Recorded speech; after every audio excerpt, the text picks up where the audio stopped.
Rain lashed down through the skeletal branches of a dark, ancient forest, where a silent, armored presence began to emerge from the shadows, their heavy forms barely visible through the downpour. More of them followed, a phalanx of knights clad in gleaming plate, their helmets horned and grim as they advanced through the deluge. Suddenly, a brilliant bolt of blue lightning tore through the sky, illuminating the grim scene with a blinding flash. In its wake, the Holy Knight Captain, a formidable figure in ornate armor, had seized Eugene by the neck, lifting him effortlessly into the air as he uttered a single, damning word: vampire. His helmeted face, with its glowing blue eye, stared down at his captive, a cold question hanging in the air. Did you have fun hiding for half a year? The captain's voice was laced with accusation, demanding to know, you killed a lot of people during that time, didn't you? You filthy bastard? Eugene, bloodied and bruised, his own eyes glowing crimson, could only listen as the captain continued. That was a pretty decent trick for mocking us holy knights. The armored leader's tone hardened, declaring, but your role is over now. God will no longer allow you to do as you please. He brandished his ornate, blood-stained sword, adding with grim satisfaction, be honored you're giving me the title Vampire Slayer. With that, the captain released his grip, letting Eugene fall limp towards the ground, as he pronounced his judgment, for the sins of deceiving the church and failing to accept the punishment of the holy knights. The Holy Knight Captain's voice rings with cold judgment, declaring that Eugene's very appearance has proven all his sins, to which Eugene can only offer a resigned, oh right. A smirk plays on the captain's lips as he continues, revealing his calculated deception, asking if Eugene knew they hadn't captured him right away on purpose. Eugene's crimson eye glows with a flicker of understanding, as the captain explains his delayed arrival to the pursuit squad, all part of a larger scheme. He elaborates on how Eugene had been allowed to do whatever he wanted, because he was a long-awaited vampire, and they needed to act slowly to gain more attention. Eugene's thoughts echo his earlier defiance, why I ran, as his hand begins to glow with a desperate surge of power, but it's swiftly cut short, a sound of impact accompanying his fall as he admits, I was aware. The Holy Knight Captain stands tall over the fallen Eugene, his voice resonating with the harsh truth of their world, proclaiming that this is a place where only the strong survive. Despite his injuries, Eugene lunges forward in a final, desperate attack, fueled by the captain's philosophy, who simply states, that's, as he prepares to meet the charge. Before Eugene can land a blow, the captain's glowing sword flashes, striking him with brutal force, and Eugene's mind returns to his earlier thought, why I ran. A guttural cry of "Ah!" escapes Eugene's lips as red particles erupt from the impact, signifying his complete defeat. As the captain stands victorious, Eugene's internal monologue begins to form. The word was hanging heavy in the air, a prelude to his despair. His thoughts continue to unravel, everything for N forming in his mind, as he falls, defeated, into the dark abyss. The final word completes his agonizing question, AUGHD, as Eugene lies broken, questioning if all his efforts were for nothing. The Holy Knight Captain's voice rings with cold judgment, declaring that Eugene's very existence defile and brings shame upon the church's image. As his consciousness fades, a desperate thought echoes through him. If only he could have one more chance, he would no longer hesitate. Suddenly, a ragged gasp escapes him, as he jolts awake, his breath coming in ragged, desperate puffs. Lying on a crude bed within a makeshift tent, he continues to pant, the memory of his defeat still vivid. His heavy breathing fills the small space, and a bewildered question escapes his lips. What's going on? A wave of shock washes over him as he recalls the impossible. What just happened? I was split in half, yet I'm still intact. He stares at his bandaged hands, a chilling certainty settling in. I'm sure I died. Was that a dream? But then, a different thought cuts through his confusion. No, this is definitely the tent I lived in before the church's holy knights chased after me. He glances at the tally marks on the tent wall, a grim realization dawning. This is half a year ago. I think this was before the subjugation squad started hunting me down. Standing amidst the familiar, humble surroundings, he ponders the implications of his vivid memory. Did I? His bandaged legs and feet, a stark reminder of a past life, hinted at a return to a time long gone. As his bandaged fist clenched with a desperate hope, wondering if this truly was another chance. The sun dipped below distant mountains, casting long shadows over a remote landscape. This was the secluded forest near Broadwin village, a place rarely traversed by human eyes. Here, he found refuge from humanity, forced into hiding by his own inherent weakness. A feeble vampire, barely surviving each day, he held his breath, constantly on edge. This was Eugene, in a time before his current strength.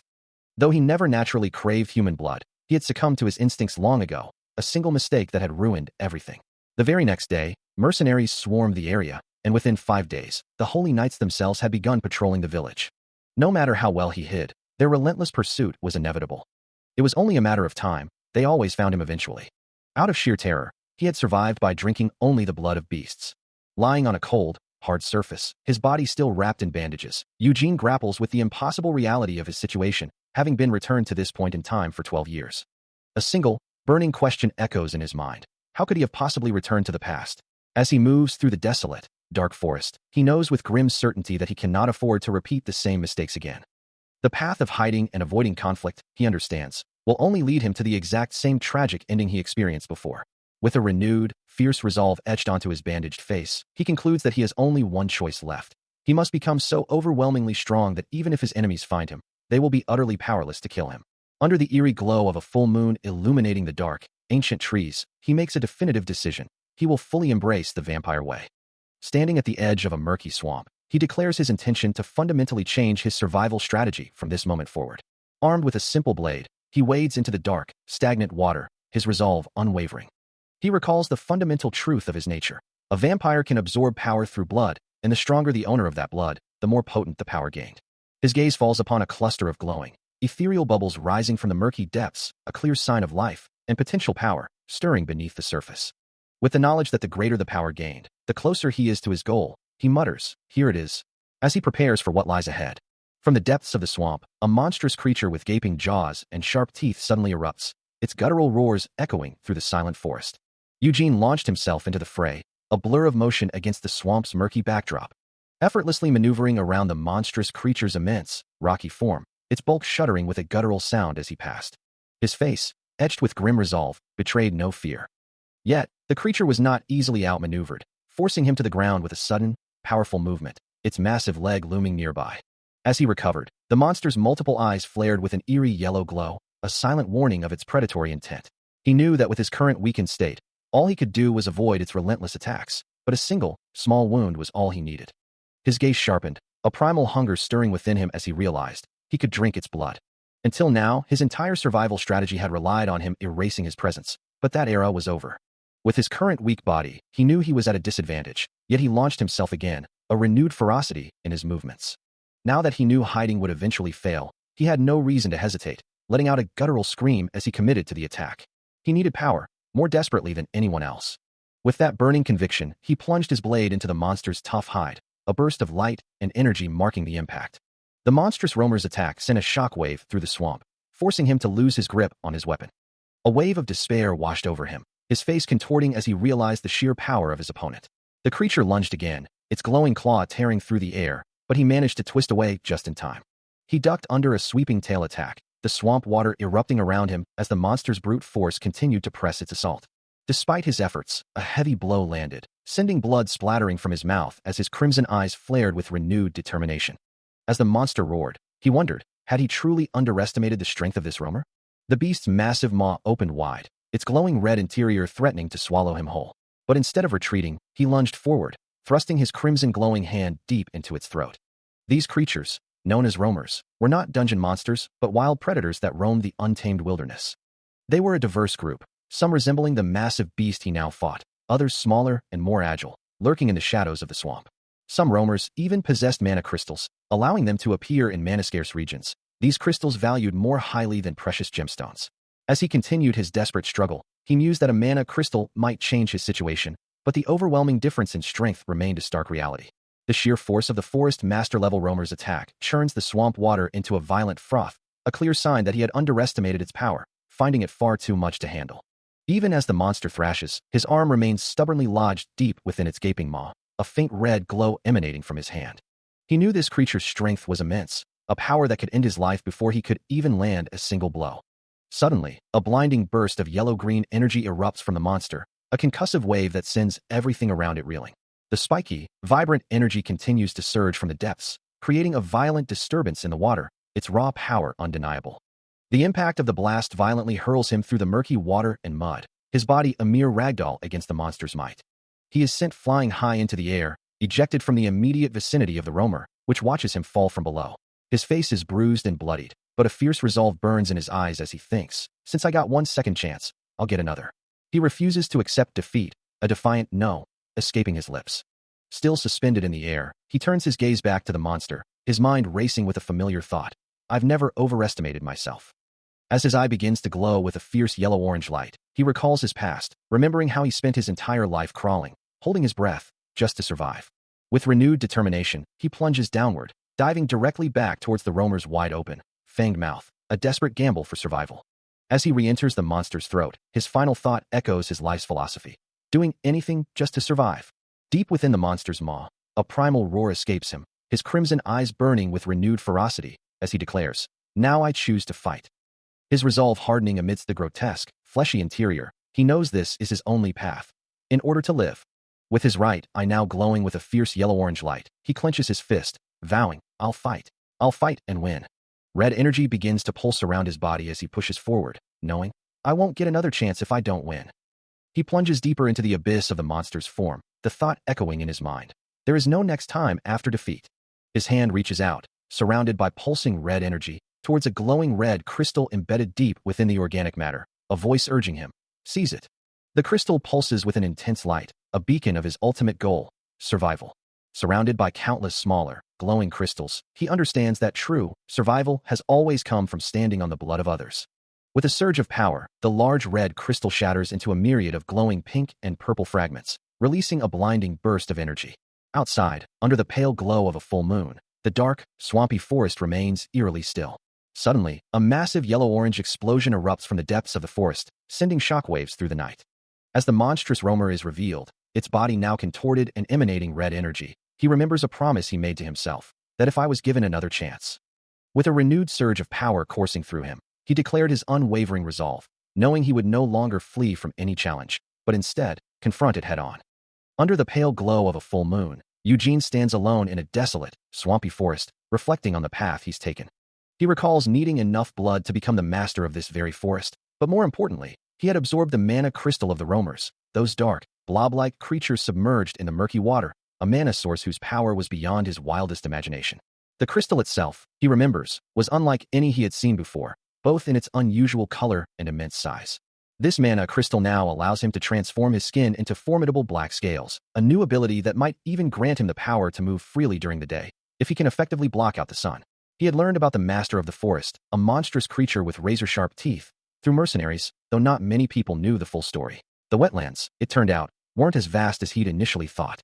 However, as the area expanded due to monsoons and floods, the master suddenly appeared and attacked the mercenaries. During the ensuing chaos, he managed to drink a gulp of the injured master's blood, and as a result, he was able to take down several mercenaries and make his escape, realizing just how effective that blood was and deciding he needed to drain more of it. Now, with his scaled hand glowing faintly, he acknowledges that while he has gained some power, it is still not enough to confront the formidable Holy Knight Young Dirt. Looking determined, he resolves to hold back from a losing battle until he is absolutely certain he can take on the Holy Knight Young Dirt.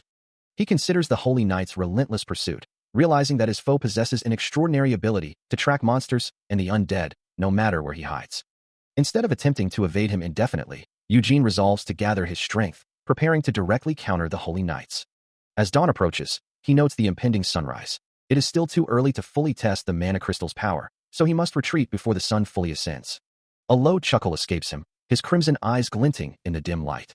He reflects on the demise of the fake master who usurped the territory and transformed the beautiful lake into a swamp, now finally dead. He can hardly believe the pathetic way the imposter met his end, yet he feels a sense of gratitude for the outcome. However, a new voice cuts through his thoughts, declaring that he will pay for the sin of staining these grounds with blood, without caution. His eyes widen in surprise, as he registers the unexpected presence. From the shimmering water, Marin, the guardian of this lake, manifests, declaring this to be her territory. She continues, her voice echoing with the fury of the forest and the rage of the earth, promising that he shall be cursed and ripped to pieces. Marin then asks if he heard anything, addressing him as Bald Vampire, explaining that sensing spirits is a special skill available only to a minority. Still reeling from the sudden appearance of the ethereal being, Eugene demands to know her identity, his voice laced with confusion as the small, glowing figure hovers before him. The spirit, Marin, expresses disbelief at his apparent ignorance, reiterating her initial question with a hint of exasperation. She then inquires if he can truly perceive her, addressing him as Nightcrawler, and asks if he heard her previous words, to which he simply affirms. Eugene, ignoring her deeper meaning, focuses on a past insult, reminding her that she had called him a bald vampire. With a sigh, the spirit finally introduces herself, declaring, I'm a water spirit named Marin. She then recounts her tragic history, revealing that she was once the master of this very place, until a crocodile enslaved her 15 years ago, forcing her into servitude. Marin corrects herself, suggesting their relationship was more of a strategic partnership, as the crocodile relied on her unique ability to purify the water for its food supply. Regardless of their past, she expresses profound gratitude, acknowledging that thanks to him, the fucking crocodile is dead, and her territory has been purified. Marin then recalls seeing a bald old man being eaten by the crocodile, and wonders if that was a meticulous disguise to lower the beast's guard, marveling at the cunning. As Marin speaks, Eugene's attention is drawn to his own body, noticing with concern that one of his mysterious tattoos is inexplicably disappearing. Marin, now adopting a more formal tone with a playful laugh, compliments his tattoos, asking what they mean and speculating if they are symbols of a warrior or names of those he has killed. Eugene, however, can offer no explanation, admitting he has no knowledge of their origin, having simply always possessed them. From a certain point onward, he became a vampire, marking the true beginning of his existence. The last thing he could recall from his past was the presence of 10 distinct tattoos etched across his body. Unable to access any memories from his early days, he had simply dedicated himself to living a quiet life. He had never been able to truly reflect on his own identity, a void that still lingered within him. Now, as one of those mysterious tattoos began to fade, he wondered if they were marks or a type of spell, and if its disappearance was a direct consequence of the day's events. Breaking his internal reverie, he declared his intention to leave, instructing the water spirit to protect the forest well in his absence. Marin, taken aback by his sudden decision, exclaimed in surprise, lamenting that it had been a while since she had someone to talk to, and he was already leaving. She explained that the number of beings who could perceive spirits was dwindling, making his presence a rare and welcome opportunity for conversation, especially since she had been bored and was eager for the swamp to transform back into a lake, a process that would take forever without his help. Thinking quickly, Marin offered him some clean water, believing it would be better for a pale, beautiful man like him, proudly stating that as a water fairy, her water tasted amazing. She further enticed him, promising that if he drank the clear water, his complexion would improve. With a dramatic flourish, she conjured a stream of water, urging him to take it with a playful blearg. As he hesitated, Marin pleaded with him to wait, emphasizing her ability to purify any water, making it drinkable instantly. Still standing over the glowing form of Marin, he dismisses her offer with a curt, "I don't need it." Undeterred, the water spirit insists, "I can create more water if I pee instead of vomiti," before quickly correcting herself, Sir Nightwalker." Several days later, the scene shifts to Broadwin village, a small settlement nestled deep within the mountains.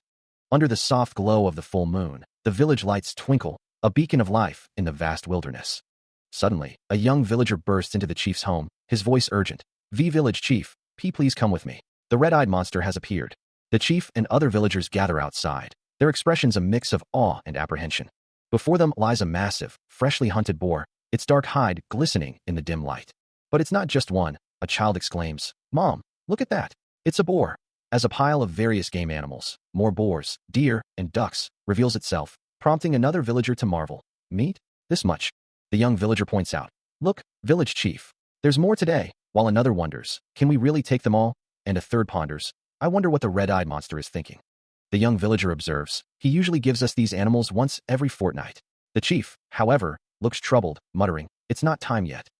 The monster who lives at the foot of the mountain, far away from the village, that is the red-eyed monster. He has lived around this village for the past 10 years, and has never been a threat to them, a cloaked figure with crimson eyes watching over the settlement. Eugene, the red-eyed monster, continued his unusual routine, appearing only in the late hours to leave behind freshly hunted animals for the villagers. This strange arrangement had persisted for a decade, leaving many to wonder, how could anyone truly understand the mind of such a creature? A flashback to his first appearance 10 years prior revealed a hooded figure, asking permission to enter the village, a request hesitantly granted by the villagers, who harbored a secret intention to capture him. When he first emerged from the shadows, his crimson eyes burning through the darkness, the villagers were consumed by fear. Yet, his consistent offerings of game, a form of tax, had gradually softened their apprehension, leading them to overlook his fearsome nature. This peculiar dynamic had endured for a decade, as the chief and a young man acknowledged, a long-standing, unspoken agreement. Now, facing the gathered villagers, Eugene inquired if anyone had something they wished to say. He then revealed that after a prolonged period of isolation, he had been cured of his affliction and had returned to share this good news. Acknowledging the great help he had received from the village over the years, he expressed his desire to return the favor. As he spoke of protecting the village, the villagers reacted with confusion and renewed apprehension, one young man even questioning his identity. With his crimson eyes glowing intensely, surrounded by shimmering particles, Eugene made a powerful, almost ethereal offer to call him anytime they needed him. A subtle, knowing smile played on his lips as he held his mask, the sparkling aura around him hinting at a newfound power or resolve. The villagers recoil in terror, their voices filled with disbelief as they question if the radiant figure before them could truly be the infamous red-eyed monster, his presence almost blinding. A thought echoes through the crowd, wondering if the reclusive forest monster might have been a half-elf, or perhaps even a noble, all along. Years ago, bathed in a golden light from above, he had stood on a precipice, observing the village below, a silent, imposing figure. The village chief, recalling that time, mused that the monster had always worn a mask, leaving him to wonder if he had always possessed such striking good looks beneath it.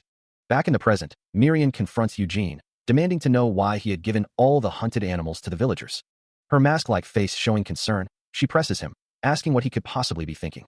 Eugene, standing firm, explains that a vampire should desire blood, massacres, and death, but in the human world, revealing one's true face is a crucial symbol of good faith.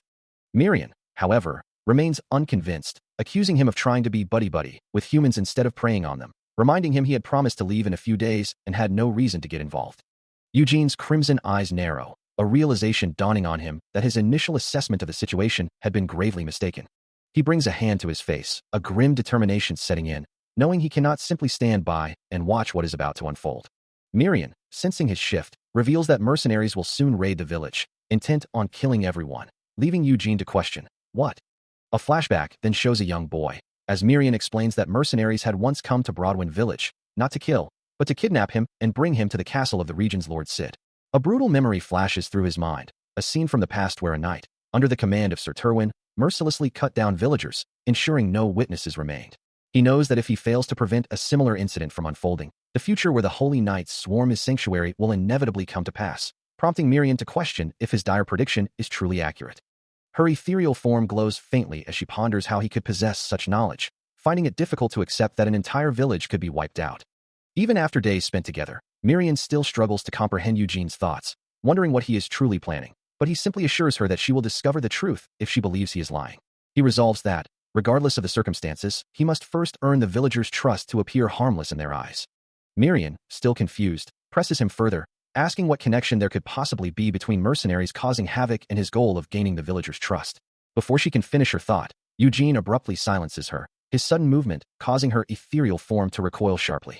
Marin cries out in surprise as she's thrown back, her question about why he stopped so suddenly turning into a confused huh, as she looks at his stern expression. With a small bandage now on her nose, Marin floats thoughtfully, her expression a mix of contemplation and slight annoyance. From their hidden vantage point, Eugene and Marin observe a group of armored figures on horseback, their forms silhouetted against the fading light as they approach the village. One of the mercenaries, noticing a figure in the distance, questions his identity, remarking on the unusual appearance of his hair.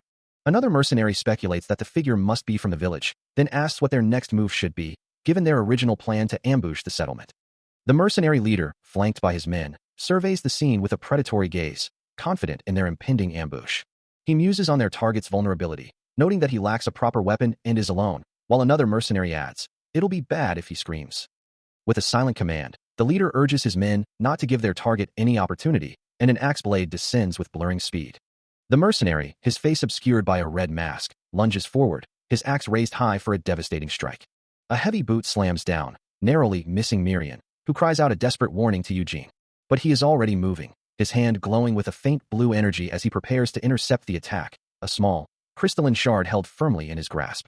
The mercenary's axe swings down with brutal force, aimed directly at the small figure of Marin, but a sudden, unseen force deflects the blow. Eugene's crimson eyes flare with an intense, otherworldly glow, a silent testament to the power he is about to unleash. Before the mercenary can even react, a devastating blow connects with his face, sending blood splattering as his head snaps back from the impact.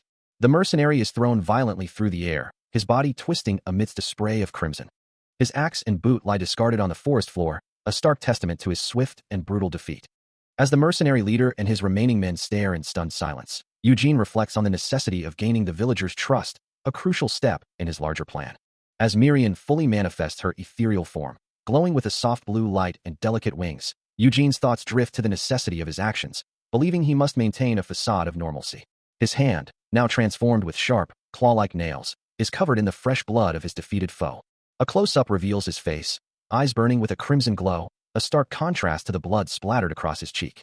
With a chilling resolve, he declares internally that he will eliminate every single one of these mercenaries. Amidst the growing tension, the mercenary leader advises his men to cultivate trust with others.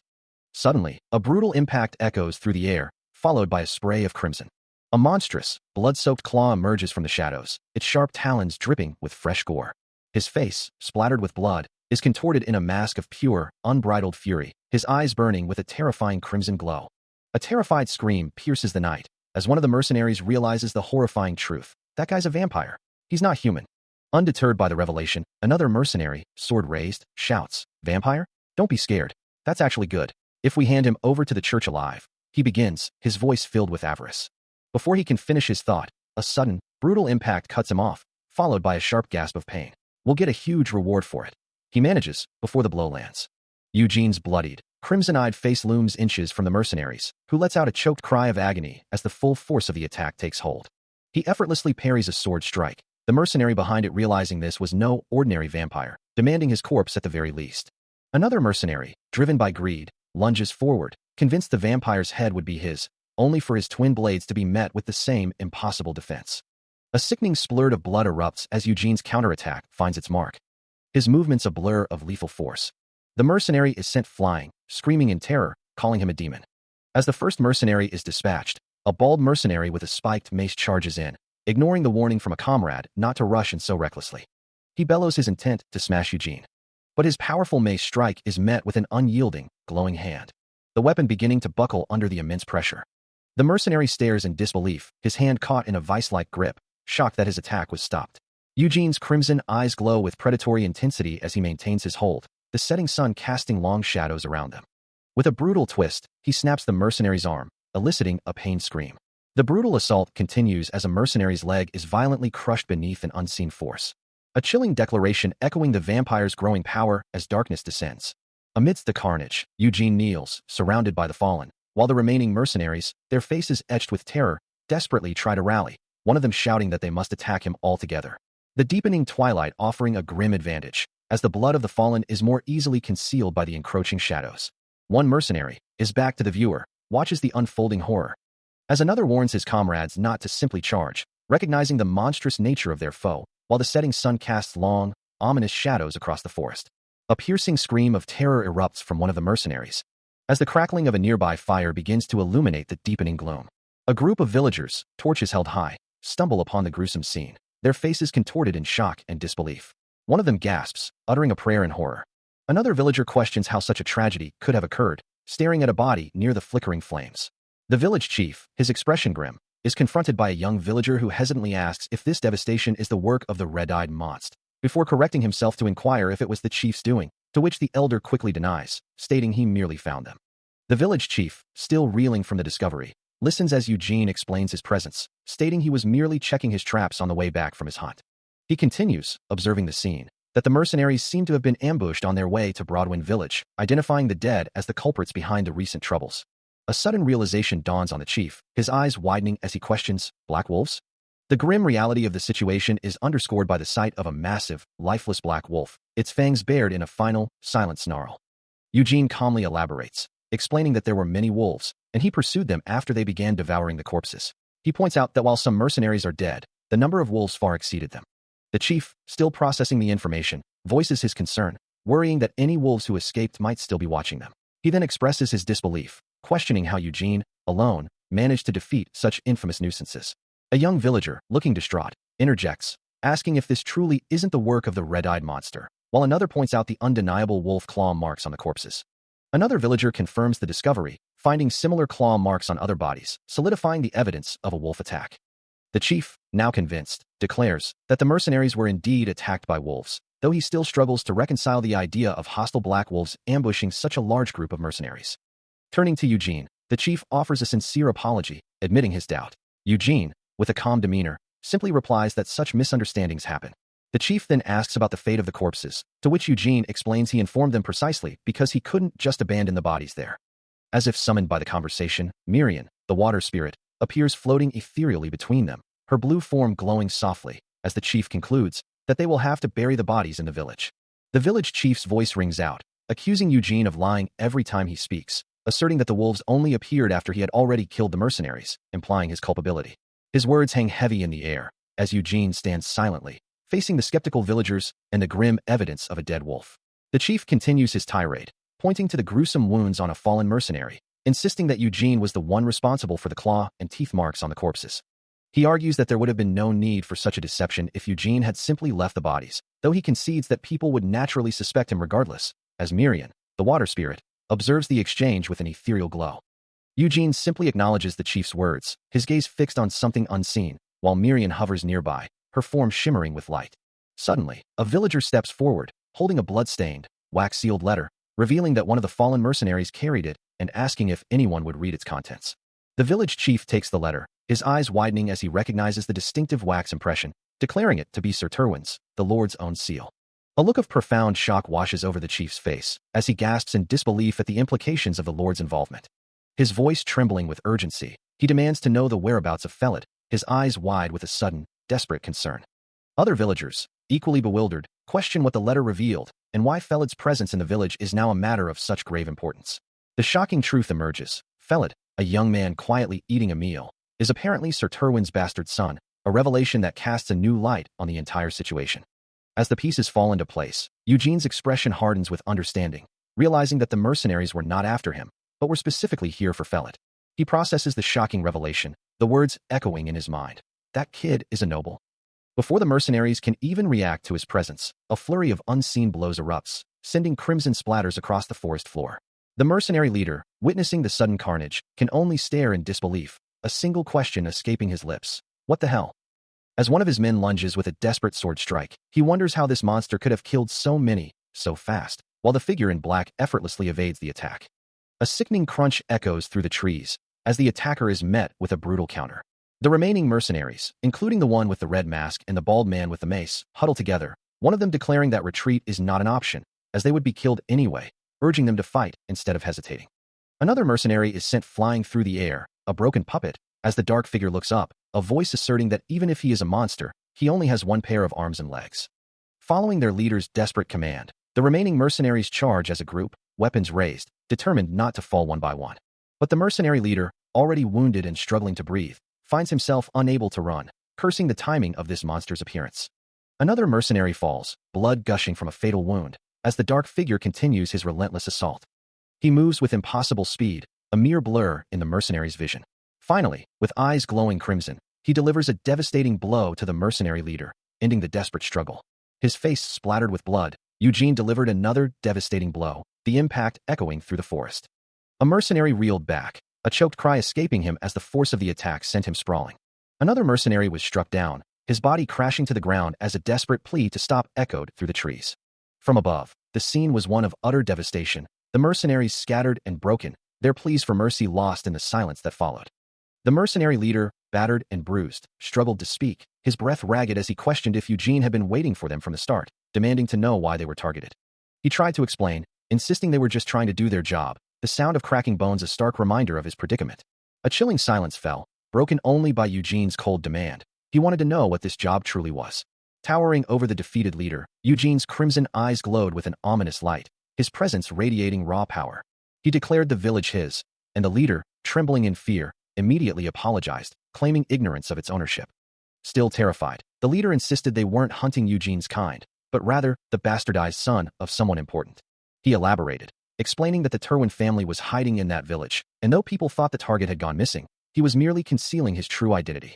The leader maintained they were just there to look for him, but Eugene, seeing through the deception, called him a proficient liar and demanded to know his real purpose.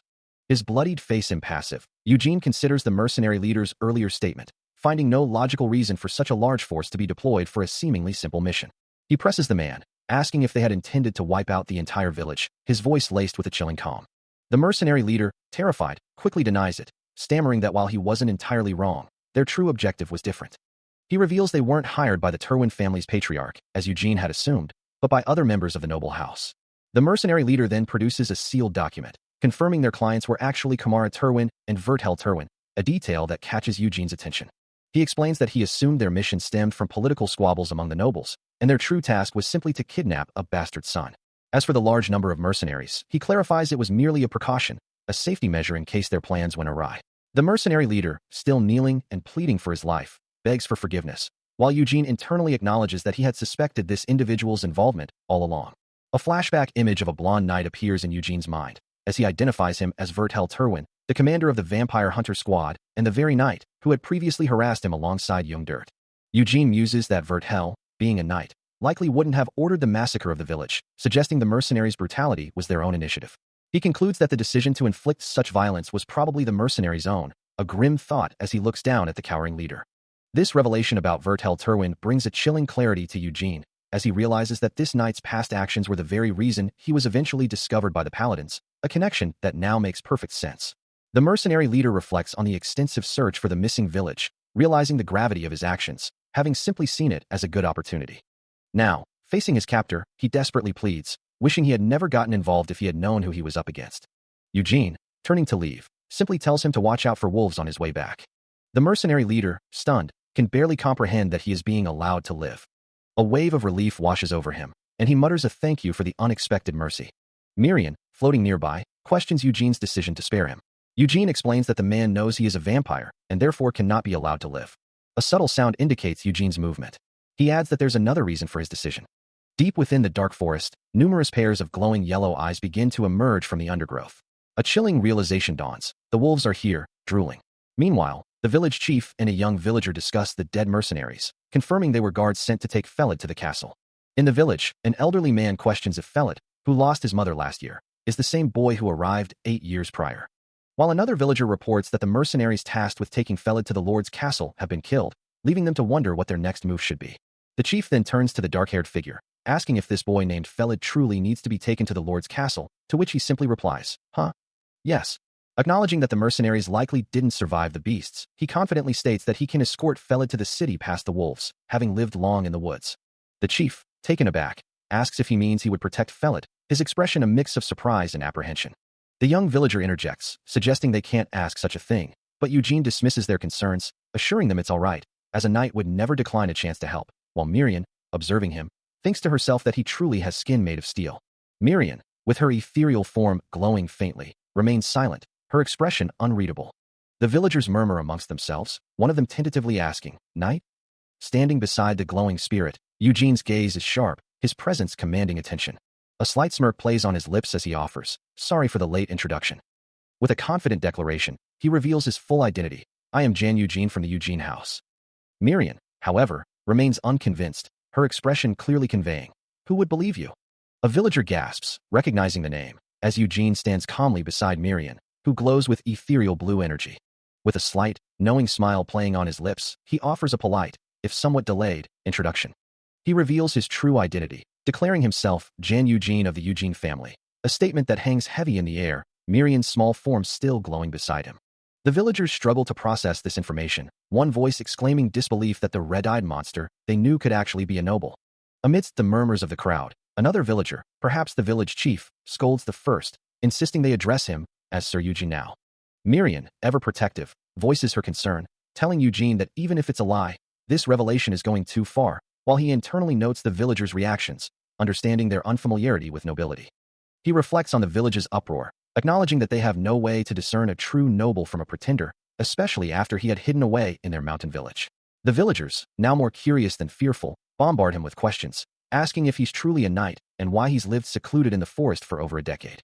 Their imaginations run wild, speculating if his seclusion was to heal from knight training wounds or if it was some unusual knightly practice.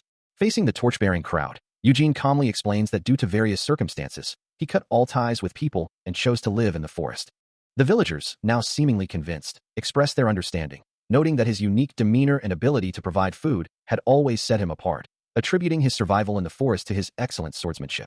Having just revealed his noble lineage, Eugene addresses the villagers, stating his desire to rest and asking if he might stay in their village for the night.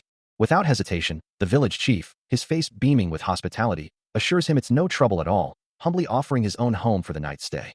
The morning light filters through the dense canopy of trees, casting dappled shadows across the village as the day begins, the sounds of nature echoing softly.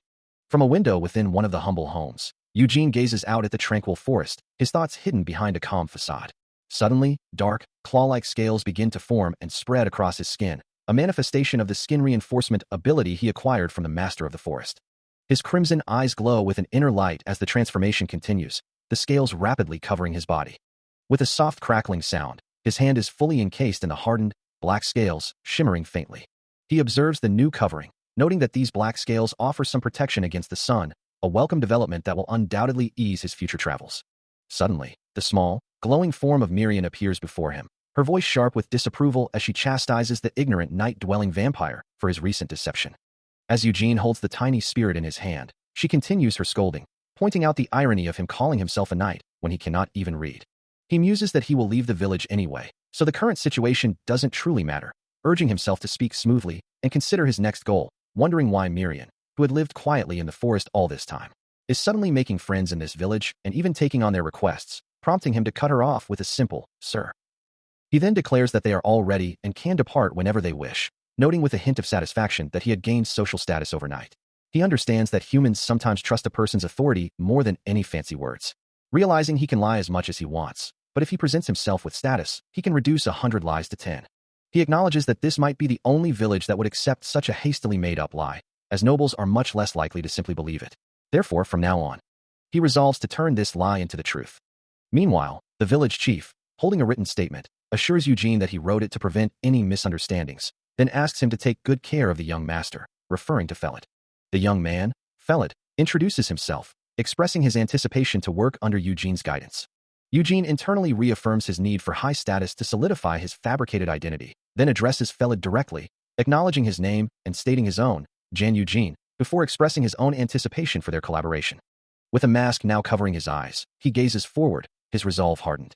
He continued his journey along the winding mountain path, the lush green landscape stretching out before him.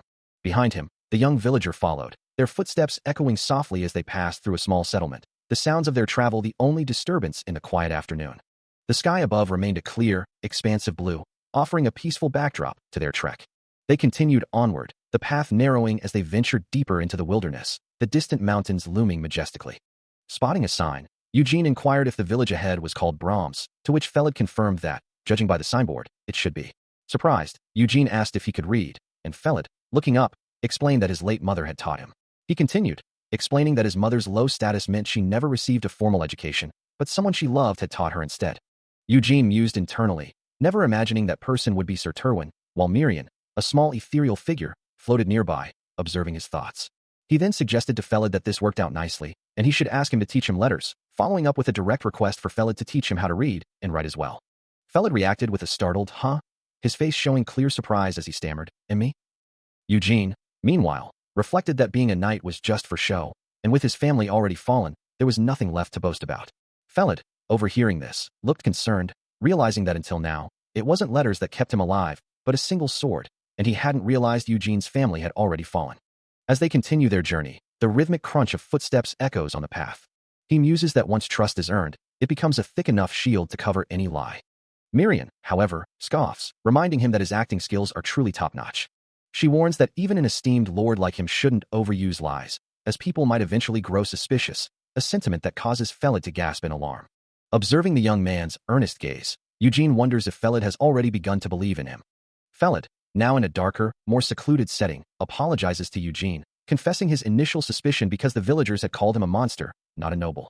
He reflects that since everyone in the village had labeled Eugene a monster, he must have been biased in his judgment. Felid declares his intention to judge Eugene with his own eyes, not by rumors, and suggests that if Eugene comes from a warrior background, it's understandable he might have neglected studying letters. With a kind smile, Felid offers to secretly teach him whenever he can, so he won't be embarrassed in front of others, then asks Eugene to share more about himself. But before Felid can finish his thought, a sharp, crystalline object suddenly flashes towards his face, catching him completely off guard. A terrified scream escapes Felid's lips, his eyes wide with shock and pain as the attack lands. Eugene stands over the now fallen Felid, the sharp, crystalline weapon still clutched in his hand, his gaze unreadable. High above, a group of figures loomed on a rocky outcrop, their presence casting a long shadow over the path below. As one of them, a man with a scruffy beard, grinned down at his companion, chiding him. "Ah, I told you to pull it properly." The companion, a younger man with an axe, retorted, "I did it exactly the way you taught me earlier." But the true target of their attention, Felid, could only stare up in dawning horror, a single thought echoing in his mind. What? Are they bandits? The two bandits, their faces twisted into cruel smiles, confirmed his worst fears, their predatory gazes fixed on him and his companion. A voice from above, dripping with menace, articulated the unspoken threat. "Judging by those looks, that's what you're probably thinking. Then this will be quick. Put all your luggage down. Empty everything in your pockets, too." As the bandit leader continued his demands, Eugene, who had been walking away, paused, his back to the aggressors, while Felid remained frozen in fear, the leader's final warning echoing ominously. "If you don't move your butts quickly, you're going to die." Before the words could fully register, a blur of motion erupted from Eugene, his hand flashing as he drew his sword, a crimson aura flaring around the blade, the bandit leader's voice faltering as he recognized the sudden, deadly intent. You know? A devastating, red-streaked slash tore through the air, its impact marked by a violent burst of energy. His hand moved with impossible speed, a mere afterimage of lethal precision. The bandit with the axe was sent flying backward, a crumpled heap of armor and flesh, colliding violently with the ground as his companions recoiled in shock. Eugene, having delivered his swift judgment, continued his path, his form blurring as he moved away from the chaos he had just unleashed. The bandit leader stared in disbelief at his fallen comrade, who lay bleeding profusely from a gaping wound, a desperate cry escaping his lips. Boss. Moving with impossible speed, he was truly nimble and fast, a blur against the rugged terrain. Suddenly, a bandit with an eye patch lunged forward, axe raised high, screaming, "You bastard!" But before the weapon could connect, Eugene moved, a crimson flash of energy and steel, intercepting the attack with brutal precision. Blood erupted from the bandit as the strike landed, a testament to the sheer force behind the blow. Red energy pulsed around him, leaving glowing trails in the air as he continued his relentless assault. His hand, wrapped in bandages, gripped the bloodied hilt of his sword, the weapon a mere extension of his will. The bandit recoiled, clutching his arm in agony, his face contorted in a scream of pain and disbelief.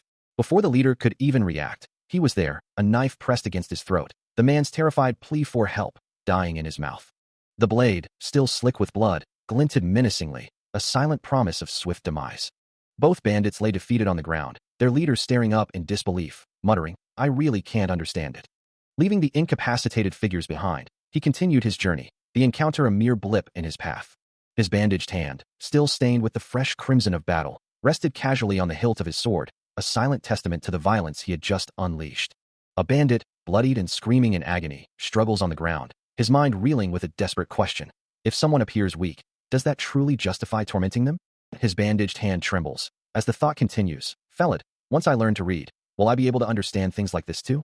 The hooded figure, splattered with blood, stands over the scene, a similar question lingering in his own mind. Will I be able to understand things like this too? Nearby, the young villager watches, his eyes wide with a mixture of fear and awe, as the hooded man turns his attention towards him. His hand instinctively covers his mouth in a gasp of terror, as the hooded figure's voice cuts through the air. "You said you would see with your own eyes, right?" Crimson eyes, glowing faintly beneath the mask, fix upon the young man, a chilling indifference in their depths. "You're free to believe whatever you want." Despite the blood splattered across his own cloak, the hooded man makes a solemn vow. "But I promise you this, not a single drop of blood will touch your body." Nestled deep within a verdant valley, a bustling town sprawls beneath towering peaks. Its central market a vibrant tapestry of commerce and clamor. Amidst the throng, a merchant calls out, announcing the arrival of rare medicinal herbs from the northern dungeon raid, offering them at 20 bronze coins per bundle.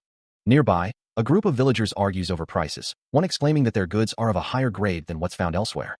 Floating above the commotion, Marin giggles with delight, finding the strange and cool things of the market utterly captivating. As she observes the scene, the young villager accompanying Eugene gently calls out to him. He advises that if Eugene plans to shop here, he should be careful, explaining that he's visited this place a few times before, following the village chief. The young villager points to a nearby argument, where a man demands a refund, lamenting that the merchant's exploitation is so rampant it's easy to get ripped off, a situation that always flustered the village chief. Eugene, his thoughts hidden beneath his hood, considers that he would need money first before worrying about being careful or not. Turning to the young villager, he instructs him to wait a moment. With a simple okay, Eugene approaches a shopkeeper, offering to sell some leather and asking for a price. His bandaged hand, still bearing the marks of recent battles, carefully placed the black wolf leather onto the merchant's counter.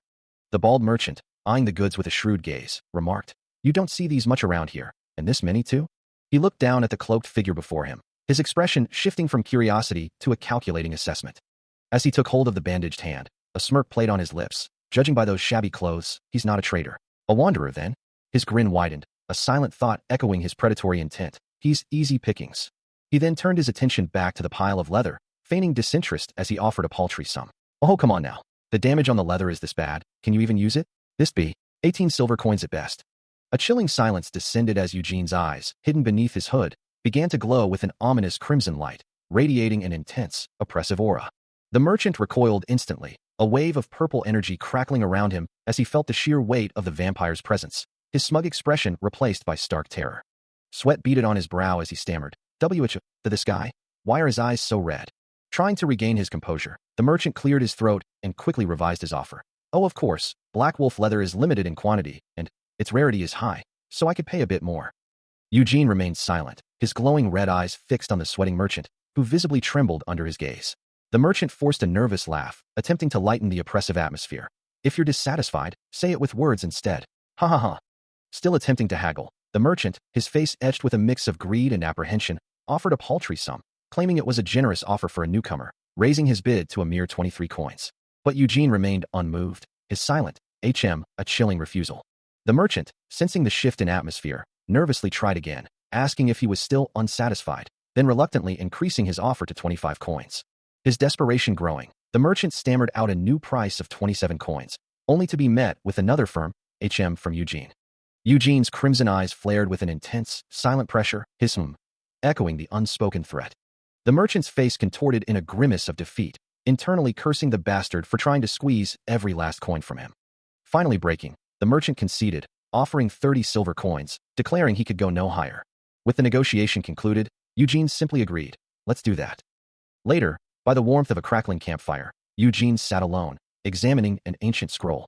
The script on the parchment appeared utterly alien to him, like mere worms wriggling across the page, a stark reminder that despite learning the basics from Felid, he still had a long way to go. He reflected on his struggle, still far from being able to read properly. Despite the linguistic challenge, he found a small comfort in his recent acquisitions, noting that the clothes he now possessed looked pretty decent though. As he reviews the document, Eugene reflects on the common perception of vampires, often associated with luxurious silk robes, but for the quality of his newly acquired garments, the money spent was entirely justified. Meanwhile, Marin, floating nearby, interjects with a comment about the merchant, her ethereal form shimmering with light. He continues his internal thoughts, finding the market surprisingly generous, even noting that the merchant had thrown in extras despite him being a first-timer. Marin, however, seems unimpressed, questioning if he was referring to the pushover merchant. A brief memory flashes of the merchant, initially offering 18 silver, then 25, and finally 30 coins, as Eugene simply stared at him, while Marin's voice echoes, lamenting that he should have pushed even harder. She continues to chide him for not pushing for more, especially after he bought expensive silk, while he simply thinks that he only needed something to block sunlight. Marin, exasperated, questions his priorities, asking why he doesn't enjoy life more and if he's been holed up at home all this time. In her mind, a vampire is the epitome of nobility, a figure of dark elegance. She envisions a life of luxury in a grand castle, bathed in moonlight, adorned in silk robes, commanding servants, and drinking fresh blood like fine wine, believing that true ambition is what makes people acknowledge and even slander you.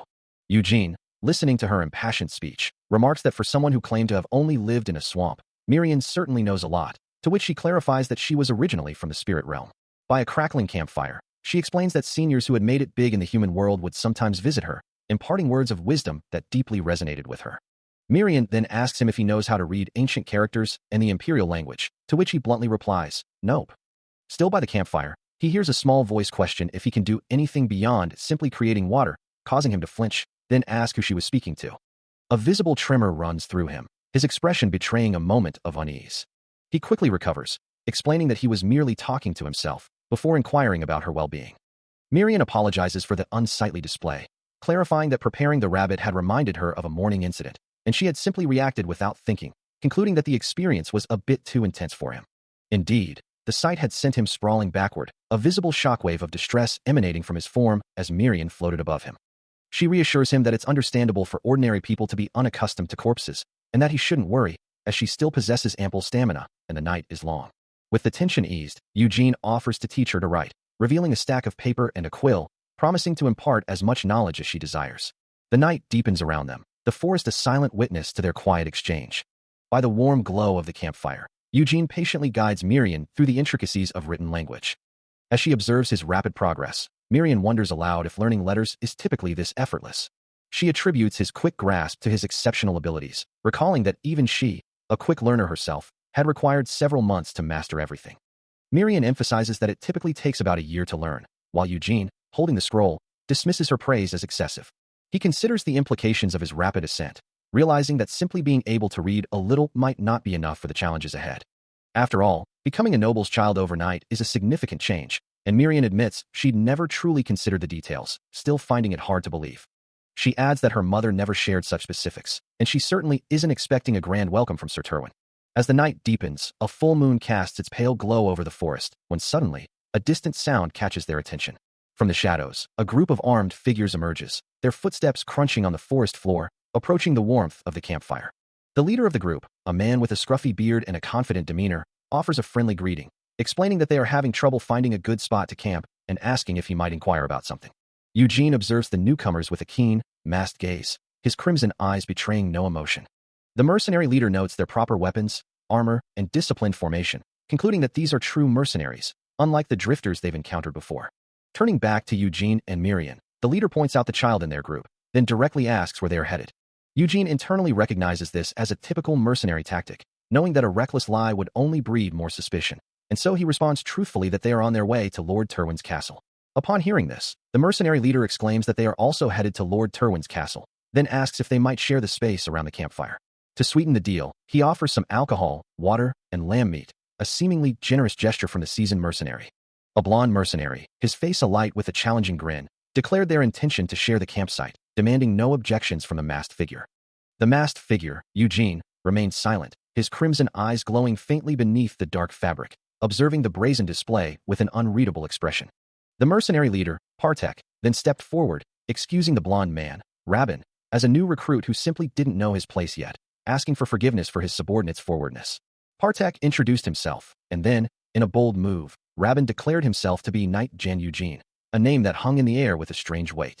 Partek, feigning surprise, questioned Rabin's claim, asking how he could possibly be a knight without a horse or proper armor, his words laced with a subtle challenge. Turning his attention to Eugene, the mercenary leader pressed him directly, demanding honesty about whether he was truly a knight.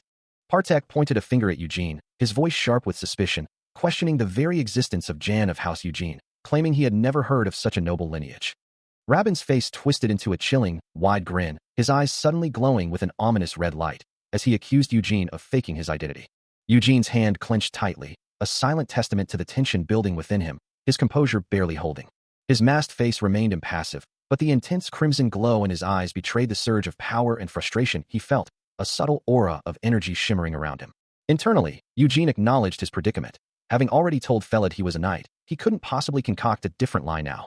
As he surveyed the mercenary group, Eugene understood with chilling clarity that their approach was not for simple companionship, but for a far more sinister reason. He knew that whether he was truly a knight or not held little importance to them, but if they continued to press him so persistently, the situation would inevitably change. A crimson glow igniting in his eye, he coldly assessed the numbers, concluding there weren't enough of them to pose a real threat. He could eliminate them all. His hand moved with swift resolve, reaching for the hilt of his sword, ready to meet their challenge. A crimson eye gleams with fierce resolve, as he considers the meager opposition before him, thinking, there aren't that many of them. I can kill them all. His gloved hand moves with impossible speed, a blur of motion cutting through the air. Before the blonde-haired mercenary can even fully register the threat, his leader calls out his name, a warning that comes too late for Rabin. The mercenary leader barely manages to brace himself against the protagonist's initial assault, as the force of the blow sends dust and debris scattering. Rabin, caught off guard, takes the full brunt of the attack, his face contorting in a scream of agony. Another swift, precise strike follows, a testament to the protagonist's overwhelming speed. The impact sends Rabin hurtling through the air, a broken figure amidst the swirling dust, as his leader immediately bows an apology, pleading, I apologize, Sir Eugene. Please forgive the rudeness of our rookie. Rabin crashes to the ground with a pained groan, his comrades looking on in shock and fear. Eugene, standing over the defeated mercenary, calmly replies, your apology is enough. Just choose somewhere appropriate to settle down. As he walks away, his crimson eye narrows, and he thinks, from here on out, suspicion will come by often. The weight of his true identity presses upon him, solidifying his resolve. To avoid pointless suspicion, I have to become a real knight as soon as possible. As the night deepened, a quiet descended upon the forest. Around a flickering campfire, the mercenaries regrouped, their earlier bravado replaced by a somber quiet. One of them, Rabin, lay on the ground, still reeling from the encounter, a pained groan escaping his lips. The mercenary leader stood over him, his expression unreadable in the dim light. Rabin's face was a mask of terror, his eyes wide with lingering fear. The leader, Captain Partek, looked down at the younger mercenary, a sharp rebuke in his tone as he called him an idiot. His frustration evident, Partek demanded to know how Rabin could have rushed at a knight with such reckless abandon, questioning his attachment to his own life. Rabin, still dazed, could only manage to stammer his captain's name, as Partek continued to berate him, reminding him that he was alive only thanks to his intervention. A sharp kick landed against Rabin's side, the captain's anger boiling over as he blamed him for nearly getting them all killed. Grabbing Rabin's head, Partek scoffed at his superficial judgment, explaining that the knight had only been holding a simple, worn-out short sword, yet Rabin couldn't see beyond appearances.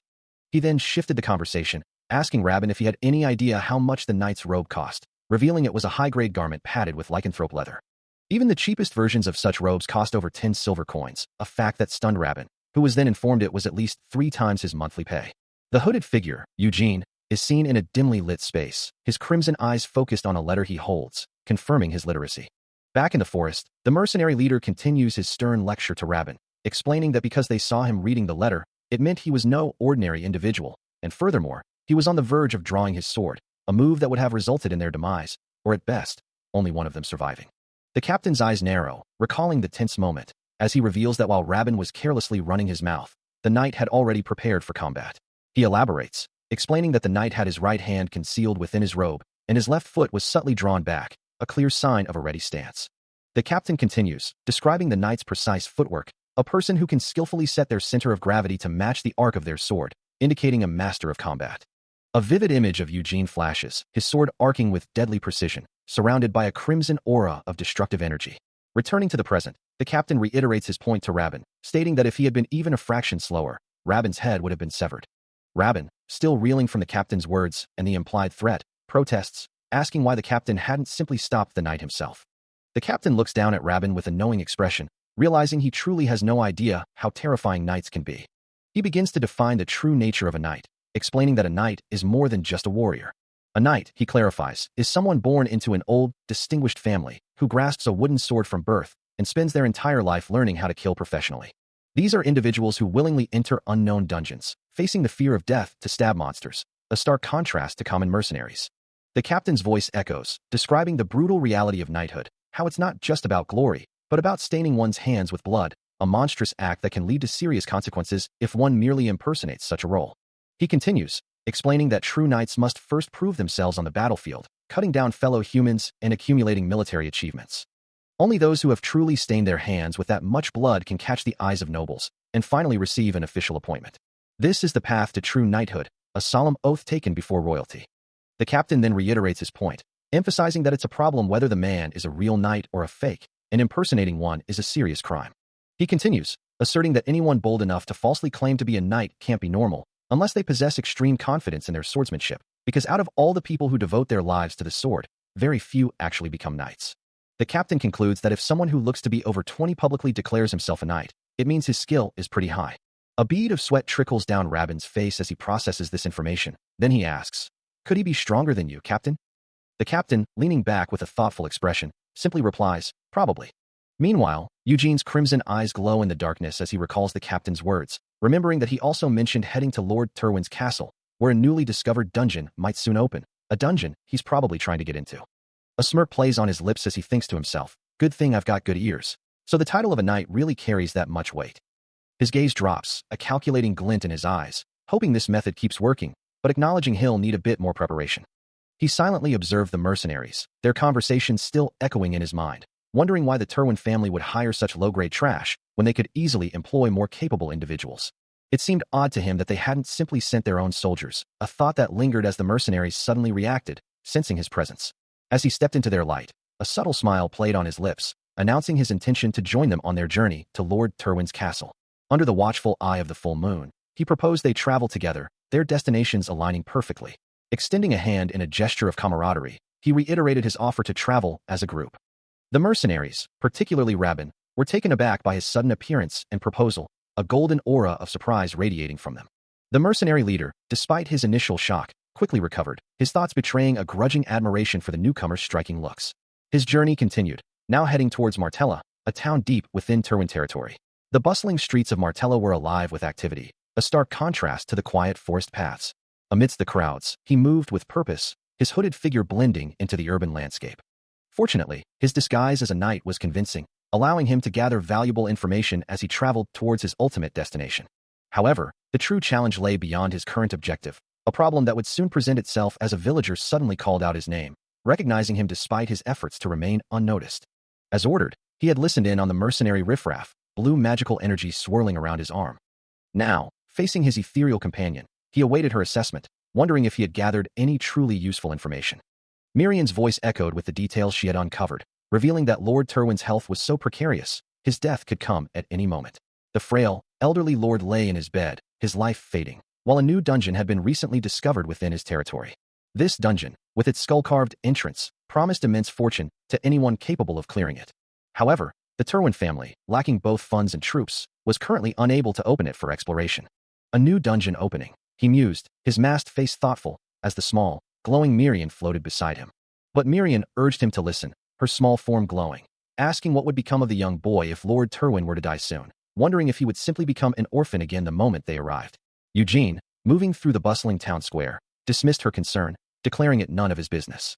Yet, Marin persisted, her voice echoing in his mind, asking what if the boy simply met a dog's death at the hands of his own brothers. Eugene paused, his attention drawn to a young man in the crowd, as Miriam's words continued to resonate. The reason Lord Terwin summoned Felid, she concluded, was probably because he wanted to see his child's face before he died. He reflects on the journey ahead, knowing that from this moment, his and Miriam's destinies are poised for a significant shift. A soft thud echoes, as the group continues their trek. Finally, the imposing structure of Rose Castle, Lord Terwin's domain, comes into view, signaling their arrival. Its grand entrance, adorned with intricate designs, stands as a testament to its noble lineage, bathed in the morning light. As they draw closer, the sheer scale of the castle becomes apparent, its towers reaching towards the sky. The young villager walks alongside Eugene, their footsteps echoing softly on the path. Miriam, captivated by the sight, exclaims that it is far grander than she had anticipated, suggesting to Eugene that he should strive to achieve such a residence someday. Eugene, however, silences her with a quiet command, urging her to cease her chatter and return to his side, much to the young villager's confusion. Suddenly, a stern voice cuts through the air, demanding to know their business. Eugene looks up to see a figure in armor perched on a cart, their presence commanding attention. The armored man introduces himself as a member of a mercenary troop sent by the Palin Company, then, with a confident smile, reveals his identity as Kamara Terwin, the heir of Terwin. Kamara, the eldest son of House Terwin, then inquires about the goods behind them, his gaze sharp and assessing. At the castle gates, a guard confirms their safe arrival, ordering his men to begin unloading their goods. However, the noble Kamara Terwin, observing the hooded Eugene and his companions, demands to know their identities, questioning why they aren't moving along with the others. With a calm demeanor, Eugene introduces himself as Jan Eugene, a knight, a title that elicits a surprised reaction from Kamara. Kamara then turns his attention to the small, blue-haired Miriam, asking about her identity, while a young villager, recognizing him, exclaims his name, questioning his presence. The noble's imposing figure, clad in rich purple and gold, stands before them, his authority radiating even amidst the castle guards. As Kamara speaks, a familiar voice echoes in Eugene's mind, a voice he instantly recognizes, causing his crimson eyes to narrow slightly. Kamara, seemingly annoyed by the young villager's interruption, reprimands him, asking how many times he has to repeat himself. His armored foot steps forward with a decisive clang, as he asserts that inspecting outsiders is his duty as the castle's guardian. The ornate rose clasp on his cape glints in the light, a symbol of his noble lineage. Eugene's internal monologue confirms his recognition, wondering how he could ever forget that voice. A flashback reveals a gaunt, elderly man, Lord Terwin, in a dark, confined space, the man who first discovered Eugene when he was hidden. The memory shifts to the commander of the vampire hunting unit, who, along with young Dorit, mercilessly tormented him in the past. As the voice from his past echoed, a wave of terror washed over him, his face contorting in a silent scream, trapped within the confines of a harrowing memory. The name that haunted his waking thoughts and deepest fears was finally revealed, Knight Vertel Terwin. He appeared as a formidable figure, clad in knightly attire with a flowing red cape, his blonde hair swept back, a symbol of the very lineage that had caused him so much pain. Vertel Terwin, a knight of noble lineage, stands beneath the clear sky, his gaze sharp as he questions, "What were you doing here?" His identity is clear. As the second son and knight of House Terwin, Vertel Terwin carries himself with an air of authority. A smirk plays on his lips as he retorts, "Ichem, am I supposed to report to you about everything I do?" adding with a hint of challenge. "You make it sound like you're the heir." The other person quickly clarifies, their voice tinged with exasperation, "You know that's not what I meant." Moments later, within the castle walls, Vertel stands with Felid, both observing a cloaked figure approaching them, the messenger holding out a sealed letter. The hooded figure announces, "It's a letter from Broadwin's chief, G.V." Verthel's eyes widen slightly at the mention of the name, a surprised, Broadwin, escaping him, as he reaches out to take the missive. Felid, standing nearby, also shows a look of surprise, his expression mirroring Verthel's as he wonders about the letter's contents. As Vertel reads, Felid leans in, a soft, "Oh, Chief G.V., escaping him, his curiosity piqued by the sender. Verthel's face contorts in disbelief, a shocked, "I can't believe it," echoing through the courtyard, while Felid looks on, equally stunned by the news. The letter's grim contents are revealed. The mercenaries were ambushed by wolves, and every one of them died. Vertel then turns to a young villager, his expression hardening as he asks, "The kid you brought, is that the bastardized son?" A young man with a simple tunic and brown hair steps forward, a wide smile on his face, introducing himself as Felid. He then asks, his tone light, if the hooded figure is their new brother, adding that they have been eagerly awaiting his arrival, and their father is very keen to meet him. But Vertel Terwin, his blonde hair swept back, lets out a dismissive tch, his lips curling into a sneer as he orders someone to take the newcomer, wash him, and dress him in proper clothes. Several servants and guards immediately respond with a crisp, "Yes, sir," while Felid and another guard exchange confused glances, unsure how to react to the blatant disrespect. Verthel's foot taps impatiently on the ground, his expression hardening into a glare as he waits for his command to be carried out. However, the hooded figure, Eugene, remains unmoving, his crimson eyes glowing faintly beneath his mask, declaring that he wishes to discuss his reward first, and then demanding to meet Sir Terwin directly.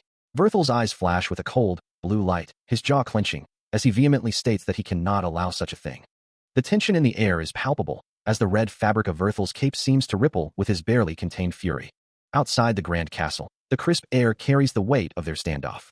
Vertel, now standing by a horse-drawn cart with Felid and a guard nearby, asks Eugene if he won't even consider waiting for a bit, his tone a mix of impatience and veiled threat.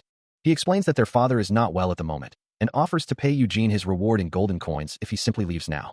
Eugene, his crimson eyes glowing faintly beneath his hood, recalls the voice that claimed to have worked hard to bring him here. While Vertel Terwin's own eye glows with a cold, calculating blue, his expression hardening as he considers the situation.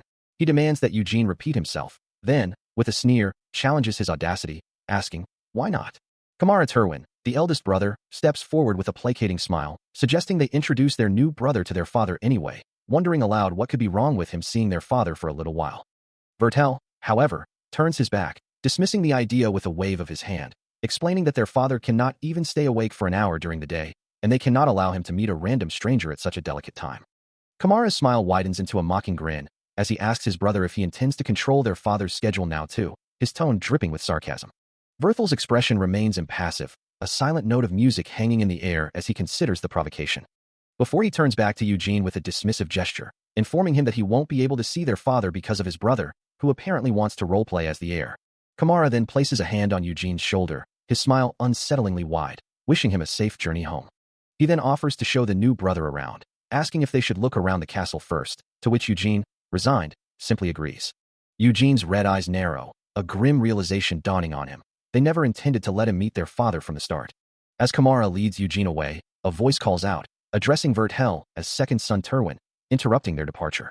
As the unexpected voice cut through the air, he paused, his hand instinctively reaching out, a silent question hanging in the sudden stillness. Moments later, Kamara Terwin appeared, a mercenary slung casually over his shoulder, announcing his presence with a casual, "So there you are." Vertel, who had been searching for his brother, had been looking for him everywhere. Kamara unceremoniously dropped the unconscious man at their feet, prompting a bewildered, "Whwa?" from Vertel. Explaining his actions, Kamara clarified that these were mercenaries who had been stealing from the villagers, and since they were slacking off instead of training, he had brought them there. He gestured emphatically, presenting them as a prime example of their misconduct. Vertel acknowledged the situation, knowing they had been temporarily hired for the dungeon raid. He decided to address the mercenaries himself later, but with too many ears listening, he suggested they move inside to talk, to which Eugene simply agreed. As they prepared to move, Eugene inquired about a figure he recognized, asking if that person was Sir Galfredic. Kamara, surprised by the question, confirmed that he did know him, describing him as a knight with a bright future ahead. He elaborated on Sir Galfredic's impressive achievements, noting that he had placed third in the recent tournament hosted by the Evergrove family, possessing monstrous strength and the skills to match. Indeed, that day, he had swept through more than 1,000 of his competitors. Observing the man with the brown beard, Eugene wonders aloud what someone like him is doing here, assuming his presence is tied to the newly discovered dungeon. Even in an area so far removed from the capital, successfully opening a dungeon is considered a monumental achievement for any knight. Such an endeavor is fraught with peril, as many lives are lost in the attempt to conquer these dangerous places, a truth Sir Galfredic knows well. The bearded man, Partek, speculates that Sir Galfredic intends to use this dungeon as a stepping stone, hoping to secure employment with a more influential family, to which Eugene simply acknowledges with a quiet, "I see." Turning to face him, Eugene addresses Partek directly, inquiring if his task has been completed. A chilling silence hangs in the air as Eugene's eyes glow with a faint crimson light, his masked face hinting at a deeper, more sinister intent. Meanwhile, another mercenary, Rabin, approaches Eugene, eagerly asking if he can be his next client. Under the pale glow of the full moon, the imposing structure of a castle stands sentinel against the night sky. Rabin, standing over several unconscious figures, declares with fierce resolve that he must open this dungeon, no matter the cost. Vertel Terwin, deep in thought, paces his study, grappling with a difficult decision, wondering how he will accomplish his goal without simply hiring random individuals. A soft knock at the door interrupts his contemplation, leaving him to question his next move. As a servant announces that Sir Eugene is requesting an audience with the master. Recognizing the name of the knight who had brought Felid earlier, Vertel grants him entry. With another soft knock, Eugene steps into the study, greeted by Vertel. Eugene reassures him about Felid's safety, confirming that they are ensuring his well-being. Vertel invites him to sit, promising a reward once his father recovers for bringing Felid back safely. He expresses his gratitude for the letter Eugene had given him earlier, admitting it had made him feel better. Eugene acknowledges his words, but clarifies that his true business is solely with the lord of the estate. He admits he was taken aback when a third party intervened, his crimson eyes glowing faintly as he speaks.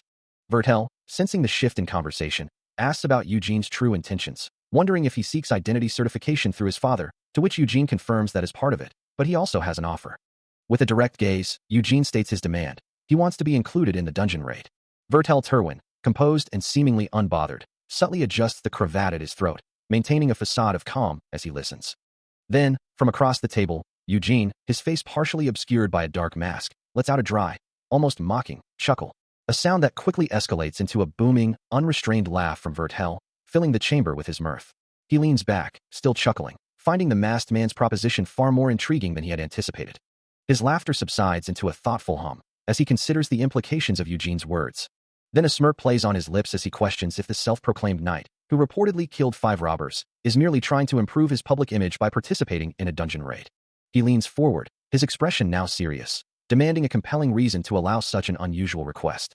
Eugene, however, simply turns his head slightly, a subtle smirk playing on his lips as he calmly states that his participation is an offer, one that would cause no harm, prompting Vertel to ask for clarification on his terms. Eugene then reveals his surprisingly modest demands for opening a dungeon, requesting only 100 silver muns and half the loot, specifically excluding mana stones. Vertel acknowledges the offer is indeed good, but finds it deeply suspicious, pointing out how little it is to ask for given the current economic state, before challenging Eugene to accept or decline his own terms. With a confident, almost predatory smirk, Eugene asserts his position, reminding Vertel that he is not the one in a corner. Vertel Terwin, seated in a grand chamber, listens intently as he's asked about a proposal, wondering what it could mean. The voice explains that if the dungeon opening succeeds, he and his mercenaries would be paid a total of 100 silver coins, plus half of the byproducts, excluding the mana crystals. Vertel finds the offer suspiciously good, yet also notes it's well below the average market rate, before being directly asked if he likes the offer or not. He reflects on the knight's creed, that they live and die by honor, and judging by his attire, the man before him appears to be a wandering knight without the backing of a noble house. A shining, armored figure, embodying the knight's ideals, stands resolute, suggesting that for him, honor truly comes first, not greed for money. Vertel, still contemplating, considers the implications of what he's heard earlier, his expression thoughtful. Across from him, Eugene, masked and with eyes glowing crimson, extends a hand, a sly, knowing smile playing on his lips. Verthel's eyes widen in sudden realization or surprise, the weight of the situation settling upon him. Eugene leans in close, a dark, shadowy aura swirling around him, towering over the seated Vertel. With a wide, knowing grin, Eugene thinks to himself that this man knows which card to play, and is clearly different from the typical knights whose brains are nothing but muscle. Vertel finally agrees, stating it's very well, and that he sees no reason to turn down the offer. Concluding the negotiation, a hand extends, acknowledging the decent opportunity presented, and expressing anticipation for working with Sir Eugene. Eugene, his masked face impassive, explains that mana crystals are difficult to purify, making their commission fees exceptionally high. However, he clarifies, byproducts can be sold at full value as is, proving far more profitable, and offers to introduce a trusted trading company. A knowing smirk plays on the face of an advisor, who suggests simply telling the other party they will only be taking the byproducts, while Vertel Terwin listens, a hint of annoyance crossing his features. The advisor concludes that Sir Kamara will have no choice but to accept the proposal, his hand gesturing confidently.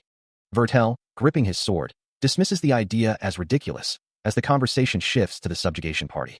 He questions if they intend to add a new member to the subjugation party now, observing a red-haired knight who appears startled by the sudden development, and remarks on the desperate, last-minute flailing. Vertel sternly reminds them that a dungeon is no playground for children, emphasizing that the moment one falls behind, even slightly, they are left for dead, his sword glinting ominously.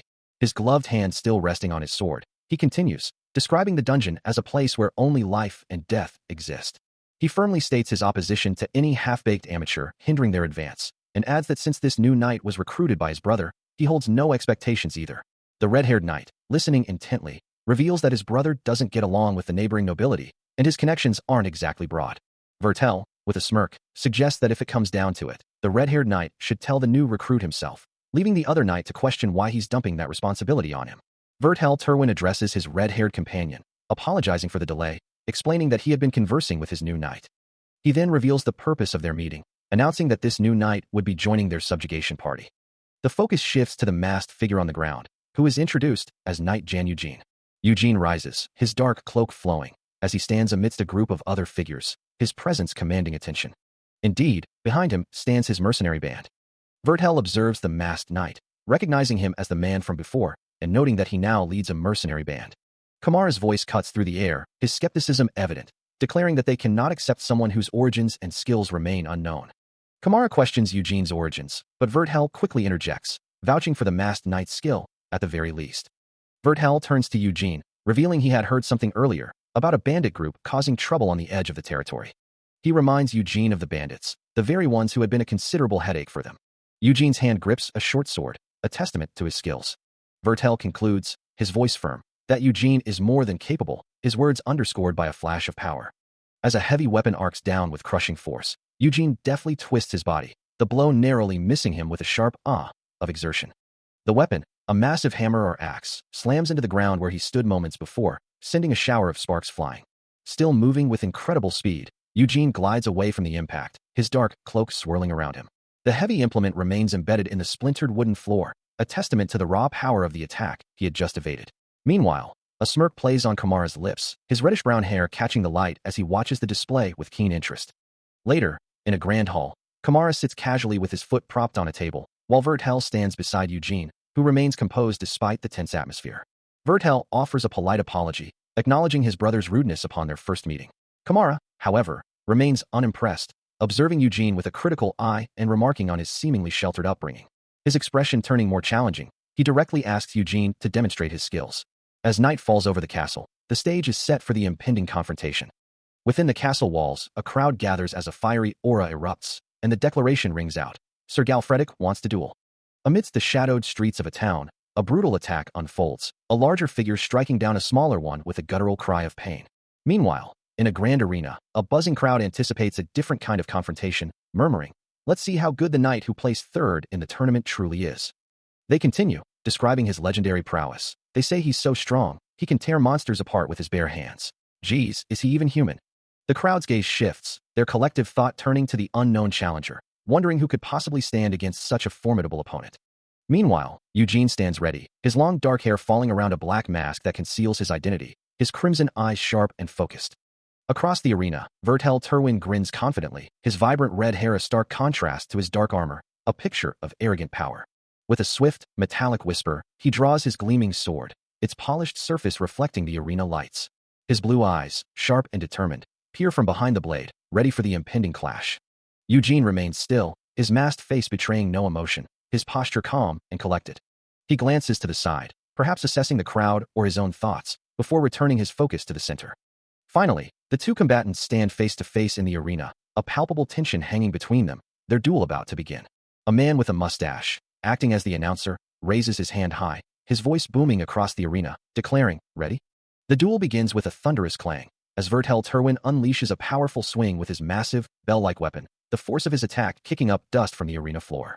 The impact sends his opponent reeling, a dark-clad figure forced backward by the sheer momentum.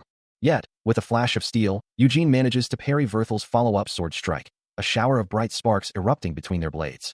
The force of the exchange still pushes him back, his mask shifting slightly as he struggles to maintain his footing against the relentless assault. Another heavy blow descends, which he barely deflects, the impact sending more brilliant sparks flying. He's thrown back once more, Verthel's wide, sweeping attack forcing him to give ground. A confident grin spreads across Verthel's face as he gestures with an open hand, seemingly inviting his opponent to continue. Another strike lands, dislodging Eugene's mask further and revealing a flash of his crimson eye beneath.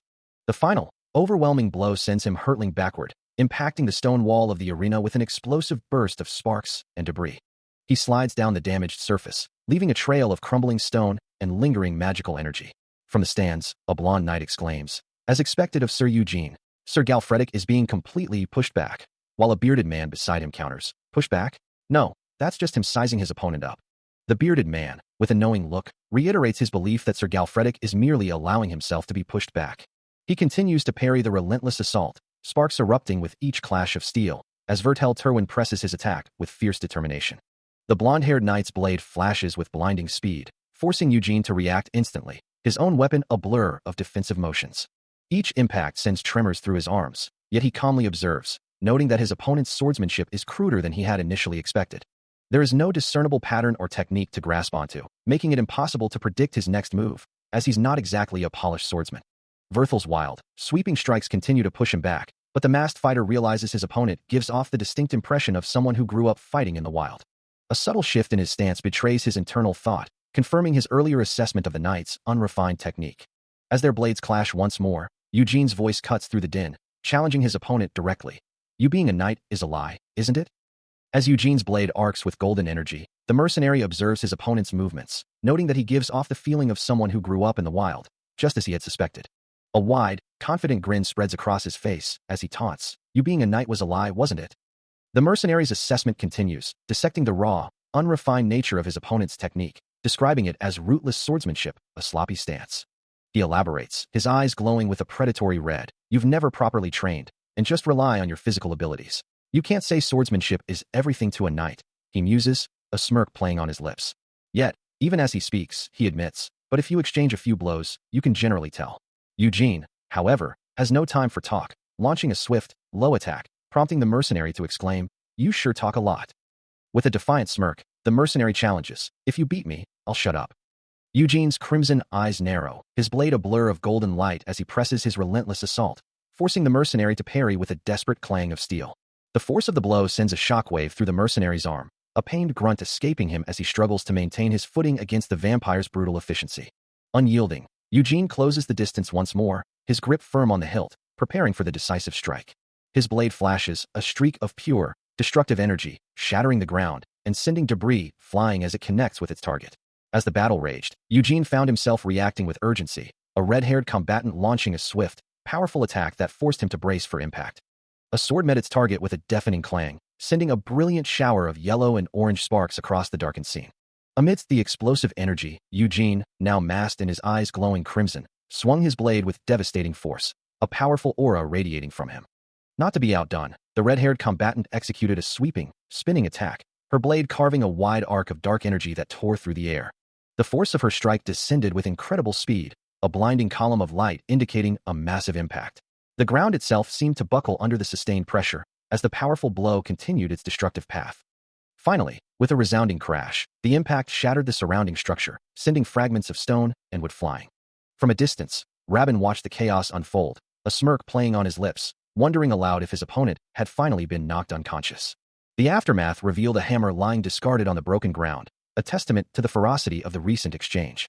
Eugene, his masked face still, his eyes burning with an intense red glow, demanded to know who was responsible for the sudden, powerful attack. Before he could fully process the situation, the red-haired combatant closed the distance once more, her blade arcing towards him in another swift, aggressive strike. The impact sent another shockwave through the ground, debris scattering as the relentless assault continued. Eugene's blade flashes, striking with a force that sends sparks flying as the red-haired combatant parries, the impact echoing through the ruined landscape. But her counterattack is swift and brutal, driving him back as she acknowledges his rapid learning curve. Another powerful blow shakes the very ground, sending cracks spiderwebbing across the stone. She follows up with a lightning-fast kick, connecting with his side and sending him reeling. Yet, he recovers in an instant, launching a counterpunch that the red-haired warrior barely deflects, her eyes widening in surprise. The force of his blow erupts in a blinding flash, a testament to the raw power he wields. Another explosive impact follows, the rapid exchange of blows a blur of motion and destruction. Seizing an opening, the red-haired combatant executes a powerful throw, sending Eugene spinning through the air. Her grimace deepens as she watches him, a mixture of frustration and grudging respect in her sharp gaze. He crashes to the ground, but even as she stands over him, preparing for a finishing blow, his resilience is undeniable. Her attack slams into the earth beside him, sending a violent spray of debris into the air. Staring down at his prone form, she can't help but wonder how someone of his smaller stature possesses such incredible strength. Despite the relentless assault, the red-haired combatant couldn't help but acknowledge that in terms of raw strength, his opponent overwhelmingly surpassed him. But even so, he knew he was superior in terms of experience, bringing a gloved fist down with crushing force. With a swift, practiced move, he seized Eugene's arm, completely breaking his stance and leaving him vulnerable. The force of the blow sent Eugene hurtling backward, his body arcing through the air amidst a cloud of dust and debris. Closing the distance instantly, the red-haired combatant followed up with a brutal punch, a wide grin spreading across his face as he connected. Eugene crashed to the ground, his mask askew, but his eyes still wide with a fierce, unyielding gaze. Before he could recover, a powerful kick slammed into him, sending him skidding further across the rough terrain. He was dragged along the ground, a trail of shattered earth and debris marking his painful path. Yet, even as his body scraped against the unforgiving earth, Eugene's crimson eyes flared with an intense, unwavering resolve. The red-haired combatant continued his barrage, landing a flurry of rapid punches that echoed with brutal efficiency, yet still, his opponent endured. Observing his opponent, the red-haired combatant mused that while there wasn't a single precise movement in Eugene's fighting, his rapid learning ability and crisis response, driven purely by survival instinct, were truly astonishing. As Eugene looked up, his eyes still burning bright, the red-haired combatant couldn't help but wondered just where this tenacious individual had come from. His opponent, the red-haired combatant, could only stare in disbelief, the words escaping him in a ragged breath. "This is my loss." The air itself seemed to crackle and distort around him, as Eugene moved with a speed that defied comprehension, a dark blur of devastating force. He became a whirlwind of destruction, his crimson eyes blazing as he tore through the environment, sending stone and debris scattering in every direction. Each movement was a testament to his raw, untamed power, a relentless assault that left no room for his opponent to recover. The ground beneath them fractured with each impact, a symphony of shattering stone echoing through the night. Structures groaned and buckled, unable to withstand the sheer force of his blows, collapsing into dust and rubble. Finally, amidst the settling dust and scattered debris, Eugene stood tall, the undisputed victor of the brutal exchange. His red-haired adversary lay motionless on the ground, defeated and unconscious, a stark testament to Eugene's overwhelming power. A man in the crowd, his voice trembling with awe, struggled to articulate the outcome. "Teach the winner is..." As Eugene turned, his dark cloak swirling around him, the man finally found his voice, proclaiming, "Knight Jan Eugene." A collective gasp rippled through the assembled spectators, their faces a mixture of fear and astonishment at the display of power they had just witnessed. Whispers erupted, some questioning, "What the hell is up with that knight?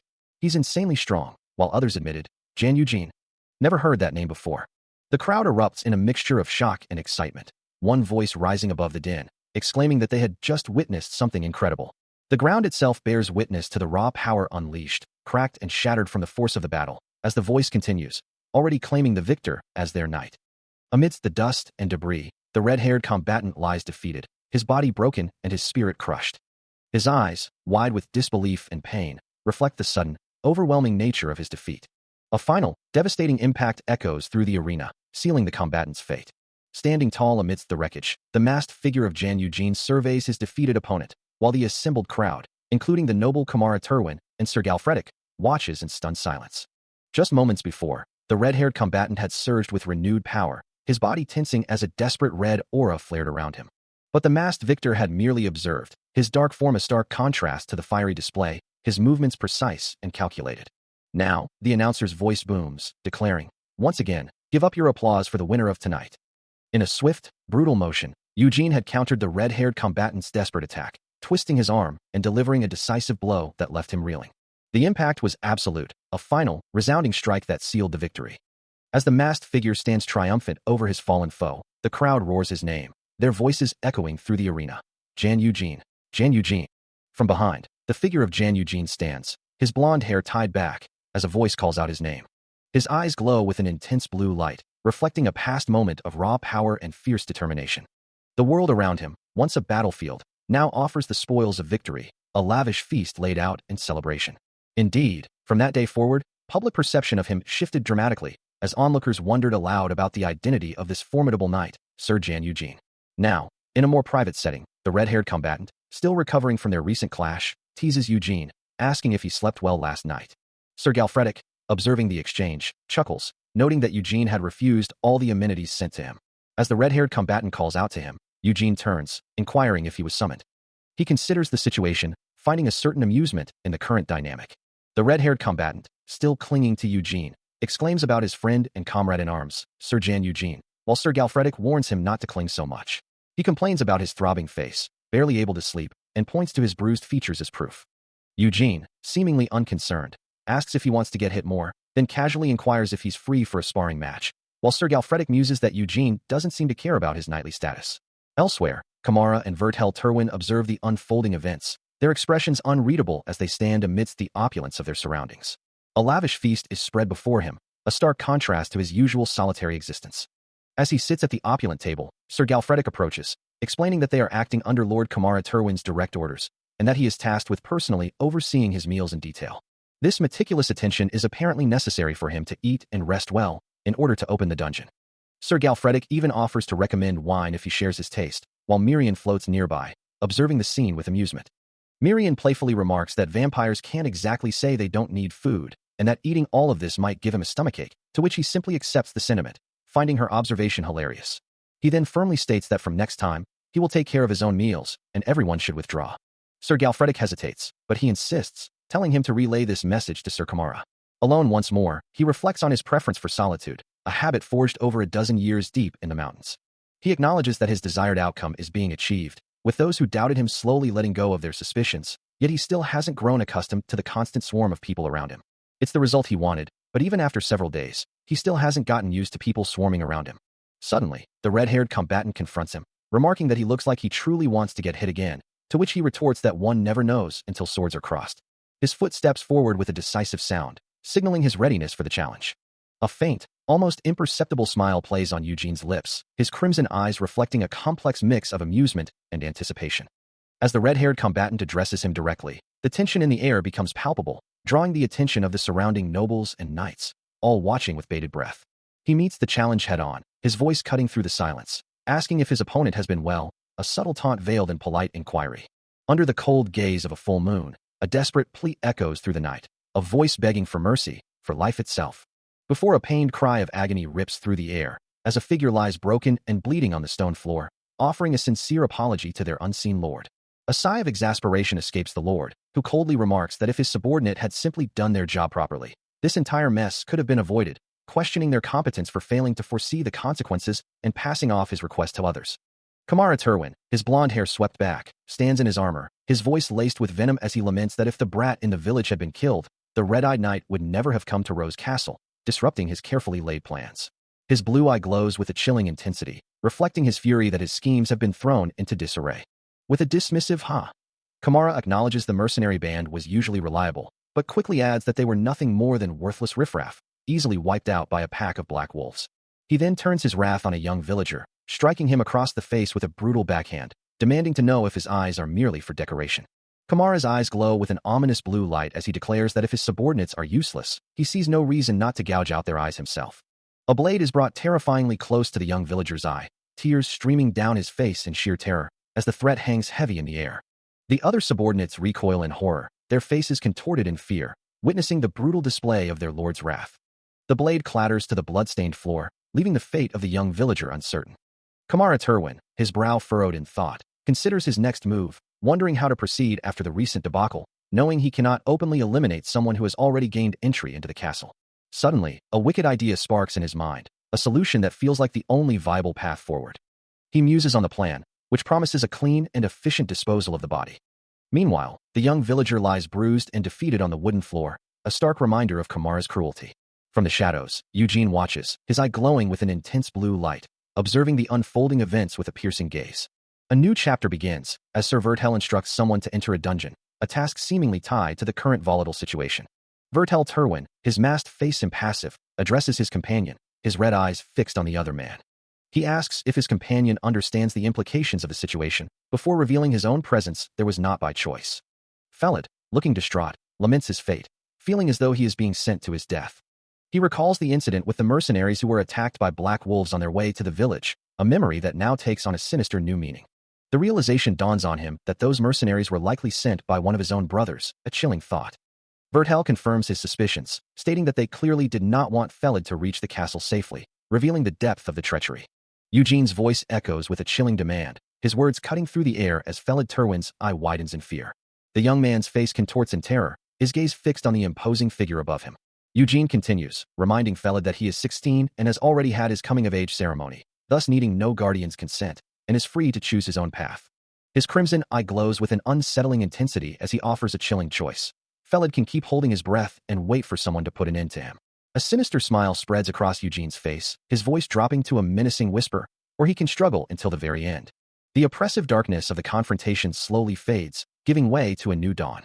Days later, the scene shifts to the entrance of a dungeon, where a group of armored mercenaries gathers, and the red-haired combatant addresses his comrades, acknowledging the obvious dangers ahead.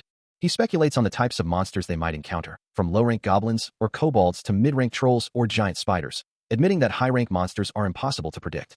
The mercenary leader then outlines their primary objective, to clear a path to the area where mid-rank monsters appear, with an immediate retreat if they encounter anything of a higher rank. The red-haired combatant adds that they will first scout for dungeon burrows, while the merchant, relieved to be merely a porter, asks if he won't have to bleed this time. Another mercenary, leaning against a tree, reveals his own strategy, planning to feign injury and stay back once the low ranks are cleared. As the mercenary group prepares for the dungeon raid, one armored figure questions the logic of risking their lives for meager byproducts, especially given the brutal nature of first-time dungeon raids and the poor compensation.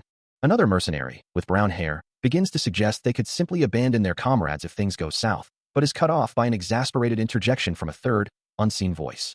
Meanwhile, a blonde-haired knight, Vertel, appears, his blue eyes sharp as he demands to know if Felid is present. His subordinates quickly confirm his presence, and Vertel reiterates his question, certain he had assigned Felid to this location. A mercenary, likely the one Vertel was addressing, hesitantly asks if he means the young man standing nearby. That young man, Felid, is seen offering a small bag of food to the mysterious hooded figure, Eugene, who accepts it with a quiet, all right, as Felid wishes him a safe return. From a distance, Vertel observes the exchange, his face contorted in disgust, muttering about Felid's association with what he considers a low-born, uncivilized wretch. Eugene's large boot stands beside Felid's smaller foot, a silent, imposing presence as the hooded figure looks down at the younger man. Vertel then confronts Felid directly, his voice laced with accusation, asking if he has forgotten his previous instructions.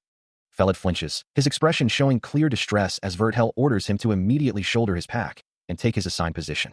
Vertel grabs Felid, his grip firm, calling him a brat and questioning his attentiveness. His face inches from Felid's. Vertel shouts, demanding to know if the young man has gone deaf. Verthel's voice cuts through the air, sharp and demanding, as he reiterates his order for Felid to return to his post immediately. But before he can lay a hand on the boy, Eugene's own hand shoots out, intercepting Verthel's grasp with a firm, unyielding block. Vertel recoils, his face contorted in disbelief and anger, uttering that the very idea of sending a boy whose only experience with a blade is kitchen knives into a dungeon opening is utterly ridiculous. Eugene, however, remains unperturbed, his crimson eyes fixed on Vertel as he questions if the knight has lost his mind. Still gripping Verthel's arm, Eugene dismisses his words as disrespectful, explaining that his only desire is to raise his little brother to be strong. Verthel's face twists further in fury, his blue eyes glowing with intense mana, as he snarls for Eugene to know his place. Eugene's grip remains firm, his voice calm but authoritative, reminding Vertel that he is in no position to treat Felid like a mere puppet. Verthel's armored boot is visible, emphasizing his stance, as he retorts that it seems Eugene is the one who doesn't know his place. Eugene then turns his gaze to Felid, who looks down nervously, and declares that the boy became his servant just yesterday, a statement that clearly shocks Felid.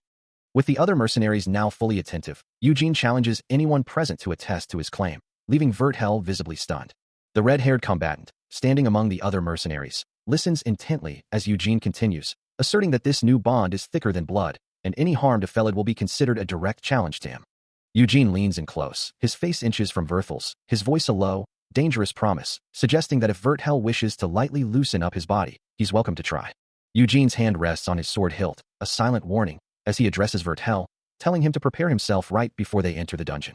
Vertel recoils, his face contorted in disbelief and anger, demanding to know who gave Eugene permission to act so boldly. The surrounding mercenaries and knights, including Felid, listen intently as Vertel challenges Eugene, questioning the ease with which he claims another family's child. Vertel continues, asserting that Eugene's actions will ultimately hinder Felid's future, though he admits a sense of reassurance about the dungeon, perhaps due to the strength of his own people, for they have knights not just in name, but in deed. His expression shifts to a sneer, recalling the impressive duel between Eugene and Sir Galfredic, acknowledging their skill. He then mockingly asks how long it would take him to reach that level, before bursting into laughter, declaring it would take more than a lifetime, his eyes narrowing in contempt for what he perceives as those bastards. Eugene, however, remains unfazed, stating that he, too, would have no issue in trusting his brother to Sir Eugene, a declaration that visibly shocks Vertel. Vertel, regaining his composure, retorts that Felid is already 16 and has completed his coming-of-age ceremony, implying he should be independent. He then questions whether an adult should truly choose his own path, his gaze intense. A stark truth is then laid bare. Felid is prey, and for the weak who become targets for a predator, surviving is far from easy. Even if they attempt to hide, the beast will relentlessly pursue them, going for their necks. Eugene then delivers his final, chilling lesson to the assembled group. If one cannot become strong alone, they must form a pack, before offering to share his studies and pointedly asking if any of them are even capable of reading. He had just finished his harsh lesson, declaring that the survival of the weak was only possible through forming a pack, a report then confirming the area was clear. Vertel Terwin, standing with the red-haired combatant and Eugene, confirmed that no traces of roamers were nearby, meaning no monsters had escaped through a dungeon burrow. With the path clear, the red-haired combatant gave the final authorization, allowing them to proceed with the dungeon opening, to which Eugene simply replied, "Good, then let's get going." The command echoed, a collective will to open the dungeon, its dark maw awaiting. A surge of determination propelled the group forward, their figures silhouetted against the glowing entrance as they stepped into the unknown. As they prepared to descend, the red-haired combatant offered a final, stark reminder. Your lives are in your own hands, a grim warning to the assembled knights and villagers. Vertel Terwin, his expression resolute, gripped his weapon, ready to face whatever dangers lay ahead. With a unified cry of advance, the group pressed deeper into the dungeon's glowing depths. Eugene and the red-haired combatant moved with the others, their forms disappearing into the shimmering blue light of the entrance. The dungeon entrance pulsed with an ethereal blue light, swallowing the last of the adventurers. Outside, the merchant bid farewell to the young villager, stating they would meet again in 4 days, while the young villager, with a worried expression, called out, "Sir Eugene, please be careful." As the blue light of the dungeon entrance continued to glow, a silent prayer was offered. May God watch over them. A guttural roar echoes through the cavern, followed by a gurgling sound. As desperate screams pierce the air, punctuated by a heavy thud.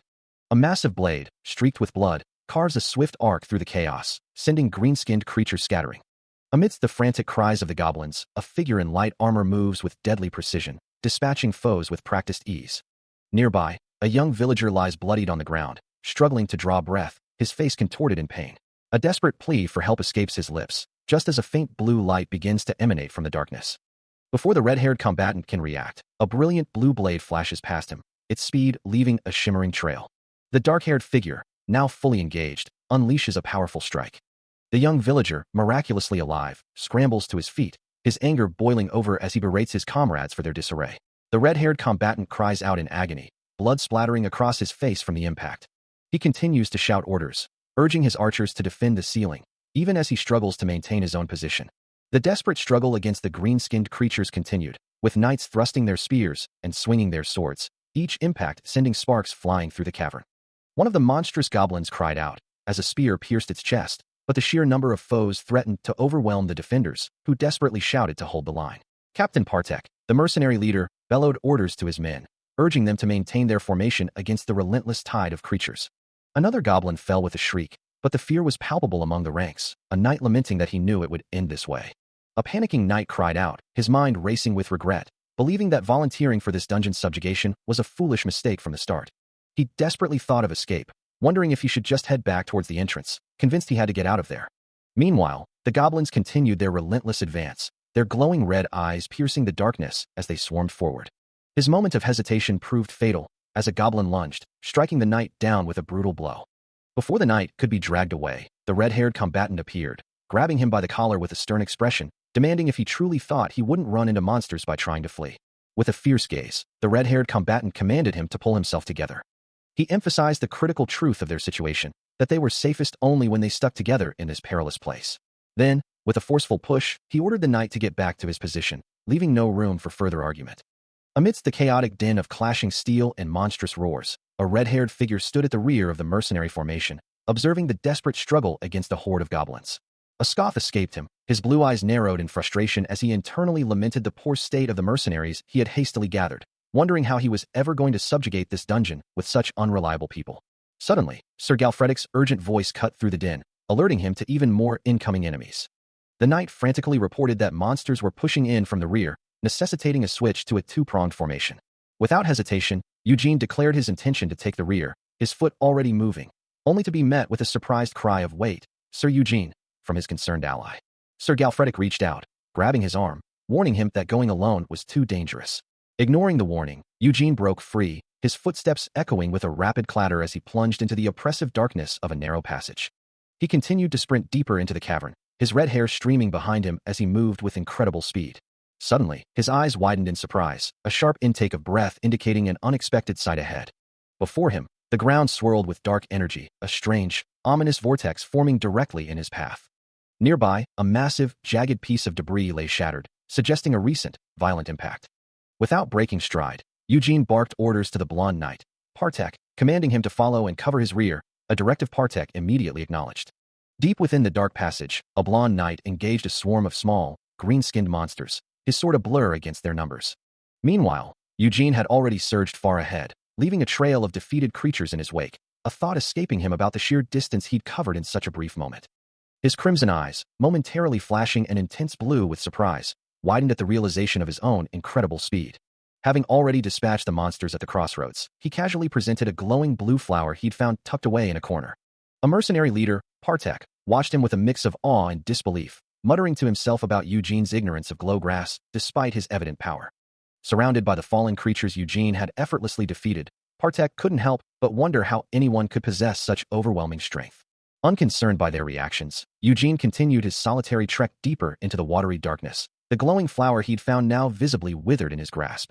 Further back, the mercenary struggled, several lying injured amidst the carnage, one despairing that his life was about to end. The grim scene was filled with the bodies of defeated monsters and wounded men, as a desperate cry from medics echoed through the passage, acknowledging the severe bleeding. Eventually, Partek and another mercenary caught up to Eugene, reporting that they had collected the remaining mana crystals and asking what to do with them. Eugene held a glowing blue mana crystal in his hand, his thoughts betraying his disappointment that despite killing so many, the yield was so meager. He observes the newly acquired mana crystals, noting their distinct blue hue, a stark contrast to the red one he obtained from the roamer. A small, ethereal figure floats beside him, remarking on the crystal's size, finding them a little disappointing compared to higher quality specimens. The spirit explains that a mana crystal's quality is directly proportional to the monster's strength and size, then questions if wild roamers typically yield larger crystals. She clarifies that a dungeon monster becomes a roamer if it leaves its domain, but this doesn't guarantee a larger mana crystal, recalling the massive alligator he absorbed and noting that such powerful roamers are exceptionally rare. He reflects on the alligator's immense power, which was strong enough to challenge his own territory. Considering the meager haul, he muses that obtaining the roamer's red mana crystal was incredibly fortunate, as doing favors for nobles and delving into dungeons feels utterly pointless at this rate. The spirit, sensing his growing impatience, wonders aloud if there are even any high-level monsters left in this place. The mercenary leader, Captain Partek, looking weary, laments his interrupted rest before sharply commanding his troops that break time is over and they must return to formation. He grabs one of his men by the collar, scolding them as weaklings. Partek declares that he and Eugene will take the lead, warning that anyone attempting to flee will face severe punishment later. One mercenary, clearly intimidated, thinks to himself that this is his first time in a dungeon, and he's being ordered to stand at the front. Eugene, observing the mercenaries' reluctance, concludes that they are not being helpful, and he will have to step up his efforts even further.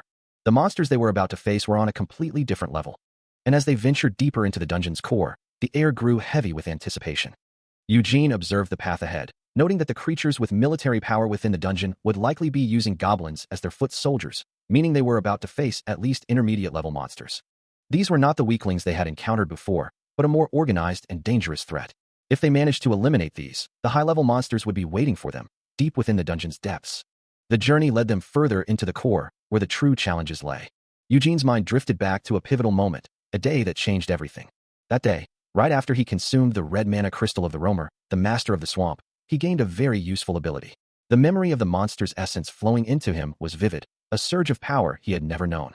Now, a new question arose in his mind. If he consumed another one like that, would he gain a different ability?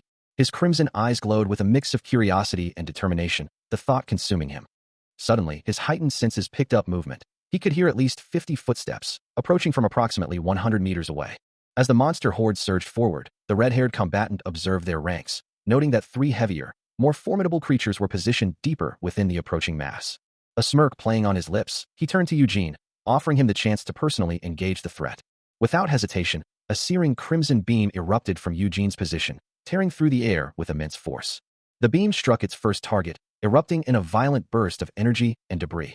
Continuing its devastating trajectory, the crimson light sliced through the dungeon, leaving a trail of destruction. The powerful beam showed no signs of weakening, its relentless force tearing through everything in its path. Finally, it found its mark deep within the monster ranks, striking a monstrous creature directly. The impact was catastrophic, as the monster's body exploded in a shower of crimson energy and viscera. The creature was utterly obliterated, its form dissolving into dissipating red particles. With the initial assault complete, the red-haired combatant roared, commanding everyone to charge. He surged forward, leading the charge alongside Eugene, their allies following close behind into the fray. The combined force of their assault slammed into the remaining monsters, sending a large creature reeling from the powerful impact. Eugene continued his relentless assault, a blur of motion as he carved through the monstrous horde, each strike leaving a violent impact. His movements were too swift for the eye to follow, a cascade of rapid blows landing on his grotesque foes. Meanwhile, the red-haired combatant, his expression grim, barked orders to a nearby knight, urging him to follow and support him. The knight, a captain among his ranks, immediately responded, "Yes, sir." The impact of Eugene's attacks was devastating, sending gouts of dark blood spraying from the monsters with each hit. He continued to press forward, his form a dark silhouette against the chaos, relentlessly cutting down his foes. As Eugene's leg blurred past, the knight captain, now leading a small contingent of armored soldiers, declared their intent to join the fray. "Sir Eugene, we will assist dash." Before the words could fully register, Eugene delivered a brutal kick directly to a monster's face, its grotesque eye bulging from the force. The creature reeled backward, its body contorting from the sheer power of the blow. Then, with a surge of crimson energy, Eugene unleashed another devastating attack, a wave of destructive force tearing through the monster's form. The monster's head exploded in a gruesome display, blood and gore erupting from the impact point. Another creature met a similar fate, its skull caving in under the sheer brutality of his assault. Eugene continued his rampage, a whirlwind of death leaving a trail of shattered monsters in his wake. Eugene continues his relentless assault, his blade a blur of motion as it carves through the monstrous horde, sending blood spraying with each precise strike. Leaving a trail of destruction in his wake, his movements too swift for the eye to follow, each impact a testament to his brutal efficiency. His face, splattered with gore, reveals the raw, crimson glow of his eyes, a chilling reflection of the monstrous power he wields in this desperate battle. On that day, as the battle raged, the knight captain and his soldiers charged into the fray, their weapons raised, ready to confront the encroaching darkness. They engraved the image of the knight they had long admired into their memory, but the sight before them now was something far beyond their understanding, a raw, terrifying force that left them stunned. With a savage upward swing, Eugene's clawed hand tore through another monster, its form dissolving into dark particles. He followed with a powerful kick, his leg a blur as it connected with an unseen foe. The impact was devastating, sending a geyser of green blood and gore erupting into the air. His noble swordsmanship, upright and just, was now a display of unyielding nobility, as he brought his blade down in a sweeping arc, surrounded by an aura of dark, destructive energy. He was a figure who maintained his dignity, even as he unleashed a torrent of crimson energy, reducing his foes to nothing but dust and scattered particles. The air crackled with residual magic, as he continued his relentless, almost effortless, slaughter. All of these were unlike the knights they had known before, leaving the red-haired combatant and the other soldiers to watch in stunned silence, witnessing a power they had never imagined. As the dust settled from the brutal assault, the blonde knight could only stare, his eyes wide with a mixture of shock and disbelief at the sheer force he had just witnessed. His gaze, along with that of the red-haired combatant, was fixed on the aftermath, a silent acknowledgement that what they had seen was a style far beyond their admiration, something primal and terrifying. Indeed, it was not merely a fighting technique, but the very style of a bloody beast, embodied by the figure lying amidst the carnage, his crimson eyes reflecting the chaos he had wrought. The ground itself bore witness to his ferocity, strewn with the bloodied, broken forms of those who had dared to stand against him. The aftermath of a brutal battle unfolds within a cavern, bodies of monsters and humans littering the ground, as a group of mercenaries, some injured, gather around the red-haired combatant who stands at the forefront. One of the injured mercenaries lies on the ground, blood staining his face, his eyes wide with shock. The massive green body of a fallen monster lies amidst the debris, alongside another lifeless human figure. The red-haired combatant addresses the weary group, explaining that their combat power has been severely depleted, making it impossible to push on any further after such a grueling battle. Eugene, his face bruised and bloodied, reflects on the situation, noting that it isn't physical fatigue that has set in so quickly, but rather a profound mental exhaustion caused by the scene they just witnessed. A dark, swirling aura emanates from him, hinting at the true source of his exhaustion. He lies prone, his long black hair fanned out around him, his body covered in dark, shadowy energy, indicating a deeper, more profound drain. The red-haired combatant reiterates his concern, believing they cannot advance any further. The blonde mercenary turns to Eugene, suggesting they withdraw, as they have already met their target. Eugene's crimson eyes glow faintly in the dim light, a determined expression on his face. He dismisses the idea of retreat, asserting that he isn't tired yet, and it would be a waste to turn back now, especially with the next subjugation's timing unknown. As the red-haired combatant declared that they had no choice but to advance, the mercenary leader added, "If you want to go back, you're free to return first." A heavy thud echoed through the cavern, as Eugene, with unwavering resolve, instructed Sir Galfredic to lead the subjugation party out of the dungeon, making it clear that from this point forward, only his mercenaries and he would proceed. His decision hung heavy in the air, a stark command that left no room for argument. Yet, the knight captain, along with other loyal soldiers, pleaded to remain, insisting they be allowed to accompany Sir Eugene and their captain. A mercenary named Rabin, observing the scene, wondered aloud, "Sir Eugene, could it be?" His leader, the mercenary captain, scoffed, "I thought we were getting dragged along." To which Rabin replied, "No kidding." A moment of quiet reflection followed, as the thought arose. Did he notice the soldiers' fatigue and choose to be considerate of them? Perhaps a warm heart, caring for those weaker than himself, lay hidden behind that sharp exterior. The knight captain, still resolute, murmured the name, Jan Eugene. A sigh escaped someone, acknowledging that he was a man who truly made one reconsider what a knight truly was, his actions defying conventional expectations. And so, the small, determined group, led by Eugene, continued their descent into the dark, web-filled depths of the dungeon, their torches casting flickering shadows against the ancient stone. A mercenary, Rabin, finds himself swept into a perilous situation he never wanted, the oppressive atmosphere of the dungeon weighing heavily on him. Though he tries to reassure himself that Sir Eugene, who can single-handedly defeat a troll, will undoubtedly handle any unforeseen challenges. Suddenly, a small, dark creature scurries across the ground, only to be swiftly crushed under his armored boot, leaving him to stare down at the remains with a mixture of disgust and unease. The crushed form of a spider, oozing green fluid, lies still on the cavern floor, prompting Rabin to question the nature of their new foe. A spider? His query is answered by the sudden, terrifying emergence of countless more, their glowing red eyes piercing the darkness as they swarm from every crevice. A chilling sight that elicits a gasp of alarm from the group. These are cave great spiders, a monstrous species known to live in groups, melting and consuming their prey with potent acidic poison. Rabin, despite his earlier apprehension, bravely engages the horde, his sword flashing as he cries out in effort. But the sheer number of creatures lunging from the shadows proves overwhelming.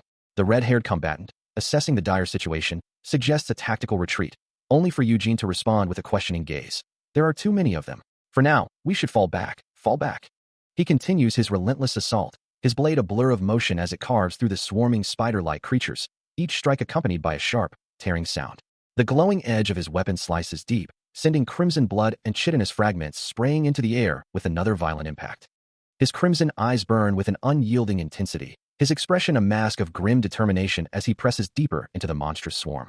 Even as the numbers seem insurmountable, he dismisses the thought, finding nothing to deter him, while the red-haired combatant, observing the chaos, urgently commands, "Rabin, we're joining Sir Eugene." Rabin, already engulfed in the fray, shouts his defiance, "We're already fighting," as he swings his flaming weapon, while the mercenary leader, equally engaged, brings his own blade down with a brutal, blood-splattering strike. Amidst the chaos, Eugene continues his rapid, glowing slashes, a whirlwind of dark energy tearing through the enemy ranks. The mercenary leader, too, fights with fierce determination, his sword a constant arc of steel against the relentless tide.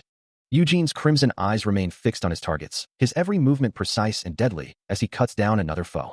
Suddenly, a piercing scream echoes through the cavern, as Rabin is overwhelmed and struck down by a monstrous spider.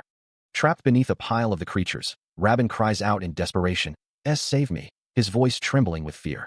A powerful, glowing impact erupts near Rabin, followed by Eugene's face, contorted in a mask of pure rage, his crimson eyes blazing with an infernal light as he unleashes a furious counterattack. Meanwhile, Rabin's terrified gaze remains fixed on the monstrous spider lunging directly at him, his fate hanging precariously in the balance. A sudden, jarring impact reverberates through the cavern, a stark exclamation in the chaos. Amidst the flurry of motion, a blade flashes, carving through flesh with a sickening spray of blood. The air crackles with residual energy, a testament to the sheer speed and force unleashed. His face streaked with dirt and sweat, Rabin watches, his eyes wide with a mixture of terror and disbelief. His crimson eyes burning with an unholy light, Eugene presses his relentless assault, as a voice nearby gasps, "Sir Eugene?" The sounds of impact echo around him, Rabin's expression twisting in agony and fear as the battle rages. His armor takes another heavy blow, and with a clang, his sword clatters uselessly to the ground, leaving him disarmed. Thrown backward by the force of an unseen attack, he tumbles amidst the monstrous forms, utterly vulnerable. Yet, Eugene remains a whirlwind of death, his dark cloak swirling as he cuts down the encroaching horde with savage grace. Rabin, now safe for a moment, stares at him with a dawning, unsettling realization, the question echoing in his mind. Is this man really a monster? He then calls out, his voice filled with a strange mix of awe and urgency. As expected, you're incredible, Sir Eugene. We've done plenty, so how about we turn back now? A nervous smile spreads across his face as he turns to the mercenary leader, asking, you think so too, right, Captain? A mercenary's boot stands firm on the cavern floor, the air thick with tension, prompting him to think, as his eyes widen in terror, that they had truly stumbled into something far beyond their capabilities. Among the creatures known as roamers, even within the same species, there exist different ranks, but higher-rank variants are almost never encountered, making them an anomaly in any subjugation party. The sheer, ridiculous size of the creature before them left no doubt. It was unmistakably a higher-rank variant of the cave great spider. A choked gasp escapes him, the word Lord barely a whisper of utter dread. He stares up at the colossal arachnid, its monstrous form looming over him amidst a tangle of webs. One of the spider's massive legs moves with a menacing red glow, signaling its imminent attack. Its monstrous head lunges forward, a guttural roar echoing through the cavern as its fangs and eyes glow with malevolent red light. The terrifying roar intensifies, the spider's glowing red eyes and razor-sharp fangs filling the entire view. Amidst the chaos, a blade flashes with a crimson glow, moving with impossible speed. Standing beside Eugene, Rabin pleads, suggesting they retreat, as they would be of no help against such a powerful spider lord. At the very least, he insists, they should return with Sir Galfredic. Overwhelmed by the sheer presence of the monster, Rabin's face contorts in terror, his eyes wide with a primal fear as he calls out to his companion. Meanwhile, Eugene's crimson eyes gleam with a cold resolve, his voice cutting through the fear-laden air as he issues a direct command for the two to withdraw. His hand clenches, a silent declaration of ownership, as he claims the formidable creature before them as his own quarry. Rabin, still reeling from the monster's oppressive aura, can only stammer out a choked acknowledgement, his mind struggling to comprehend the overwhelming sensation that grips him. As Eugene stands firm against the towering cave great spider, Rabin collapses to the ground, a strange, unsettling feeling washing over him, as if his very body is no longer his own. Every nerve ending screams in protest, urging him to flee from the overwhelming threat. Marin, the water spirit, observes the scene with a knowing gaze, commenting on how the mercenary's instincts have completely surrendered to the immense difference in strength between them and Eugene. Eugene remains silent, his expression unreadable, deep in thought as he processes the situation. Marin continues, dismissing the idea that the monster is merely a typical high-rank creature, asserting that at this level, it's likely even stronger than the master of the swamp. She then muses on the potential reward, suggesting that if its power is so immense, its mana crystal should be proportionally larger. With a renewed sense of purpose, Eugene turns fully towards the monstrous spider, his cloak swirling around him as he prepares for the inevitable confrontation. His grip tightens on the hilt of his weapon, a silent promise of the battle to come. The monstrous cave great spider lets out a terrifying roar, its fangs dripping with venom, its multiple red eyes gleaming with predatory hunger. He stares down the beast, his own crimson eyes burning with resolve, as Marin, the water spirit, floats beside him, her blue aura shimmering, challenging the creature. Struggle all you like, roamer. A hidden treasure chest, partially open and radiating a faint red glow, seems to beckon, reminding him that the harder it is to open such a prize, the more exhilarating the reward within. A strange, clicking sound echoes, as a large, striped spider hangs suspended. The same unsettling sound emanates from a simple teacup, suggesting a connection between the mundane and the monstrous. Suddenly, a glowing line slices through the air, striking the spider with precision. Looking up towards the sky, the protagonist's crimson eyes reflect a newfound understanding. His hand extends, a subtle glow emanating from his fingertips, towards the remnants of the spider and the teacup. This was the second ability he had gained, he realized, after consuming the mana crystal of that dungeon's lord. It was camouflage, a power that allowed him to blend seamlessly with his surroundings. By protecting his skin with the first ability he had obtained, skin reinforcement, he had laid the groundwork for this new transformation. And using camouflage to reproduce human skin, he was now finally able to stand under the sunlight. With this, the troublesome issue of having to avoid sunlight had been reduced, but a voice from an unseen figure questioned, Sir Eugene, you're walking around without your mask now? Amidst a bustling courtyard, laughter and merriment fill the air, as various figures enjoy the festive atmosphere around a grand fountain. At a lavish table, a woman leans in, her voice dripping with admiration, wondering why he had kept such a beautiful face hidden behind a mask for so long, calling it cruel to conceal his looks. Another guest, eager for tales of valor, politely requests the knight to recount the events of the dungeon opening. The praise continues, with one exclaiming that he had single-handedly defeated a formidable cave spider, while he simply offers a non-committal silence. Meanwhile, Marin, a glowing blue spirit, floats nearby, her voice a playful taunt, observing that he is being sucked dry by the attention, as another voice implores him to share his heroic tales. The flattery persists, with one woman declaring his beauty, and another speculating if his lineage might carry the blood of an elf. The mention of elves causes Eugene to ponder, realizing that the situation is becoming more troublesome than he anticipated. Suddenly, a voice from behind him declares, "That must be the explanation." A hand rests on his shoulder, as the speaker confirms their deduction, stating that it now makes a bit more sense. The voice continues, recalling how his eyes were sharp even in the darkest dungeon, and his ears as keen as a wild dog's.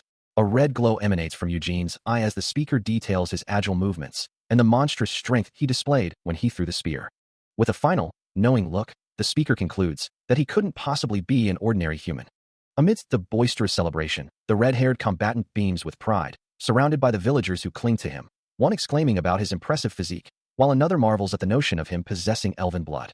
He continues, wondering aloud, how someone with such striking features could have possibly remained inconspicuous in this region, questioning how he managed to conceal himself for so long. As the red-haired man points in his direction, Eugene, observing the scene, acknowledges internally that his counterpart is surprisingly perceptive.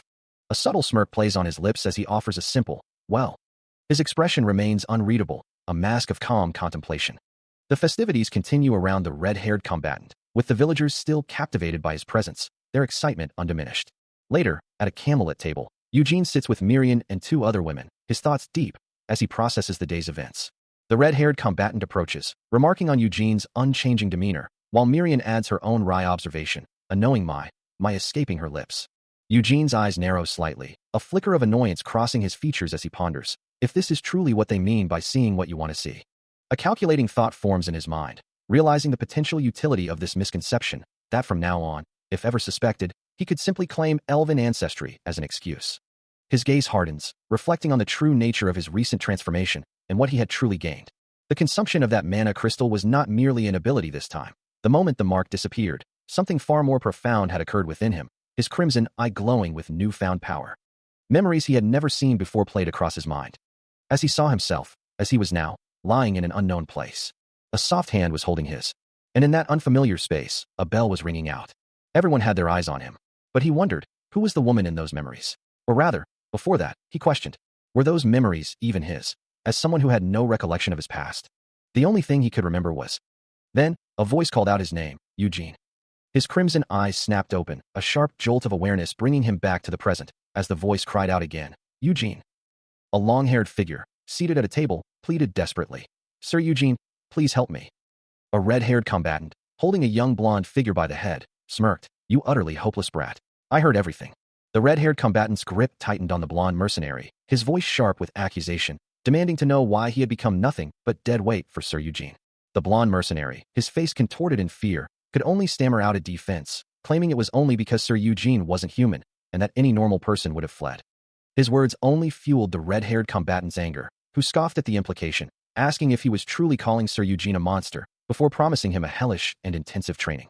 Meanwhile, Eugene, his crimson eyes reflecting a distant gaze, found himself lost in thought. He mused internally that the only thing he could recall was his own name, Eugene, but recent events had begun to give him a certain hunch about his past.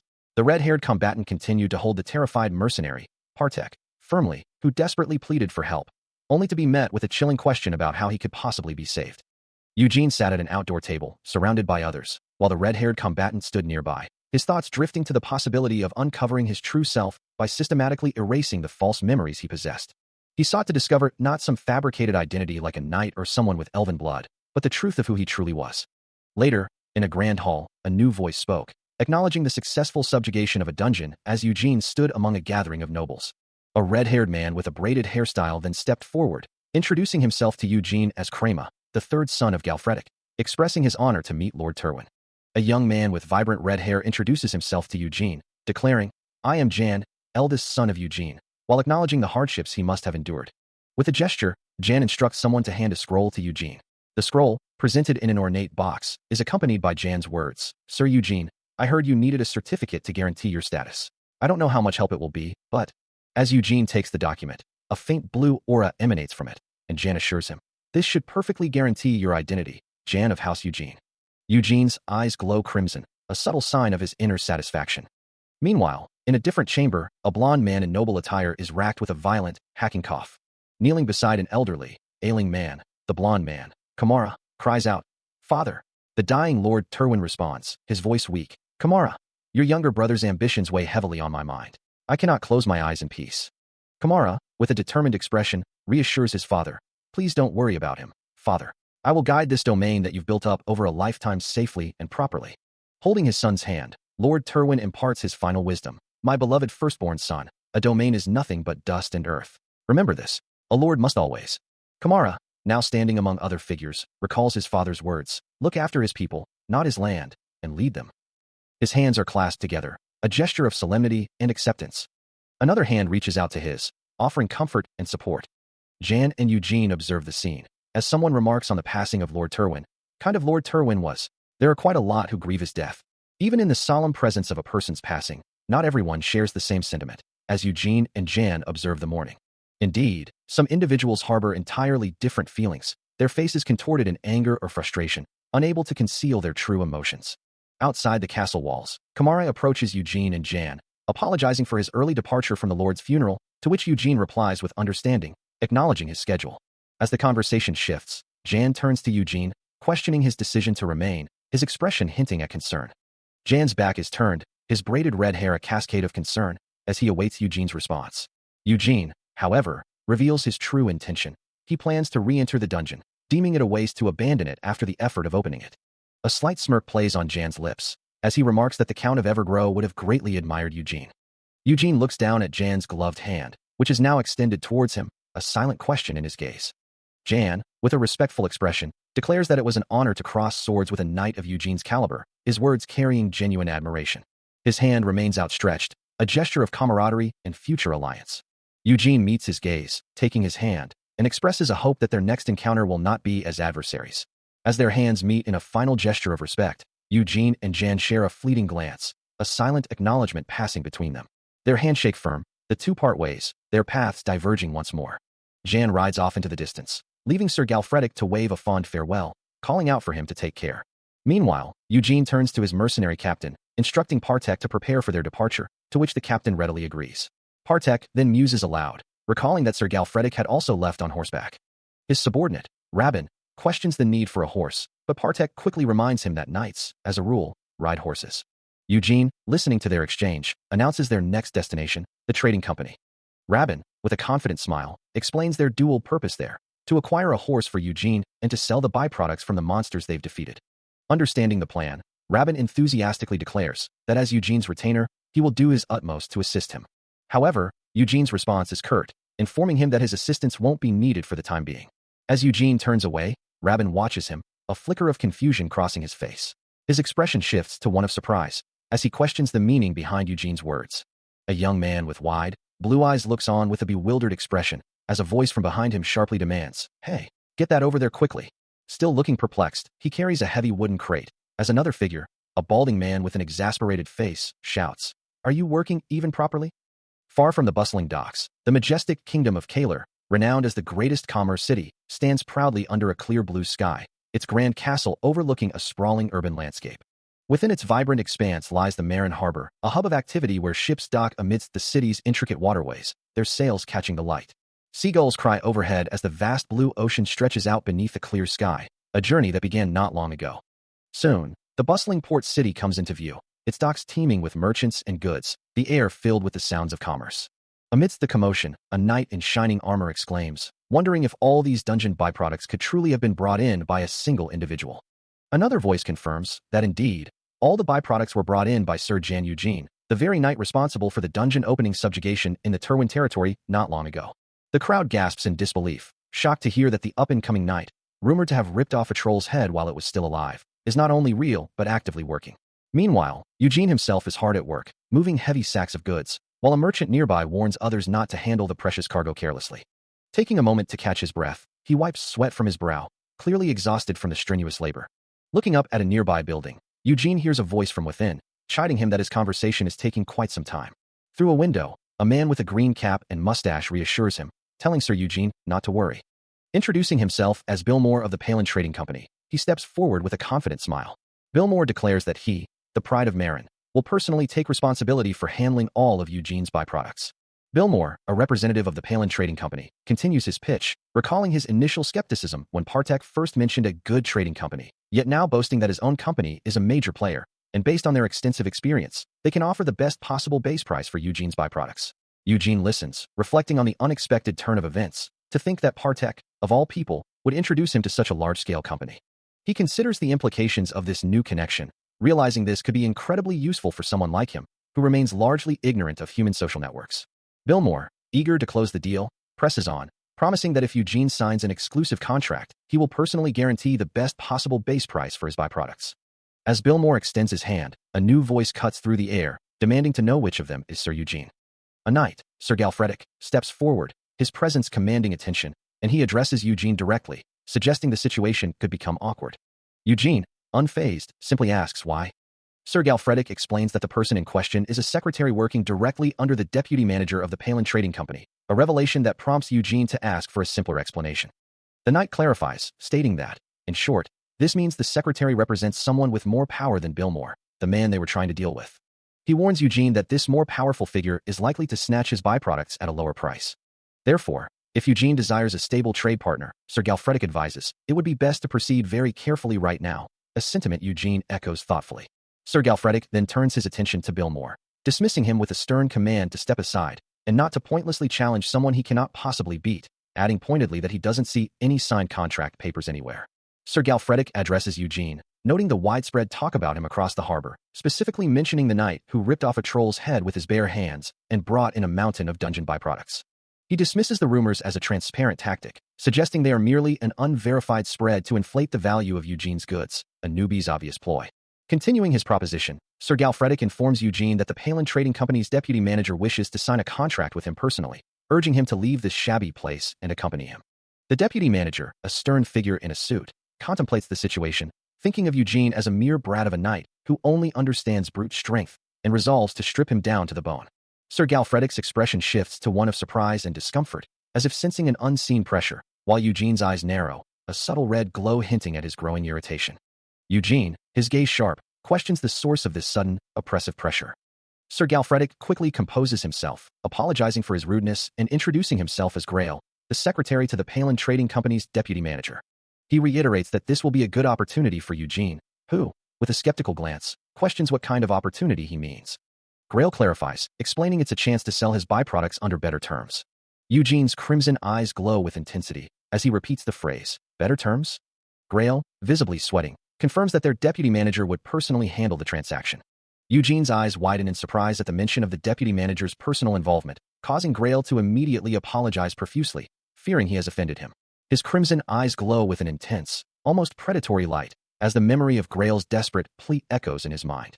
The secretary's voice, filled with panic, still rings in his ears, a stark contrast to the calm he now projects. Seated across from him, Billmore and the young villager watch with bated breath, as Eugene's silent presence commands the entire room. Suddenly, Billmore bursts into tears, overwhelmed by emotion, exclaiming that he is moved by Eugene's actions and questioning if he truly rejected a contract with the deputy manager on his behalf. With renewed fervor, Billmore pledges his full and unwavering support, insisting that Eugene need only ask if he ever requires anything. Eugene, observing the merchant's genuine sincerity, responds with a subtle smile, acknowledging that he likes the sound of such an arrangement. Billmore, however, misinterprets the moment, his face lighting up with eagerness, and asks when they can begin the proceedings, only to be met with a confused query from Eugene. Eugene's expression hardens, his voice firm and decisive, as he declares that the proceedings begin now, and orders Billmore to leave. Meanwhile, in a lavish office, the deputy manager of the Palin Trading Company receives a report, his voice laced with disbelief as he questions if the offer was truly rejected. Grail, bowing deeply before his superior, apologizes profusely, confirming that Eugene is indeed no ordinary man, just as the rumors suggested. The deputy manager of Palin Trading Company, his expression a mask of calculated indifference, addresses Grail, telling her it is fine and to raise her head, musing that knights often complicate matters. For merchants like them, he considers, honor or pride are mere tools, and in that case, they simply have to find their own ways to make things difficult for such individuals. For those whose power stems from money and goods, that is not a particularly challenging task. It becomes even simpler, especially when the opponent is a knight of meager means. A knight who doesn't even possess a proper horse. Such a situation presents a gift far too generous for a penniless knight to refuse. A young villager, his eyes wide with surprise, utters a confused, "Pardon?" He looks up at Eugene, asking, "You're telling me to stay here, and—" Eugene, his gaze firm, confirms, "You heard me." He reiterates his instruction to keep selling all the monster byproducts he brings back to this man. The young villager, still bewildered, questions, But why? Why do I have to stay behind this time too? Is it because my skills are still too lacking to follow you?" His face hardening with resolve, he declares, "If that's the case, then I'll start training with the sword this instant." Felid, the young villager, looks up with a questioning gaze, asking about the true role of a retainer. Eugene, facing him, calmly explains that it is to support the knight they serve, both in battle and in their daily lives. Confirming Felid's understanding, Eugene then clarifies that his specific task is to support his daily life as his retainer. As Felid listens, his expression growing somber, Eugene details his mission. He will sell the byproducts brought back from battle and accumulate money. With a firm declaration, Eugene assigns this mission to Felid, his new retainer. Eugene then introduces Felid to Bill Moore, instructing him to work out the details with the merchant, who will teach him plenty about business in all sorts of ways. Felid reflects on his situation, acknowledging that without Sir Eugene, he would have died a long time ago, realizing that throwing a tantrum over this would be disgraceful. His eyes narrow with a newfound resolve as Eugene adds that once they've saved up some funds, he will consider teaching him the sword. Eugene looks out at the distant horizon, a faint smile playing on his lips, contemplating the future. He then adds, his voice carrying a hint of expectation, that someday, Felid will also have to support his battles as a retainer. Felid's gaze is fixed forward, his expression a mix of surprise and renewed determination, the promise of future combat igniting a spark within him. A confident smile spreads across his face, his hand over his heart, as he silently accepts the challenge and his new path. The sun began its descent over the sprawling city, casting long shadows across the ancient rooftops and bustling streets. Amidst the sounds of the marketplace, a merchant's voice echoed, wishing customers to return. As Felid and Eugene walked away from the stalls, the latter mused aloud about their rapidly dwindling funds. He held up a small, empty pouch, lamenting that even after buying only the barest essentials, nothing remained. Felid, with the tiny water spirit Marin floating beside him, sniffled, his own heart feeling hollow at the sight of their meager purse. He looked to Eugene, seeking reassurance, wondering if they could truly recover their financial stability quickly. His gaze then drifted to a magnificent suit of knightly armor displayed nearby, its polished plates gleaming under the fading light. Eugene, his back to the viewer, seemed to consider the implications of such wealth, his dark cloak obscuring his expression. Looking up at the armor, Felid wondered aloud, if such a dreamlike possession was truly as expensive as it seemed. Eugene's crimson eyes narrowed slightly as he explained that such armor wasn't merely expensive, but a generational heirloom, passed down by even the wealthiest knights, signifying its immense value. Suddenly, a voice cut through the air, calling out to Eugene with urgency. Both men turned to see a figure rushing towards them from down the street, their arrival signaling an unexpected turn of events. A blonde knight, his face contorted in panic, delivers a desperate warning. A massive roamer horde, he cries, has appeared just outside Marin. Gasping for air, the knight explains that the roamers from the forest east of Marin are attempting to breach the city, and the local guilds are barely holding them back. Turning to his companion, Felid suggests they should participate in the subjugation. Eugene, however, responds with a simple, skeptical question. The blonde knight, now closer, begins to elaborate on his reasoning. He explains that unlike dungeons with owners, roamer hunts incur no commission fees, and Marin, as a merchant city overflowing with capital, is the perfect place for such an endeavor. With a flourish, the knight emphasizes that it's the ideal location to sell monster byproducts and loot at high prices, without any transport costs. His eyes wide with excitement, he concludes that it all translates to a huge pile of money. Convinced by the prospect of wealth, Eugene declares there's no reason to hesitate, and they set off. The blonde knight eagerly rushes ahead, prompting Eugene to question his surprising speed. However, his enthusiasm quickly wanes as he hunches over, panting heavily, begging for a moment to catch his breath, while Felid observes his exhaustion. A subordinate of the deputy manager, standing before Eugene, announces the delivery of a warhorse, a gift from his superior. With an almost theatrical flourish, the subordinate begins to praise the magnificent creature, describing its glossy black mane as smooth as silk. He continues, detailing its muscles, tightly woven as if sculpted by a god, proclaiming it a thoroughbred among thoroughbreds, with its own impeccable pedigree. As the name of the deputy manager echoes, Eugene's crimson eyes narrow, a flicker of intense thought crossing his face. He questions, a hint of disbelief in his tone, if this truly is a gift from the deputy manager.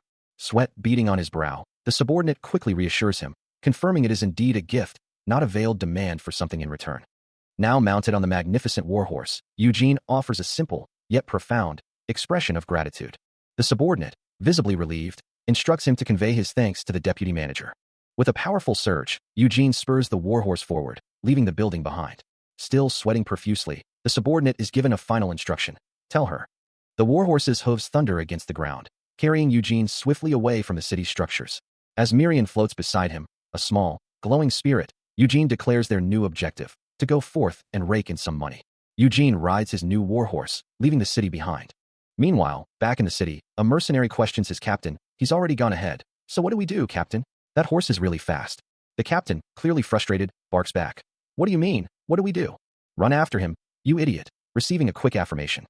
Elsewhere, the deputy manager stands in quiet contemplation, a subtle, unreadable expression on his face. Eugene's journey takes him deep into the Marin city eastern outer forest. The dense woods loom around him, the air thick with the scent of pine and damp earth. Deeper within, a small group of goblins stands over a fallen figure, their crude weapons glinting in the dappled light. Suddenly, the goblins turn, their eyes wide with surprise as an unseen presence approaches. It is Eugene, thundering through the undergrowth on his powerful warhorse, its hooves pounding the forest floor. With a swift, brutal strike, he dispatches one of the creatures, blood spraying into the air. He glances back for a moment, his crimson eyes sharp, before urging his horse onward. The warhorse continues its relentless charge, carrying him deeper into the forest. He continues his journey into the forest, a small blue spirit hovering nearby, warning him that if they can already see the roamers from their current position, the scale of the threat must be immense, and the Marin Guild members who were supposed to be holding the line ahead might already be dead. A grim smile plays on his lips as he considers this, muttering, "Good news." His crimson eyes glow with an intense, predatory focus, reflecting the deepening shadows of the woods.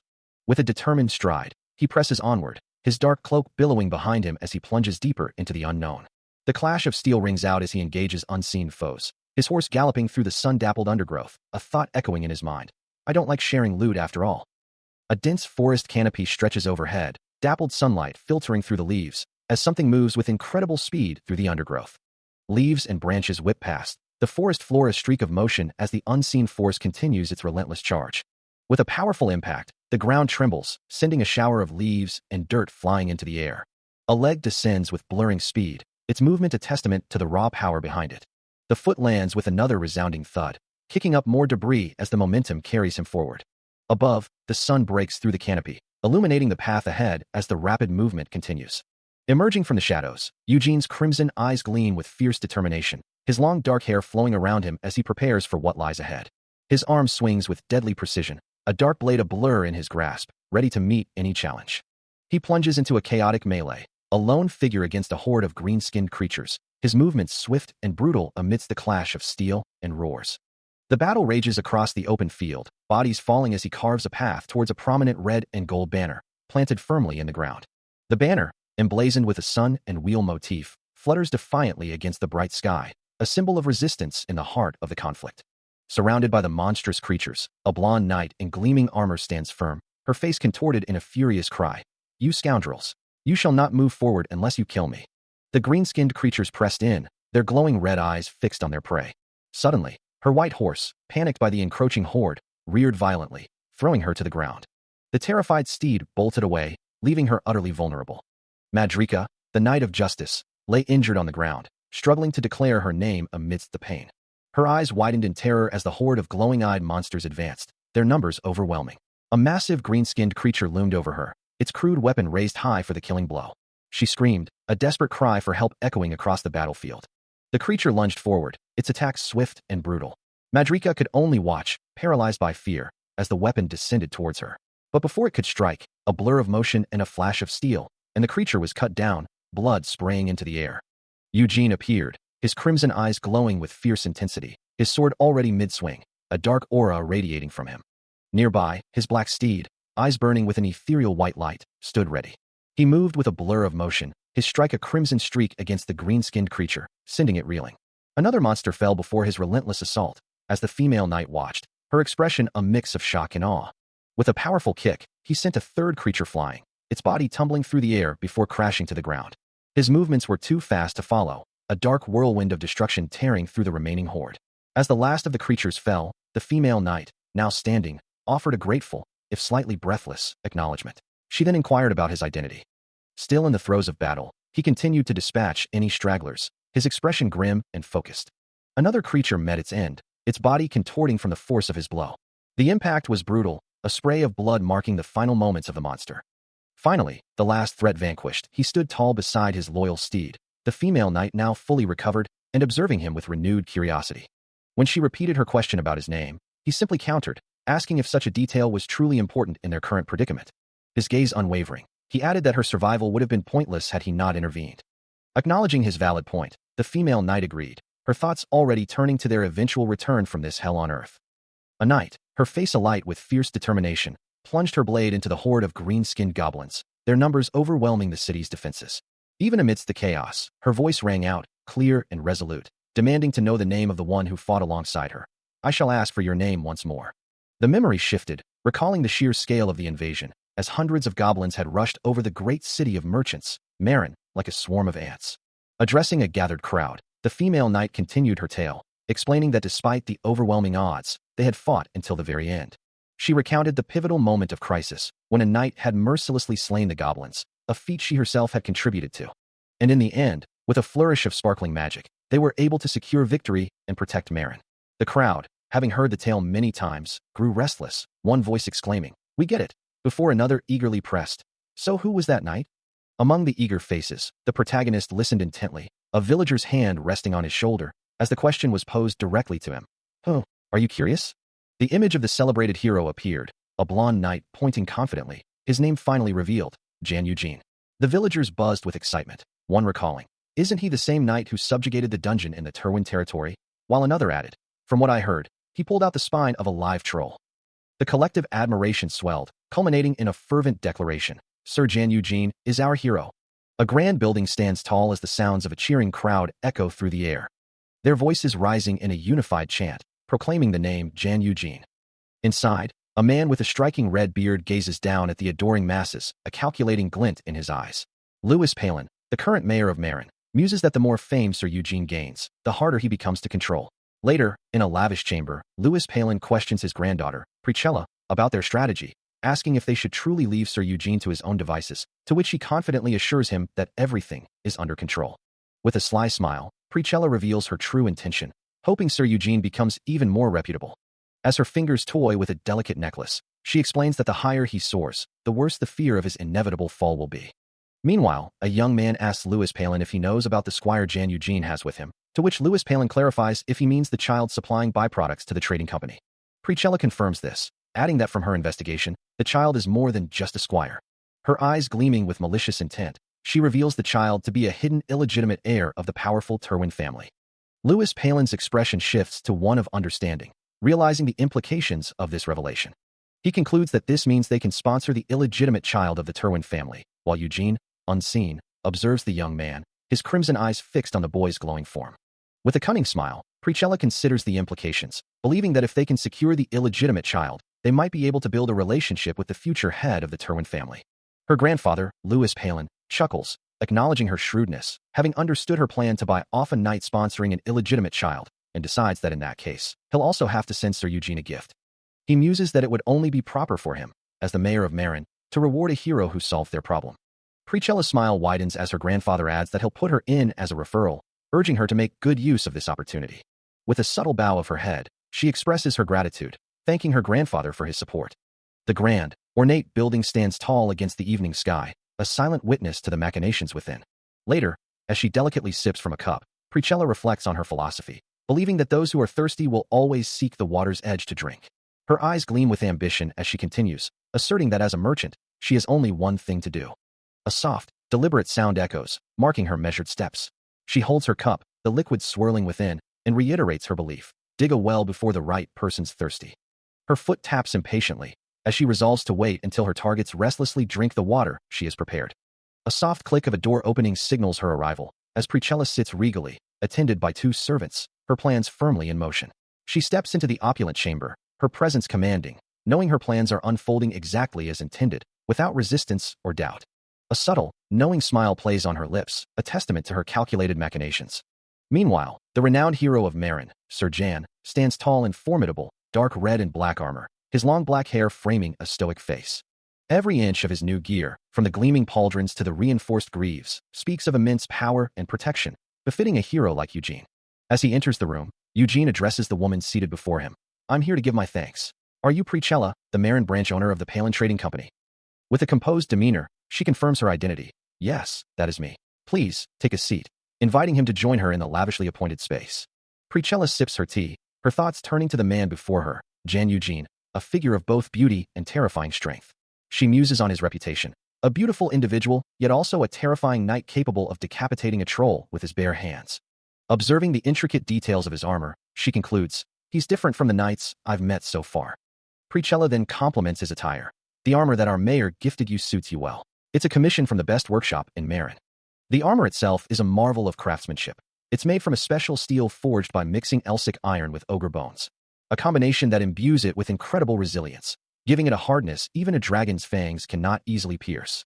As the assembled company observes, Eugene evaluates the new armor, confirming its sturdiness and expressing confidence in its performance for the upcoming dungeon subjugation. He notes that his mercenaries are now in prime condition, anticipating great results from their efforts. Preachella, feigning humility, acknowledges his words, stating that while she didn't expect rewards, she appreciates his gratitude. With a subtle smirk, she begins to offer a proposal, only to abruptly declare herself a busy person and announce her departure. Her sudden change of pace leaves Eugene visibly stunned, his expression one of utter surprise. As she walks away, he questions her hasty exit, to which she replies that she will only stop by once more after the dungeon in Terwin is subjugated, implying a limited engagement. A sudden thought strikes Eugene, causing him to reconsider the terms of his contract. Preachella, with a determined glint in her eye, clarifies that her current contract is limited to the byproducts of the dungeon, suggesting this might be their farewell, as she intends to focus solely on collecting mana crystals from now on. Without another word, Eugene turns and walks away, his long hair swaying with his movement. Preachella, caught off guard by his departure, shouts for him to wait, her face contorted in frustration. He pauses, glancing back over his shoulder, a silent acknowledgement of her plea. As Deputy Manager Palin stands behind her, Preachella, now composed, makes a final, pointed statement, leaving the implication hanging in the air. Still, she pressed on, her voice laced with a challenge, wondering if he truly had more to discuss. His crimson eyes narrowed slightly, as Eugene questioned her meaning, a hint of confusion in his tone. Preachella's emerald gaze sharpened, declaring she wouldn't allow him to play dumb any longer, that there was a limit to such pretense.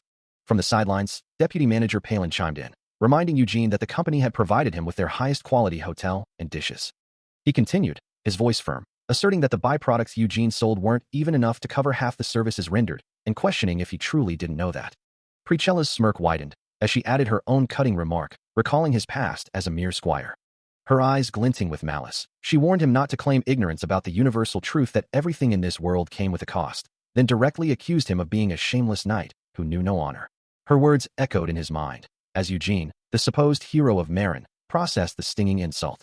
As the confrontation begins, a woman with fiery red hair challenges the dark-haired figure, demanding to know if he intends to simply walk away after taking everything from her, then asks if Sir Jan Eugene cares to argue his case. His crimson eyes narrow slightly, a cold, almost predatory expression settling on his face. A scoff escapes him, uttering a single word, ridiculous. The woman, Preachella, continues her accusations, recalling how he dumped unwanted gifts on her as he pleased, and now demands payment for those very gifts. Eugene's glowing red eyes fix on her, his voice laced with contempt as he dismisses her, is a mere merchant. He finishes his thought, his gaze unwavering, trying to threaten me? Preachella's expression hardens, her emerald eyes reflecting her growing anger. Behind Preachella, her entourage, including Deputy Manager Palin, Billmore, and 2 knights, reacts with visible shock and alarm to Eugene's audacious words. Preachella attempts to regain control, asserting that he seems to be under a misunderstanding, and clarifies that she has already made a contract with Palin Trading Company through Billmore. Eugene remains unfazed, his foot tapping impatiently, declaring that as long as she quietly keeps buying his goods, he couldn't care less what the people of Marin say about him. He then reminds her, but as you said, everything has a price. With a final, chilling smile, his eyes glowing intensely, he gives her permission to go ahead and run your mouth all you like. Eugene's crimson eyes narrow, his voice a low challenge, promising that Preachella will soon discover the true cost of his actions. As he addresses the deputy manager of the Palin Trading Company directly, his gaze piercing through the man's composure. Preachella, standing amidst her retinue, listens with growing indignation as Eugene continues, accusing the Palin Company of colluding with the city of Marin to persecute the very knight who saved them. He warns them that if this pattern of injustice persists, no knight will be willing to step forward when the next crisis inevitably strikes. With his back to the group, Eugene stands tall, his words hanging heavy in the air, leaving Preachella and her associates stunned by his audacity. He declares his piece has been said, and he prepares to depart. One of Preachella's knights, Rabin, offers a polite but pointed remark, apologizing for his bluntness but lamenting the unfortunate turn of events. Preachella, her emerald eyes burning with frustration, retorts, suggesting that a different approach could have fostered a good relationship. Her face contorts in a mixture of anger and disbelief, the merchant Billmore looking on with concern. The deputy manager, his monocle glinting, calls out, addressing Eugene by his full title, Sir Jan Eugene, in a desperate attempt to halt his departure. But Eugene continues to walk away, his long dark hair swaying, ignoring the plea to wait. Preachella bows her head in defeat and frustration, her shoulders slumped, As the deputy manager and Billmore watch Eugene's retreating figure, their faces etched with dismay. Having just challenged the Palin Trading Company, Eugene now listens as Treachery, deputy manager of the Marin branch, offers her deepest apologies. She admits that her desire to gain the upper hand in their relationship had clouded her judgment. To atone for her rudeness, she proposes starting their relationship anew from the beginning. She even promises to keep their existing contract with Billmore, but with added clauses, assuring him there will be nothing to worry about. Internally, Treachery reflects on her past experiences, having seen more than enough knights who eagerly seek patronage, believing most so-called knights are merely fools chasing wealth and fame. Yet, she acknowledges that this man, is different. Her gaze sharpens as she considers him, realizing he is too dangerous to toy with. A frustrated sigh escapes her as she thinks, perhaps that's why. Her merchant's instincts are screaming at her, insisting she mustn't let him go. Finally, Eugene responds, his voice calm and measured, agreeing to at least hear her out. His armored form stands resolute, a silent testament to his unwavering presence. However, a flicker of crimson in his eyes betrayed the depth of his thoughts, as he considered the implications of the offer. Meanwhile, Treachery, her expression a mix of desperation and hope, internally pleaded that this would indeed be a very tempting offer, one he couldn't refuse. With a bow of her head, she continued her plea, thanking him for his mercy, a desperate attempt to salvage their relationship. Elsewhere, the ethereal Marin floated above Eugene, who rode confidently on horseback, admiring the intricate armor of his mount and musing that it was just decoration, but it certainly looked cool. The horse snorted, its powerful form moving with grace, carrying its rider through the forest. Marin continued her observations, concluding that armor truly completed the image of a knight, especially when paired with a magnificent horse. Her excitement bubbled over as she declared, "Wow, watch out, world. Eugene is the coolest in the whole world."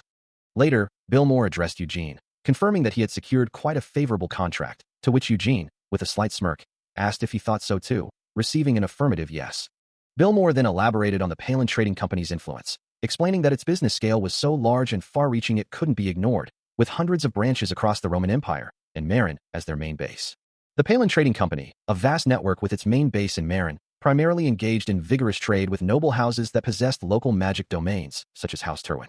Billmore explained, riding alongside Eugene, that for such a company to offer unlimited mediation for dungeons or labyrinths connected to each branch was an incredibly generous proposal.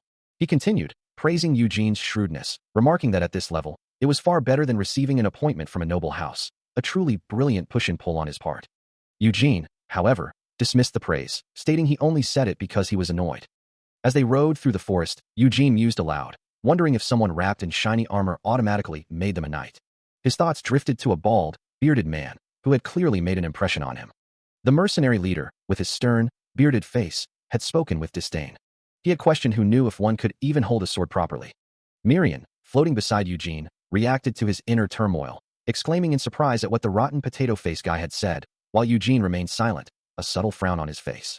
Suddenly, a blonde-haired noble, Lord Turwin, appeared in the clearing, greeting Eugene with a cheerful wave, declaring he was right on time. Eugene looked towards the new arrivals, his expression shifting to surprise, as he recognized one of them. "Ah, Sir Kamara?" Lord Turwin, standing beside Sir Kamara and other knights, offered a polite, yet pointed, remark. "Or, should I say Lord Turwin now? Please address me however you please. You've changed quite a bit in such a short time." Someone asks about the current situation, noting that instead of being broken, a younger brother has once again hired new mercenaries. However, this time, there's a distinct feeling that something is amiss, a sentiment echoed by another voice questioning the unease.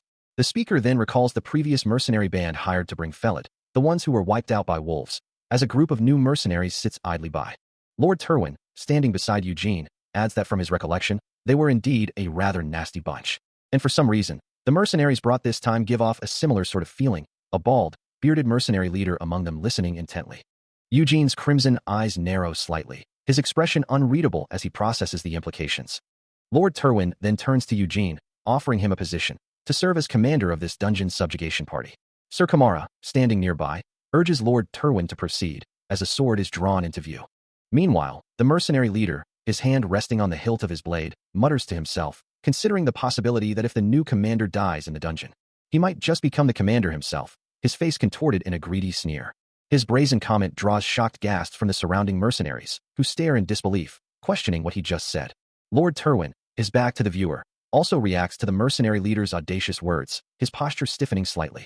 A mercenary grumbles about the grim reality of their mission, acknowledging that while no one wants to speak of it, they aren't embarking on a pleasant journey. Eugene, facing the mercenary leader, concurs with the sentiment, observing that within a dungeon, human life loses all value, becoming as cheap as a fly's, and thus, they must prepare for the absolute worst.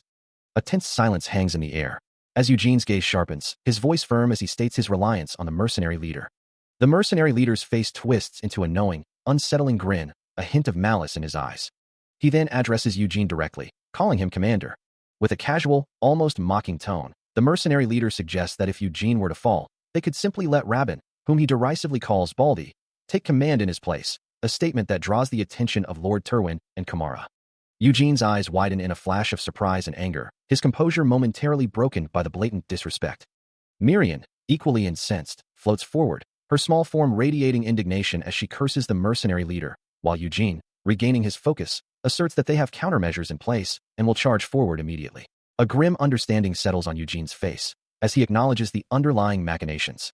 Elsewhere, Vertel, with a sly finger to his lips, reveals his true intentions, confirming that this entire situation is one of his little tricks, designed to use the mercenaries to eliminate Eugene within the dungeon.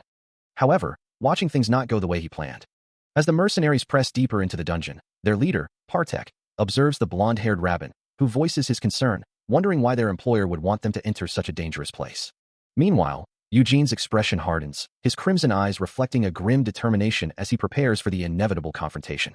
Far from the immediate danger, Vertel Terwin watches, a sinister smile playing on his lips, his eyes glowing with a malevolent red light as he muses that this entire setup might be exactly what he needs. A faint blue glow emanates from his hand, a subtle display of power, as he concludes that this will be rather fun to witness. Back in the dungeon, a sudden surge of blue energy erupts around Eugene, signaling the start of a fierce engagement. The ethereal blue light swirls and expands, forming a dynamic shield or an impending attack. With focused intensity, Eugene channels the potent magic through his hand, the glowing energy a testament to his control. A swift, unseen movement cuts through the darkness, accompanied by a sharp, echoing sound. Another forceful action follows immediately, the sounds of combat intensifying in the confined space. Eugene, now wielding his blade, slashes through a grotesque, green-skinned monster, its form dissolving into dark particles upon impact. The blue energy flashes once more, a final, decisive strike in the rapid exchange. As the sounds of battle fade, the lingering blue glow slowly dissipates into the dungeon's oppressive darkness. He moved with a blur of motion, his blade arcing through the air, leaving a crimson trail as he carved through the monstrous horde. Another creature fell, impaled by a swift, precise thrust, its green blood splattering across the cavern floor. His sword, still dripping with ichor, found its next target, a monster collapsing as its eyes glowed a final, eerie red. A powerful, unseen force sent yet another beast reeling, its body contorting from the sheer impact. From a distance, the mercenary leader watched, a grudging respect in his eyes, acknowledging that the rumors of his prowess were not mere boasts. The mercenary leader's thoughts echoed, observing the lone figure at the front, single-handedly handling the work of 100 men. He continued to reflect on the stark contrast, how the mercenaries he brought seemed almost idle in comparison. Even Marin, the water spirit, perceived his overwhelming presence, like an impenetrable shield set firmly before them. The mercenary leader gritted his teeth, a mix of frustration and awe on his face, as the sheer scale of the task ahead became clear. As Eugene continued his relentless assault, Rabin, another mercenary, muttered to himself, realizing he would need to watch carefully for an opportune moment.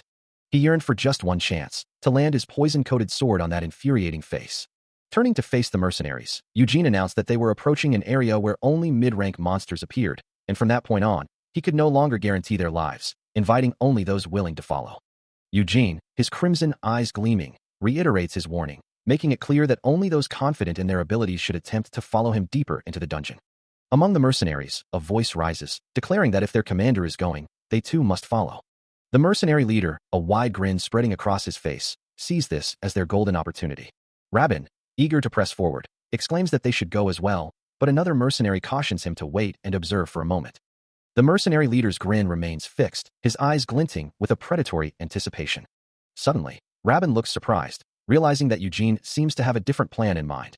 With a soft, rhythmic sound of footsteps echoing through the cavern, the darkness of the dungeon stretches out before him, illuminated only by faint, scattered light. As his footsteps continue to resound, Eugene recalls his previous visit to this place, which was alongside Sir Galfredic. He muses that it truly is far less entertaining without his former companion. A fleeting image of Galfredic, with a knowing smirk, appears in his mind. He moved deeper into the dungeon, his thoughts drifting to a past companion, reflecting that even though he had only observed him briefly, he was an excellent leader.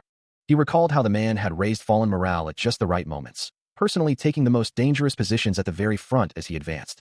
With such a figure by his side, he might have been able to clear this dungeon safely, even with this rabble of a party. Now, he found himself curious about the current situation. If Galfredic were here, he wondered, how would he handle this situation? Behind him, the mercenaries shifted nervously, their faces a mix of apprehension and unease. The mercenary leader, his voice laced with a hint of challenge, declared that he had finally decided to drop the half-hearted act. Eugene simply offered a cold smile, acknowledging the leader's words with a curt, "Good." As swirling blue energy erupted from his hand, he warned, "If you're that eager to die."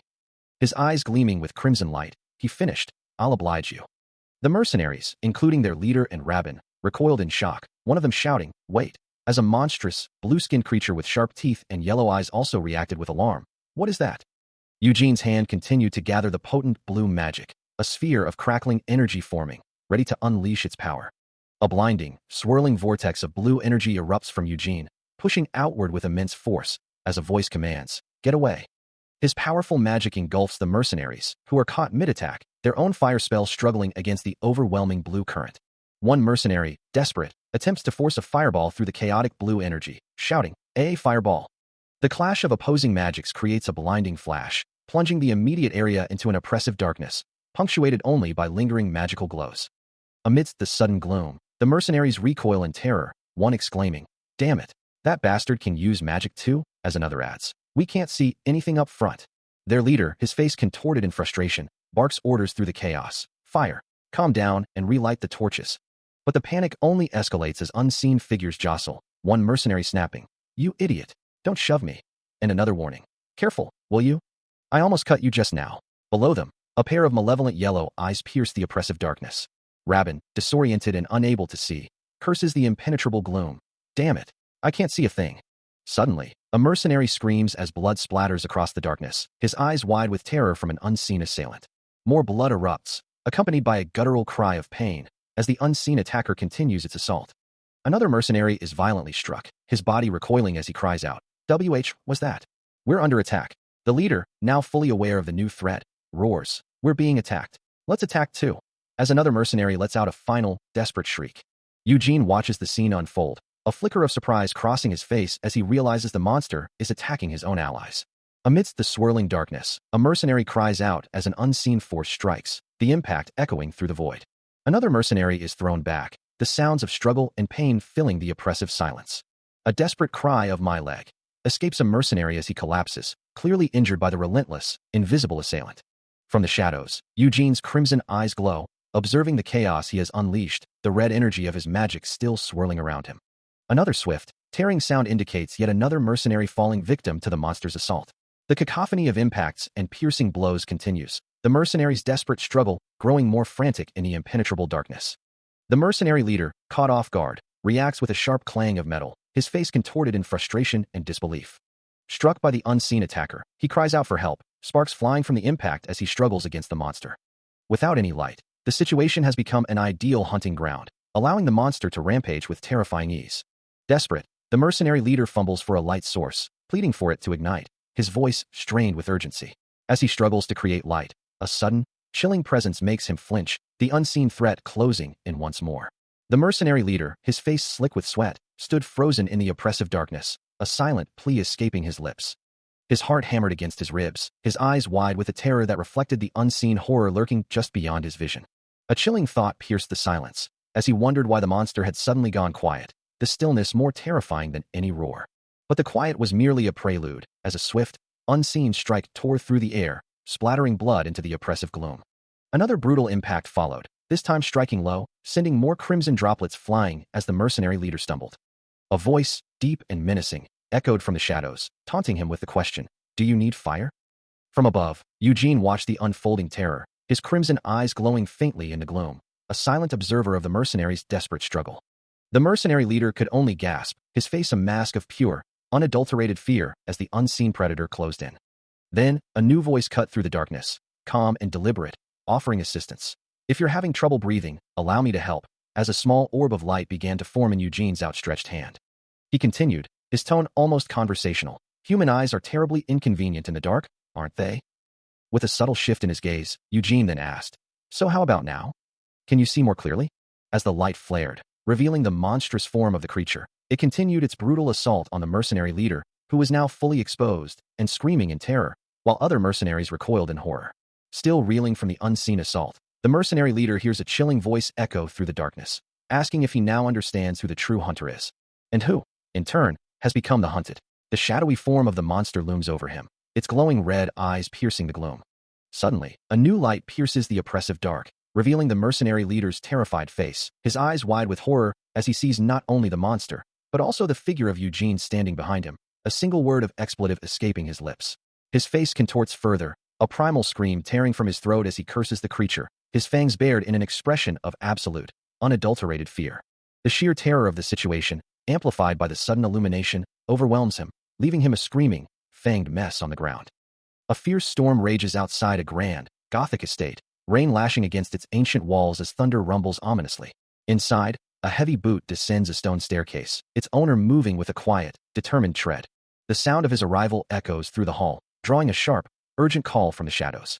Vertel Terwin, his face contorted in shock and disbelief, cries out to him, as Eugene, his dark cloak swirling, continues his descent into the dimly lit chamber.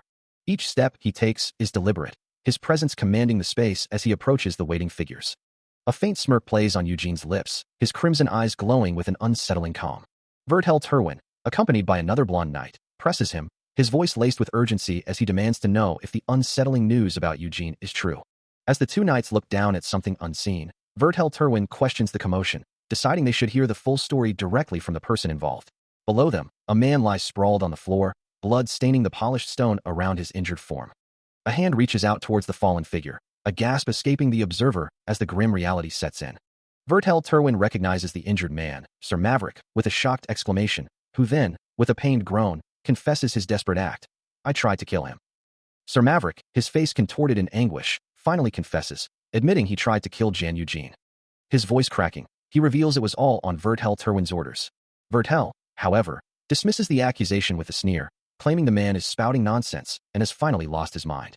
His expression twisting into a furious shout, he vehemently denies any involvement. Turning to Kamara, Vertel demands to know just how far he plans to go with this charade, urging him to come to his senses.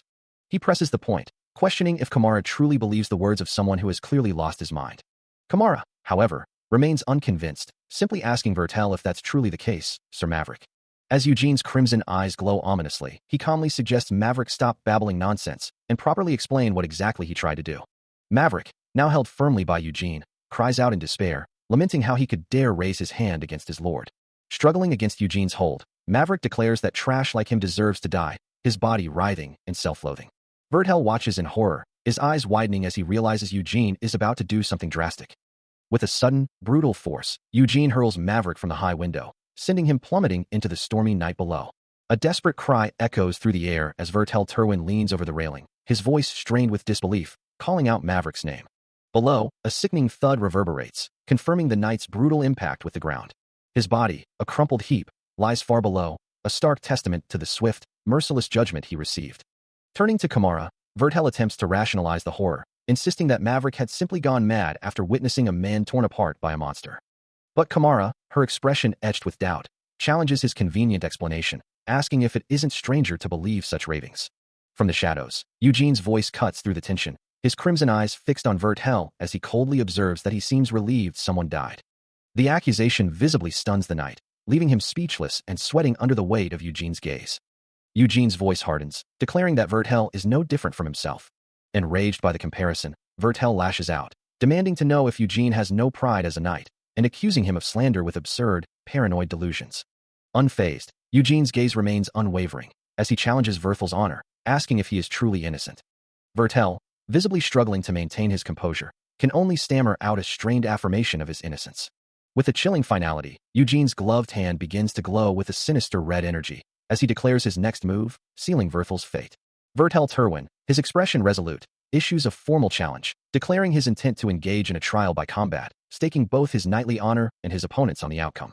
As the challenge hangs in the air, a pair of crimson eyes, glowing with an intense, otherworldly light, narrow in response, reflecting a silent, potent power. A faint, almost imperceptible smile plays on his lips, a chilling indication of his acceptance. Vertel's face contorts in a snarl, his teeth bared in frustration and anger, as he realizes the gravity of the situation. Meanwhile, whispers spread through the city, with citizens exclaiming that the second young master is holding a trial by combat in the front yard. Concerned voices wonder what he could have done this time, with one person revealing that he ordered an assassination, a revelation met with shock and disbelief. A maid, overhearing the gossip, laments that he always causes trouble, but this time he has gone too far, while another asks who the target of the assassination was. As the crowd murmurs, a figure in dark, imposing armor walks away from them, and a voice explains that the target was apparently the person the Lord hired recently. The name echoes through the air, identifying the mysterious figure as Sir Eugene. Back at the confrontation, Verthel's hand moves with swift precision, his long blonde hair falling around his shoulders as he prepares for battle. With a determined glare, he draws his gleaming sword, its polished surface reflecting the light as he stands ready to face Eugene. Since their claims sharply conflict, Vertel Terwin declares that they intend to let a duel decide the truth. He asserts that the truth shall be granted to the victor, in accordance with God's righteous will. Eugene, with his long dark hair and piercing red eyes, accepts the challenge, a silent wish for guidance to be given to the winner hanging in the air. As the duel begins, the name of Eugene echoes through the crowd, a mix of fear and anticipation surrounding the mysterious figure. Vertel Terwin wastes no time, his armored leg pushing off the ground as he draws his gleaming sword with a swift, decisive motion. From a higher vantage point, Eugene watches the approaching knight, his dark cloak billowing slightly in the wind. Vertel Terwin charges forward, a battle cry tearing from his throat, his face contorted in fierce determination. Eugene, however, remains eerily composed, his crimson eyes fixed on his opponent, a subtle smirk playing on his lips. Vertel Terwin's sword descends with crushing force, aiming to cleave through his target, the impact sending sparks flying from the stone ground. Yet, with impossible speed, Eugene intercepts the blow, his bare hand glowing faintly as it meets the steel blade, deflecting it with a sharp clang. The force of the deflection sends Vertel Terwin's sword skittering sideways, the knight's momentum thrown off balance by the unexpected counter. Vertel Terwin's face twists in a grimace of shock and effort, as Eugene's hand continues to press against the blade, a visible shockwave emanating from the point of contact.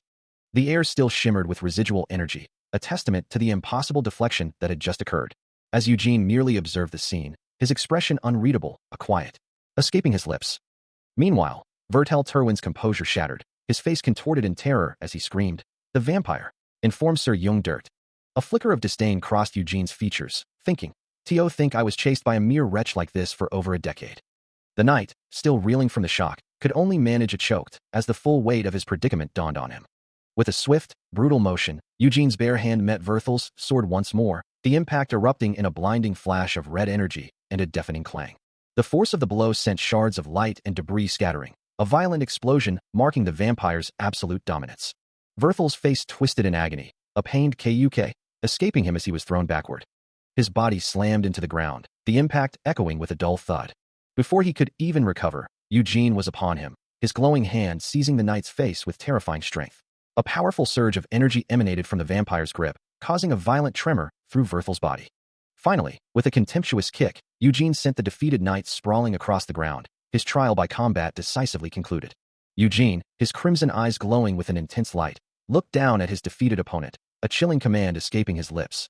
Vertel cried out, his face contorted in a mixture of pain and terror, still reeling from the relentless assault. It was widely known that Verthel's swordsmanship was by no means poor, possessing a skill that few could match. But this time, the sheer power he faced was on an entirely different level. Even someone ignorant of the sword could see it, the overwhelming disparity between the two combatants. Eugene stood impassively over the fallen knight, his presence radiating an undeniable authority. Vertel, looking up from his prone position, could only grasp the terrifying truth that Eugene was overwhelmingly stronger. His crimson eyes burned with an inner fire, a stark contrast to Verthel's fading resolve. With a sudden, blurring motion, Eugene's hand shot out, a dark streak against the vibrant red of the impact lines. Another brutal impact followed, sending crimson streaks across the scene as Vertel absorbed the blow. Suddenly, a commanding voice cut through the air, the mercenary leader stepping forward to halt the one-sided battle. He stood over the utterly defeated Vertel, who lay broken on the ground, while Eugene watched the intervention with an unreadable expression. His crimson eyes glowed faintly, a silent question hanging in the air as he watched the scene unfold, a single word escaping his lips. The mercenary leader, however, stood firm, his voice cutting through the tension, insisting that the duel was far from over for Lord Terwin, even as the defeated knight struggled to breathe. He knelt, pressing a hand onto the fallen knight's chest, a gesture of both restraint and grim finality amidst the pooling blood. With the knight no longer capable of fighting, the mercenary leader declared the victor, confirming that Sir Eugene had proven his claim through the duel, a pronouncement that Vertel vehemently rejected. Still on the ground, The defeated knight raged, swearing to personally wring the life out of his opponent, his voice a desperate cry of defiance. The mercenary leader, however, remained unyielding, his expression firm as he reiterated that the match was already decided, urging the knight to accept his fate. Werthel's face contorted in a snarl, accusing the mercenary leader of hypocrisy, demanding he acknowledge his own crimes and repent in prison. His voice cracked with disbelief, questioning what he could have possibly done wrong to deserve such a humiliating defeat. Meanwhile, Eugene's fist clenched, radiating a dark, potent energy, a silent testament to the power he held, even as Werthel's enraged cries echoed. Wertel, still consumed by his rage, continued to blame Eugene, convinced that if it weren't for him, he would never have suffered this indignity. His face a mask of despair and fury, he screamed his accusations into the open air, unable to process his defeat. As Werthel's desperate cries continued, Eugene's eye glowed with an intense blue light, a silent, chilling response to the knight's profound humiliation. A brilliant blue light emanates from his eye, a stark contrast to the crimson glow usually seen, as a powerful energy blade materializes before him, leaving him to wonder what is happening. His gaze, now burning with an intense red, sweeps across his form, a subtle shift in his expression hinting at a deeper realization. The sound of shifting metal echoes as new, sleek red and black armor begins to form around his leg, enveloping him in an unfamiliar yet powerful embrace. Below him, the defeated knight struggles, his mind reeling from the sudden paralysis, unable to comprehend why his body refuses to obey his will. The armor continues to solidify around Eugene, a sharp, metallic sound accompanying its completion, leaving him in a state of bewildered inquiry. He looks down at the fallen figure, his new, imposing form casting a long shadow over the defeated knight. A thought crosses his mind, recognizing the unique design of his new gear, and he murmurs, "This is my armor? Kamara?" Wertel Terwin, still prone and helpless, recalls a bitter memory, the words echoing in his mind. "You should have grasped the last chance your brother gave you." Eugene stands victorious over Wertel Terwin, who lies defeated on the blood-stained ground, the duel's brutal conclusion evident in the crimson splatters. Among the hushed crowd, Sir Galfredic and the blonde knight spectator watch in stunned silence, their expressions a mix of awe and disbelief at the outcome. With a resolute stride, Eugene turns his back on the scene, his new armor gleaming as he walks away from the defeated knight and the murmuring onlookers. Sir Galfredic and the blonde knight spectator continue to watch him go, their gazes fixed on his retreating figure as he approaches the grand gate, leaving the arena behind. Lying defeated, Wertel Terwin could only utter a single, bitter thought, a pity. Meanwhile, the world outside continued its rhythm, birds soaring over a bustling street where a weapons shop sign hung proudly. The sounds of the city, the distant harbor, all seemed oblivious to the drama that had just unfolded, a stark contrast to the quiet intensity of the arena. Unconcerned with the world's indifference, Eugene walked away, his new red and black armor gleaming with every step. A small, glowing familiar floated beside him, questioning his actions, asking, "What is?" before continuing. "Well, he was the first familiar you ever made, and you ended up using him only to force a confession before tossing him aside cleanly." Eugene's expression remained cold, his fangs subtly visible as he replied, "Not really." His red eyes held a distant look as he elaborated on his reasoning. He had such a weak mind, he couldn't even properly endure becoming a familiar. If I'd left him as he was, it would have been easy for others to notice he'd become a vampire. He continued, his voice devoid of remorse. Using him as expendable bait to force a trial by duel was about the most appropriate use for him. Looking down, he added with a hint of finality, "Besides, do you really think I'd let someone live after he bared his fangs at me?" The familiar, still floating, sighed in exasperation, remarking, "As expected of a vampire, you really are heartless." As Eugene continued his walk through the grand hall, the familiar persisted. "But still, a vampire should command countless slaves. For a vampire, slaves are the very symbol of power." Eugene simply dismissed the idea, "No need." The familiar, frustrated, cried out, "Why, you really don't understand style at all, do you?" Still contemplating the nature of his powers, Eugene muses on the concept of familiars, finding them more trouble than they're worth if they're weaklings requiring constant cleanup. He thinks to himself that he might consider one if he ever found someone he actually liked, when suddenly, a voice from within the room exclaims, "What, Sir Galfredic?" Another voice confirms the chaos, adding, "Yes, I hear things are in chaos right now." The first voice, filled with concern, then asks, "Wait, when did he even go in?" The second voice replies with a somber tone, "It's been 2 weeks already." As Eugene steps into the room, a man with a neatly trimmed mustache and a woman with fiery red hair turn to greet him, the woman exclaiming, "Sir Eugene." The mustachioed man, Sir Galfredic, offers a warm welcome. "Oh dear, Sir Eugene, welcome." He continues, "We heard the news that this dungeon subjugation was completed successfully." Eugene simply replies, "Yes, it's good to see you too." Then, with a sudden shift in demeanor, Eugene asks, "Now, what did you say happened to Sir Galfredic?" The red-haired woman, Kamara, looks on with a worried expression, her eyes wide with concern. A rhythmic thudding sound echoes, signaling a shift in time. 2 weeks prior, Sir Galfredic had participated in the Labyrinth's subjugation within Count Evergrow's domain. The thudding continues as the narrative reveals. He went missing alone inside that labyrinth. Despite thorough searches of the entire mid-rank monster area, not a single personal belonging of his was found. He processes the grim news, the words echoing in his mind. Someone has been unable to return from the high-rank monster area. Without hesitation, a horse gallops furiously through the forest, its hooves pounding the earth with a rhythmic thud. The landscape blurs past as the creature maintains its relentless pace, driven by an unseen urgency. At the foot of a grand staircase, a distinguished figure in ornate attire extends a formal greeting, welcoming Sir Jan Eugene to the estate. As Eugene descends the opulent stairs, his dark, flowing hair cascades over his shoulders. The noble, Jevin Evergrow, observes him closely, remarking that he had heard much about him, finding him far younger and more handsome than the rumors suggested. Eugene responds with a polite acknowledgement, expressing his honor to meet Lord Jevin and thanking him for the warm reception, though his words trail off, hinting at an underlying urgency. Jevin quickly agrees, acknowledging the urgency of the situation and inviting him to speak further inside. Jevin Evergrow, the eldest son of House Evergrow, smiles amiably, his expression composed despite the pressing matters. Inside a richly appointed room, Jevin reflects on the situation, lamenting that Galfredic allowed his ambitions to overcome his judgment. He continues, explaining that they had intended to grant Eugene an appointment if he succeeded in the raid, but they hadn't anticipated him entering the upper levels on his own initiative. Eugene, his crimson eyes sharp, confirms Jevin's understanding, acknowledging that he indeed acted on his own. Jevin Evergrow explains that the upper levels Eugene entered are an area their house has been unable to touch for over 100 years, a place where the so-called Master of the Labyrinth resides. Eugene questions the identity of this Master of the Labyrinth, and clarifies that it's more than simply a resident. It's a being that rules over the entire labyrinth. He then adds that Sir Galfredic, blinded by ambition, had pressed forward too recklessly and caused trouble for many.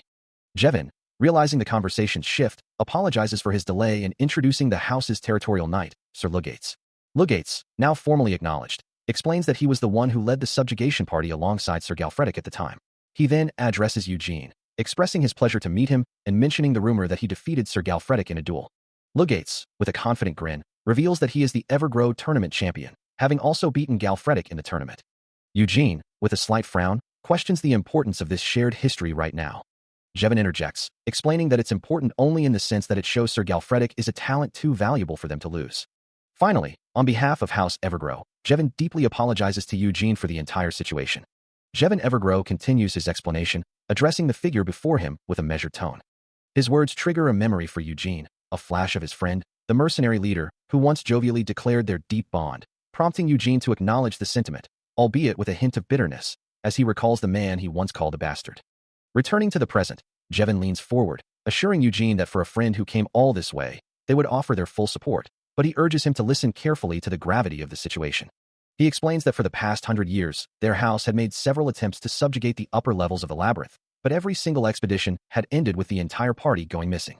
Because of this grim precedent, Jevin continues, if someone has been missing for over a month, they are officially declared dead, and Sir Galfredic has now been missing for 3 weeks, leaving only 1 week before that fate befalls him. Eugene's crimson eyes narrow, a silent resolve hardening his gaze, as the unspoken words, "There will be no hope," seem to echo in the oppressive silence. A faint, internal glow seems to pulse from his dark armor, reflecting the intensity of his focus and determination. Without hesitation, Eugene rises from his seat, declaring his immediate departure, causing Jevin to quickly interject, acknowledging his urgency with a placating gesture. Now seated again, Eugene counters that a labyrinth is not a place one simply strolls into like a city marketplace, then states his firm demand, 3 days. Jevin, surprised but composed, agrees to prepare a subjugation party with Sir Lugates, promising it will be ready within those 3 days. Eugene looks away, a thoughtful expression on his face, processing the agreement. He offers a quiet, "Thank you," his voice low, before adding, "And one more thing," hinting at further conditions. He listens as an unseen voice informs him of a new mage recently hired, who will be assigned as additional support. The speaker confidently asserts that this new mage will prove quite useful. Meanwhile, another voice grumbles about a spiky-haired jerk with a serious attitude, the words hanging in the air over a bustling townscape. Eugene walks through the lively town square, his dark cloak blending with the shadows as he observes the everyday life around him. As the unseen speaker continues to praise the new mage, whose ethereal form shimmers before them, Eugene dismisses their words as utter nonsense. Internally, he acknowledges that a number of things simply do not align. His thoughts drift back to a conversation with Sir Galfredic, recalling the knight's words before their parting. Galfredic had expressed his desire to have his credit for the dungeon opening raid recognized, and to receive an appointment from the Count of Evergrow. The knight, with a confident smirk, had even invited Eugene, asking him to join and make an impression as well. Eugene ponders how Galfredic's appointment to the Evergrow territory should have been a certainty, yet he was inexplicably subjected to another test, a labyrinth subjugation. He questions why their minds would have changed so drastically. From his observations, Galfredic was not one to act on sudden impulses or greed, when a sudden shout of "huh? Over there!" breaks his concentration. Even if he were to venture into the labyrinth, he would surely assemble a capable team and proceed with utmost caution. As Eugene contemplates the situation, a fervent voice echoes through the air, proclaiming that the Messiah will come. A hooded figure stands before a gathered crowd, their words painting a grim picture of a prophecy. On the day a red shadow falls upon the moon, the goddess of victory will descend in wrath to cleanse the land. The speaker insists the calamity has already begun, citing repeated tremors near the labyrinth that have caused wild beasts in the mountains to perish in droves. Eugene, with his ethereal blue companion hovering nearby, recalls that a highly skilled knight also vanished in the labyrinth not long ago, wondering if they are referring to Sir Galfredic, the green onion dude. Another voice, belonging to an old man with a long white beard, joins the fervent preaching, commanding the crowd to sprinkle fresh calves' blood before the gate and offer the remaining meat as a ritual feast. The hooded figure, arms outstretched, promises that if they comply, the Messiah will descend and save their crimson-soaked land. The crowd murmurs in fear and confusion, some wondering if they are witnessing the rise of a cult. Eugene, observing the scene with a frown, dismisses the preaching as nonsense, realizing this is far from the atmosphere of a normal town. A young man in the crowd, looking up with a worried expression, cries out that God is enraged, insisting it's not too late to believe. As the commotion continues, Eugene's attention is drawn to a piece of paper he holds, its surface adorned with an ominous eye symbol and strange script. The script details the effects of the recent disturbances, mentioning wild beasts that died near the labyrinth from earthquakes. Eugene continues to scrutinize the mysterious paper, his mind racing with possibilities. Could a section of the labyrinth have truly collapsed, allowing roamers to slip through the newly formed gaps? If so, he wonders, why would Sir Galfredic have vanished without a trace? Meanwhile, in a bustling street, a figure with light purple hair and glowing red eyes, accompanied by another with a vibrant blue aura, discusses their current objective. The blue-haired companion questions the delay, finding 3 days too long to wait. His purple-haired comrade, holding a glowing red crystal, agrees with a sinister smile, eager to take matters into their own hands and eliminate any obstacles. From a hidden vantage point, Eugene observes the purple-haired figure, a wry thought crossing his mind about the brazenness of a vampire appearing so openly. He remains concealed, his dark cloak blending into the shadows as he continues to watch the pair. Suddenly, the purple-haired hunter's gaze snaps directly towards Eugene's position, his red eyes widening in surprise as he senses the hidden presence. The hunter then addresses Eugene directly, a smirk playing on his lips as he remarks on the rarity of encountering a vampire, especially one bold enough to walk in broad daylight after the Holy Knight's purges had nearly wiped them out. Eugene's crimson eyes narrow, a flicker of annoyance crossing his face at the hunter's provocative words. The purple-haired hunter clenches his gauntlet fist, his expression shifting from amusement to a more menacing resolve. Meanwhile, the fervent preacher continues his sermon to the gathered crowd, proclaiming the imminent arrival of the Messiah and urging everyone to believe from this moment forward. The blue aura hunter watches the unfolding confrontation, his face contorted in a grimace of anticipation. A sharp gasp escapes Eugene as the purple-haired hunter maintains a tight grip on his neck, demanding he state his identity. He struggles against the hold, a single thought echoing in his mind. How could they have recognized him so quickly? The hunter's voice cuts through his thoughts, threatening to crush his neck if he doesn't answer at once, prompting a desperate plea from him to be released so he can speak. His captor leans in, her expression unyielding as she awaits his response. Eugene's eyes glow crimson with effort and a dawning realization, the words blood shadow escaping his lips as he recognizes the term. The revelation hangs heavy in the air, his face contorted in a mix of pain and recognition.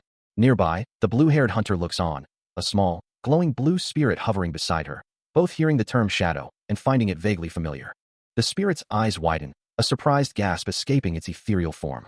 Suddenly, the blue-haired hunter lunges forward, a burst of vibrant blue energy erupting from her hands to restrain her companion, declaring that Eugene cannot be killed now. Eugene looks on in astonishment, as the blue-haired hunter reveals the small spirit is a mage. The spirit, Shadow, then clarifies, explaining that she is from the Blood Shadow School, a lineage of mages who have served vampires for generations. Still held captive, Eugene's eyes widen further, questioning what exactly they served. A soft groan escapes Eugene as he slowly regains consciousness, the small blue spirit, Shadow, hovering nearby. The purple-haired hunter, still standing over him, demands to know why he would attack, without a single word. Her voice sharp with indignation, she questions the lack of communication before the assault. The blue-haired hunter interjects, reminding her companion that one must release a person's neck before expecting an answer, prompting an immediate, if somewhat reluctant, apology from the purple-haired woman, who was then swiftly called out for her own villainous tone. Clearing her throat, the purple-haired hunter, Sirenor Ramari, formally introduces herself as a mage from the Blood Shadow School, a lineage known for serving vampires as retainers. She explains that her school's unique affinity allows them to instantly sense a vampire's presence, and expresses a strange honor in meeting a member of the dark race in person. Sirenor then reveals a crucial detail. Young Master Jevin himself had specifically asked her to seek out Sir Eugene. Eugene processes this information, realizing this must be the mage Jevin had mentioned, recalling fragments of what he'd heard about him. A dark resolve settles over Eugene's face as he vows that when he finally finds Jevin, he will personally silence him. Sirenor continues, admitting that she also participated in the subjugation party at the time of Sir Galfredic's mysterious disappearance. Eugene, with shadows still floating beside him, looks up at her, his expression intense, and asks if she could elaborate on the events of that time. Sirenor explains that at the time, she was in need of monster byproducts, which led her to personally apply for the Labyrinth subjugation announced by the Count of Evergrow. The Evergrow Labyrinth was infamous for its difficulty, but having been discovered a century prior, every area except for its upper levels had already been perfectly cleared. With such a history, everyone was moving forward with a fair sense of ease, though that didn't mean there were no casualties. As they advanced deeper inside, a sudden, tremendous roar shook the entire labyrinth, signaling an earthquake. A knight cried out to hold a moment, realizing the ground was giving way. In the chaos, the ground beneath her collapsed, sending her plummeting into the abyss. She was about to fall when a hand reached out. It was Sir Galfredic, who had been guarding the rear, who saved her. He pushed her to safety, falling into the depths below in her place. Thanks to his sacrifice, she barely managed to escape and regain her senses. Before the collapse, a knight had confronted Sir Galfredic, demanding to know why he had opened such a dangerous door. Everyone but her was convinced that the earthquake happened because Sir Galfredic had opened the door to the upper levels.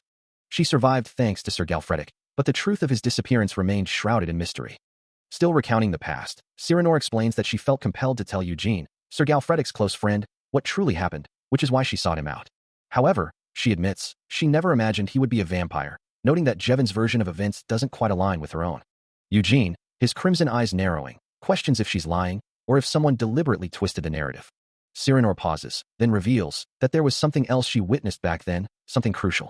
A sinister grin stretches across the shadowed face of a hooded figure, their eyes obscured by the deep cowl, as a low, guttural chuckle escapes them, anticipating a momentous event. Below, a chilling declaration echoes, confirming that someone will soon awaken. With the resupply of provisions now complete, all hired mercenaries and Templars have assembled, ready to depart at any moment. A vast force stood before the imposing gates of a formidable structure, their numbers a testament to the scale of the impending expedition. From a vantage point above, a knight turned to his companion, inquiring about the readiness of Sir Eugene. Eugene's crimson eyes narrowed slightly, his thoughts drifting to the prospect of meeting an old friend, though he hoped it wouldn't necessitate transporting a corpse. Beside him, Sir Galfredic let out a hearty laugh, his amusement echoing through the quiet air. He then remarked to Eugene that Sir Galfredic seemed to be quite trusted among their ranks. Eugene, however, confessed his long-standing desire to enter the labyrinth, a sentiment that now held a deeper, more urgent meaning. A complex, glowing red pattern pulsed with arcane energy, reflecting his inner turmoil, as he realized Galfredic's disappearance hadn't been an accident, compelling him to watch the man's movements closely. Meanwhile, Galfredic, seemingly oblivious to Eugene's suspicions, casually remarked that 3 weeks of endurance meant another 3 days wouldn't harm him. Eugene's gaze remained fixed, a silent question lingering in his mind, as he pondered the true nature of Galfredic's intentions. Suddenly, a group of hooded figures approached, interrupting their exchange, identifying themselves as Templars from a monastery under House Evergrow, leaving Eugene visibly surprised. Sir Galfredic, ever the diplomat, offers a warm smile, declaring it a true honor to fight alongside a devout knight such as Eugene. He continues, expressing how deeply moved they were by his willingness to risk himself for his friend, and in the name of God, suggests they fight together, while internally musing on the irony of saying such things to a vampire, a memory of the blue-haired and purple-haired hunters flashing through his mind. Eugene simply responds with a non-committal, well, let's do our best, as Galfredic remarks on the unusual interest Templars, who normally only follow God's orders, are taking in a mere night. He then playfully suggests that Eugene could even change his class to a holy knight later if he wished, a notion that causes Eugene to internally scoff at the absurdity of a vampire holy knight. A sly smirk plays on Galfredic's lips, while Eugene remains silent, his crimson eyes holding a deep, unreadable contemplation. Approaching the massive, chain stone gates of the labyrinth, Galfredic turns to Captain Partek, instructing him to step aside for a moment. Partek immediately complies, responding with a crisp, yes, sir, as the assembled knights and mercenaries, including Jevin Evergrow, Sir Lugates, Kamara, and other familiar faces, gather around. Galfredic then announces to the group that they will wait there for a bit. He sternly reminds them not to let their guard down, and to only take water before immediately returning to their positions. The knights and mercenaries disperse slightly within the grand hall, some resting, others maintaining a vigilant watch as they await further instructions. As they delve deeper into the labyrinth, a small, glowing spirit exclaims at the sheer amount of water energy permeating the crystalline structures, while Eugene observes the strange environment with a thoughtful gaze. Unlike a natural dungeon, this artificial space is meticulously arranged, designed to ensure at least minimal survival for those who enter, a fact the spirit acknowledges with a soft wow. Yet, despite its engineered nature, monsters still lurk within its depths, a grim reality as Sir Galfredic kneels by a pool of glowing water, seemingly lost in thought. Eugene's mind races, contemplating the grim possibility that, should the worst come to pass, this very labyrinth could become a hiding place, a sanctuary for survival. Indeed, he muses, it is a fitting place for evil things to lurk and hide, a thought that lingers as he considers the implications. Sir Galfredic, with a knowing smile, turns to him, asking if he doesn't agree with his assessment of the labyrinth's potential. He continues, praising Eugene's exceptional skills, noting that not a single man died on their journey to this point.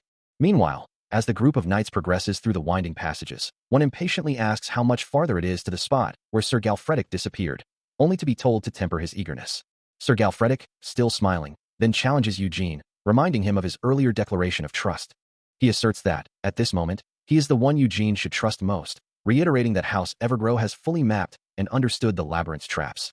Yet, a chilling caveat follows, as he adds that despite all their knowledge, there are still casualties every time. Eugene's expression darkens, a silent, grim chuckle escaping him as he thinks of those lost. A sinister smile plays across his lips, a dark thought echoing in his mind, speaking of sacrifices as offerings to hope, believing they will make it through. Suddenly, the labyrinth itself seems to come alive, causing Eugene to react with wide, glowing red eyes as he realizes the true nature of this place. Massive gears begin to grind and shift, the very structure of the dungeon groaning as Sir Galfredic looks up, observing the dramatic transformation. His knights stand ready, their expressions a mix of awe and apprehension as the labyrinth continues its unsettling rearrangement around them. A knight exclaims about an earthquake, prompting Sir Galfredic to command everyone to prepare themselves, acknowledging that the labyrinth's layout is actively changing. Turning to his companion, Sir Galfredic points out that this specific, shifting section is exactly where they need to be. He explains that this is the very heart of the labyrinth's deception, a section where the walls constantly shift their structure, making navigation a perilous challenge. Yet, despite the danger, he adds that this treacherous area also holds the shortcut to the upper levels, a high-risk, high-reward path. As the ground continues to rumble, another knight confirms the earthquake to Eugene, who remains focused on the shifting environment. Sir Galfredic watches the massive gears turn, his gaze fixed on the intricate, dangerous mechanics of the labyrinth. From behind, Eugene looks up at the crumbling, shifting architecture, questioning aloud where exactly this shortcut is supposed to be amidst such instability. The dark, internal voice of Eugene simply affirms, a chilling, right confirming his own grim assessment of the situation. As the labyrinth continued its violent transformation, Eugene found himself standing amidst the shifting debris, his crimson eyes scanning the chaotic environment. Massive, intricate gears began to emerge from the walls, grinding and turning with an ominous roar. The mechanical upheaval continued. He looked up at the towering, Gothic architecture now intertwined with the colossal machinery. Beside him, Sir Galfredic stood equally perplexed. A small, blue spirit hovered nearby as Galfredic murmured, wondering aloud where they had ended up. A look of horror crossed Galfredic's face. His gaze then snapped to a point in the distance. Eugene's eyes widened in shock. There, crucified on a massive stone cross, was a figure with bloodied, pink hair. The observing Galfredic collapsed to his knees, his voice choked with anguish. Without hesitation, Eugene launched himself forward. He stands over the crucified figure of Galfredic, a chilling silence broken only by the faint sounds of the labyrinth. The ground beneath them is littered with debris, reflecting the harsh, cold light of the cavern. A closer look reveals Galfredic's hand, bound tightly by dark, glowing restraints, his skin unnaturally pale. Eugene's eyes widen, a stark crimson against his pale face, as the full horror of the scene registers.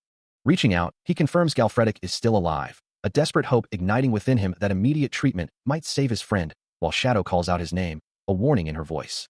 A powerful, unseen wind whips through the ancient halls, stirring dust and debris. Eugene and Shadow stand on a lower platform, looking up at the tortured knight, a blue orb of light hovering near the ferry. He questions the origin of this unsettling wind, as two other cloaked figures stand ominously near the crucified Galfredic on the upper level. The source of the disturbance manifests as a pulsating red light, swirling with dark energy. The light intensifies, growing brighter and more menacing. Finally, two glowing red eyes pierce the darkness, crackling with raw, malevolent power. From the swirling darkness, a colossal, horned creature began to manifest, its form wreathed in crackling purple energy. Its scaled, serpentine body coiled into view, revealing an immense size that dwarfed the labyrinth's passages. Finally, the monstrous minotaur fully materialized, its horned head and powerful physique radiating an intense violet glow that pulsed with malevolent power. It loomed over Eugene in shadow, its massive form filling the cavern as it prepared to strike. A gasp escaped him as he recognized the creature, thinking, "Is that a minotaur? How is it here?" Ramari, protect Sir Galfredic. Before he could fully process the thought, the minotaur's massive arm, crackling with purple energy, swung down with devastating force. Its powerful blow slammed into the ground, narrowly missing its targets and sending shockwaves through the stone. The ground shattered and erupted from the sheer force of the impact, sending jagged debris flying in all directions. Undaunted, Eugene lunged forward, his blade arcing towards the minotaur, leaving a vibrant trail of purple energy in its wake. The minotaur's arm, still wreathed in violet energy, deflected his attack, causing a blinding burst of light and scattering more debris. His eyes blazed with an intense crimson glow, his expression hardening with grim resolve as he prepared for a more potent strike. With a surge of power, he unleashed a powerful, orange-glowing attack, striking the minotaur with explosive force. Despite his previous attack, Eugene is violently thrown back, a pained grunt escaping him as the minotaur's raw power slams into his body, sending him crashing through the crumbling ruins, the impact echoing through the cavern as he struggles to regain his footing. Before he can recover, the monstrous minotaur unleashes another devastating assault, dark tendrils of purple and pink energy erupting from its form and lashing out with destructive intent. The malevolent aura expands rapidly, consuming everything in its path as the beast presses its advantage. A blinding explosion of purple and pink energy engulfs the area, shattering the very ground and sending debris flying in every direction. As the dust begins to settle, Shadow cries out in alarm, watching Eugene, who, despite the overwhelming assault, stands firm, his eyes burning with renewed resolve. He channels his power, a brilliant core of red-orange energy forming in his hand, pulsating with immense magical force. With a fierce roar, Eugene unleashes the concentrated blast, sending it hurtling towards the minotaur, which is instantly engulfed in a fiery, red-orange explosion. The force of the impact rips through the monster, tearing apart the very ground beneath it in a blinding flash of yellow and orange light. As the explosive energy dissipates, only dust and shattered rock remain where the minotaur once stood. Meanwhile, in a different, desolate location, a red-haired knight lies bound and injured, his body tightly secured with thick ropes amidst the rubble of a ruined structure. Back in the labyrinth, Eugene's eyes glow with an intense, crimson light, his expression a mask of fierce determination as he processes the outcome of his attack. The sheer force of the attack continued to rip through the environment, sending shards of rock and debris flying in every direction, leaving a trail of shattered earth and lingering crimson energy in its wake. From a distance, Sir Galfredic could only watch in stunned disbelief, while the protagonist himself was momentarily thrown back by the recoil. He landed with a heavy thud, a faint red aura still clinging to his form. The ground beneath him continued to fracture, a swirling vortex of destructive energy marking the spot where the minotaur had been. His eyes, glowing with an intense crimson light, betrayed a fierce, almost feral determination. Nearby, Maverick demanded to know what he was doing, while Vertel Terwin, shielded by a purple barrier, warned that the creature was a minotaur, considered strong even among high-rank monsters. Ramari, his face etched with fear, added that even a vampire could die to such a beast. But the protagonist's resolve remained unbroken, his fangs bared in a silent snarl. The reflection of a blade, held by the protagonist, split Romari's shocked face, highlighting the sudden shift in power. His voice, low and dangerous, cut through the air as he declared, "You've overstepped your boundaries." Ramari, now visibly distressed and humbled, could only offer a desperate apology to Sir Eugene. He couldn't simply stand by and watch a vampire charge headfirst to his death, knowing that if one were to recklessly attack a minotaur, their chances of winning would be slim. If Sir Galfredic was truly to be saved, the situation needed to be assessed with a calmer mind, a sentiment echoed by the blue-haired hunter, who questioned the sheer scale of the labyrinth, wondering if they were truly facing a minotaur, when he had only anticipated a cyclops at worst. His crimson eyes glowed with an intense focus, reflecting the raw power that still lingered in the air. A subtle chain detail on his dark cloak shimmered, a small testament to his hidden strength. The blue-haired hunter, still reeling from the events, admitted his underestimation, surprised that the mage could wield earth magic. Eugene, with a knowing look, reminded him that he had barely survived thanks to Sir Galfredic, and that he had previously been dismissed as merely an eccentric capable of making chimeras at best. Meanwhile, in a different location, a knight in gleaming armor stood with a confident smile, his presence commanding attention. His eyes, now glowing with an intense golden light, betrayed a powerful resolve as he uttered a single name, Logates. A scoff escapes Eugene as he looks at the damage, acknowledging his misjudgment of his opponent's abilities, remarking that he hadn't expected the mage to wield earth magic. Then, facing a group of armored figures and the purple-haired hunter, he challenges her, asking if she truly intended to save Galfredic, eliciting a pained grunt from the hunter. The hunter recalls the past, noting how quickly everything transpired back then, as Eugene's eyes widen in realization, understanding her involvement. His crimson eyes glowing with fierce intensity, he declares that she was the one responsible, his voice laced with accusation. He continues, identifying her as the one who transformed Galfredic into his current state, to which the purple-haired hunter responds with a casual, almost mocking, "Oh dear." She then explains her actions, stating she only brought him to Galfredic because he seemed so desperate, implying it was merely to allow him to see his dear friend again. Eugene, his expression hardening, retorts that she is much ruder than the rumors suggest, his words cutting through the tense air. The purple-haired hunter, with a smirk, acknowledges him by name, Sir Eugene, as her hand, glowing with ominous purple energy, reaches out and seizes his arm. Eugene's eyes flare with an intense red glow, his expression shifting to one of fierce determination as he prepares for a counterattack. With explosive force, he unleashes a devastating punch, his fist enveloped in a vibrant crimson aura, the air crackling with raw power. The purple-haired hunter, however, swiftly raises her arm, a shield of shimmering purple magic erupting to meet his attack, the impact sending particles of energy scattering.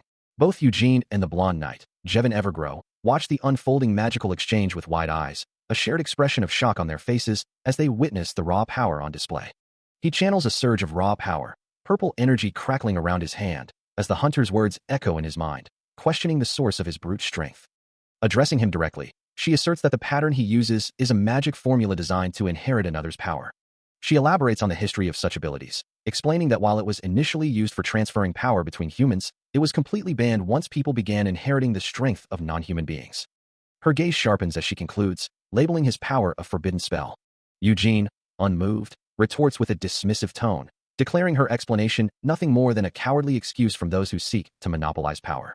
Unfazed by his defiance, the purple-haired hunter reiterates her conviction, insisting that they are the chosen ones, destined to survive when despair descends upon the world. His crimson eyes glow with an intense, predatory light, as her words continue to needle him, accusing him of defeating Galfredic by borrowing strength. Red energy crackles around her as she presses her attack, further accusing him of boasting about it as if it were his own. With a fierce snarl, the hunter declares her intent, vowing to make him understand his true place. Responding to her challenge, Eugene unleashes a torrent of crimson energy, his form radiating immense power as he prepares to strike. The red energy surges forward, a destructive wave of power hurtling towards his opponent. With a blinding flash, the crimson attack collides with an opposing force of purple energy, erupting into a violent, chaotic explosion of light and power. The purple-haired hunter recoils, her mind reeling from the sheer, incredible power emanating from her opponent, wondering if an ordinary vampire could truly unleash such energy.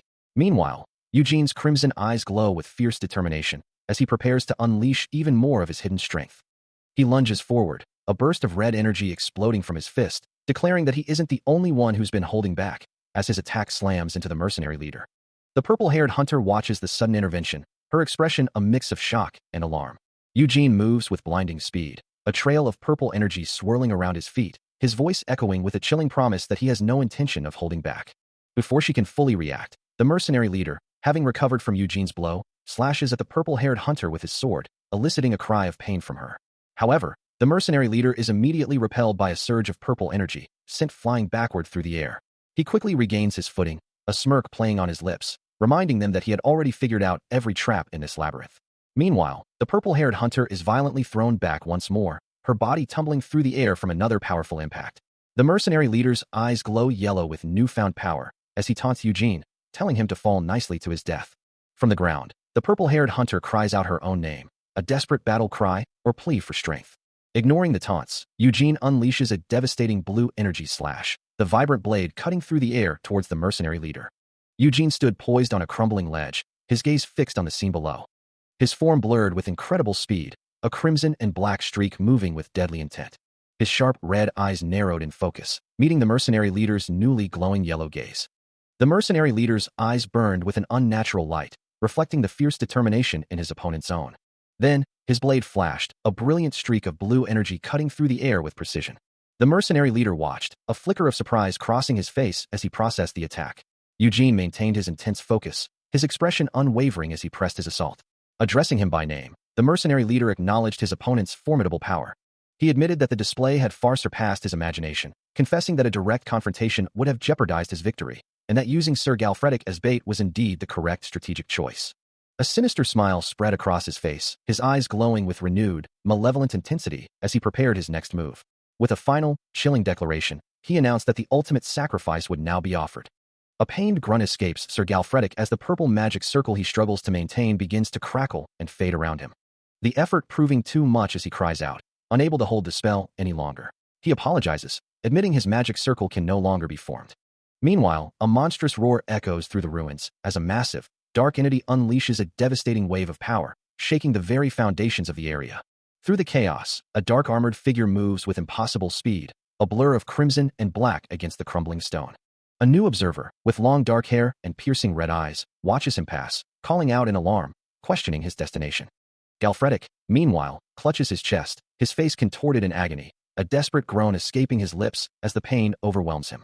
The red-eyed bystander looks back at the source of the devastation, a grimace on his face, cursing the ordeal and regretting his decision to get involved, wishing he had simply run.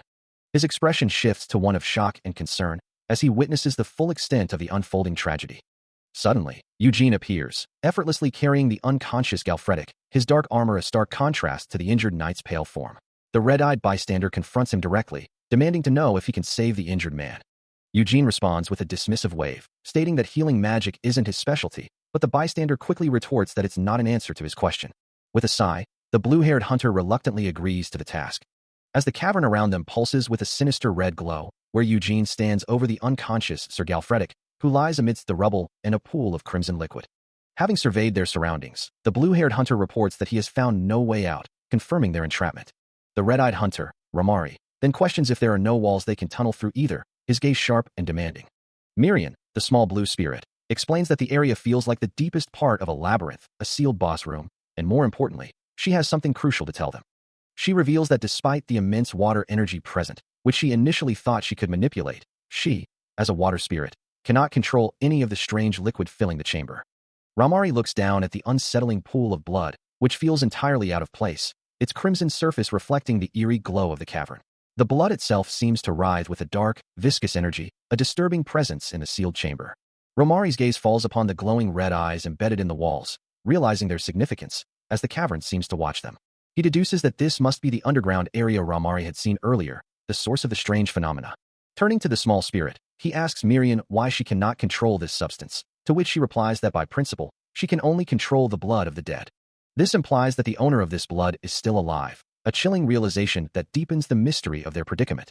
A violent burst of crimson energy erupts from the ground, tearing through the air with a raw, guttural sound. The monstrous entity, caught in the blast, recoils violently, its dark form thrashing amidst the churning red liquid.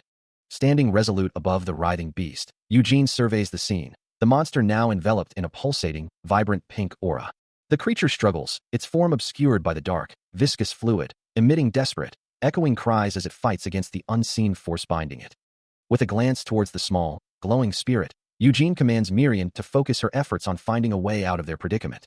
Marin, her blue aura flaring, agrees instantly. As Eugene prepares his sword, the monster's horned head still pulsing with pink energy. He stands poised, his dark cloak billowing, observing the monster's continued struggle against the magical restraint. Meanwhile, Sir Galfredic remains utterly immobilized, trapped by the green energy, as Eugene casts a quick glance back at his incapacitated ally. With a determined glint in his crimson eyes, Eugene resolves to ensure the monster cannot move freely, its body still writhing with pink energy.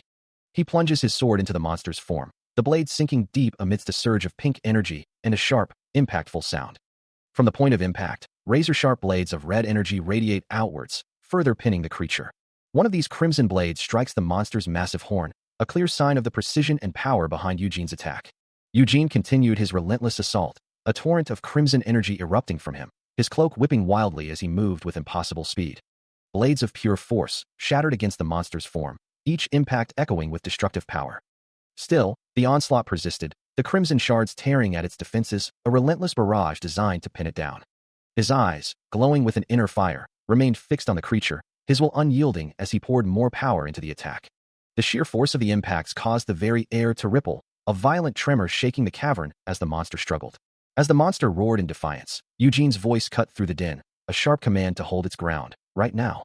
A focused blade of energy then pierced the creature, a blinding flash of light marking its penetration. The impact resonated, driving deeper into its form, further immobilizing the colossal beast. With the monster momentarily restrained, he prepared his sword, his grip firm, ready to deliver a decisive strike.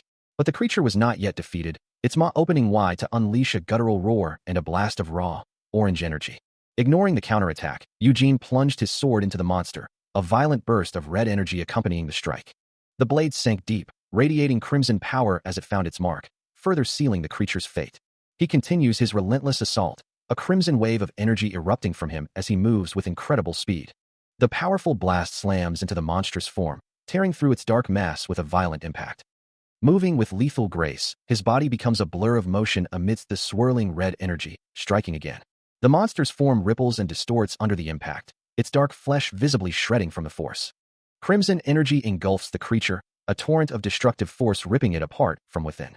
Landing firmly on the monster's writhing mass, he prepares for another strike, purple energy still pulsing from the creature's wounds. His attack connects with a thunderous impact, sending shockwaves through the monster's body. Standing atop the wounded beast, he observes the lingering purple energy, a testament to its incredible resilience. A thought crosses his mind. Even a normal sword can't leave a scratch on this thing. Deciding on a new approach, he begins to channel his power, his arm transforming into a wicked blade. The transformation completes, his arm now a glowing, serrated weapon of pure crimson energy, a temporary solution.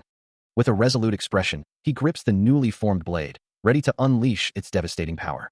His crimson blade struck with blinding force, sending a shockwave through the monstrous form. Red energy swirled and tore at the creature, each strike a testament to his relentless assault. The blade carved deep, splattering dark blood across the ruined landscape.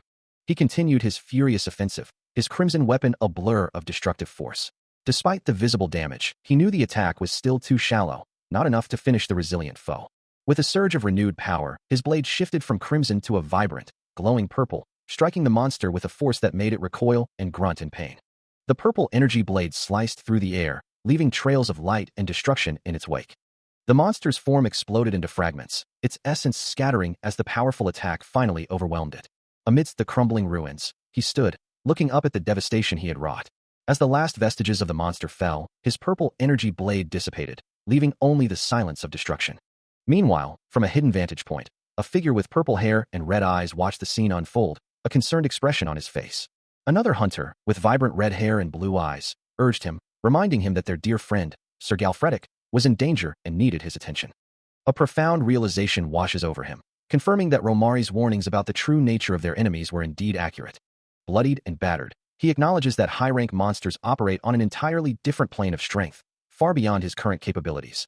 Before him, the monster's form solidifies, radiating a menacing purple energy that crackles with raw power.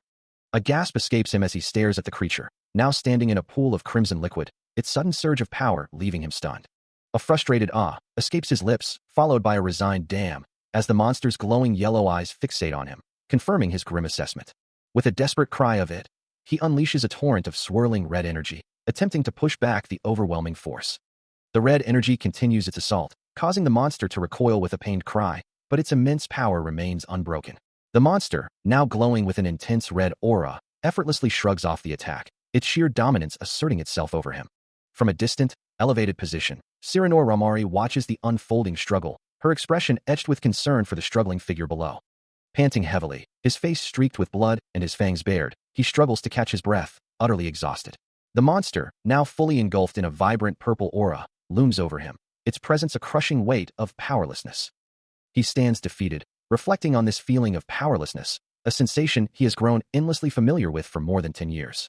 He clenches his hand, red energy crackling around him, a familiar agony washing over his senses, yet he wonders why it still affects him so deeply. An unseen monstrous claw, wreathed in a vibrant purple aura, strikes with devastating force, sending jagged red energy spikes tearing through the air. His face, already streaked with blood, contorts in a grimace, as he grapples with the persistent question of why this pain continues to haunt him. His body is racked with impact, red lines of force radiating from the unseen blow, the sheer agony prompting a desperate, internal plea. He is thrown backward, a violent red explosion erupting around him, the force of the attack feeling even more potent than any he had endured before. Amidst a swirling vortex of crimson energy, he writhes on the ground, his body convulsing in unbearable pain. His form collapses entirely, falling heavily onto the blood-soaked earth, his consciousness fading as he lies defeated. As he lies broken in a pool of crimson, Sirenor Ramari stands over him, her presence a silent, chilling judgment. His bloodied face, eyes closed in momentary surrender, then snaps open, revealing the raw confusion and pain within his crimson gaze. His single glowing eye stares out, wide with a desperate, unspoken question.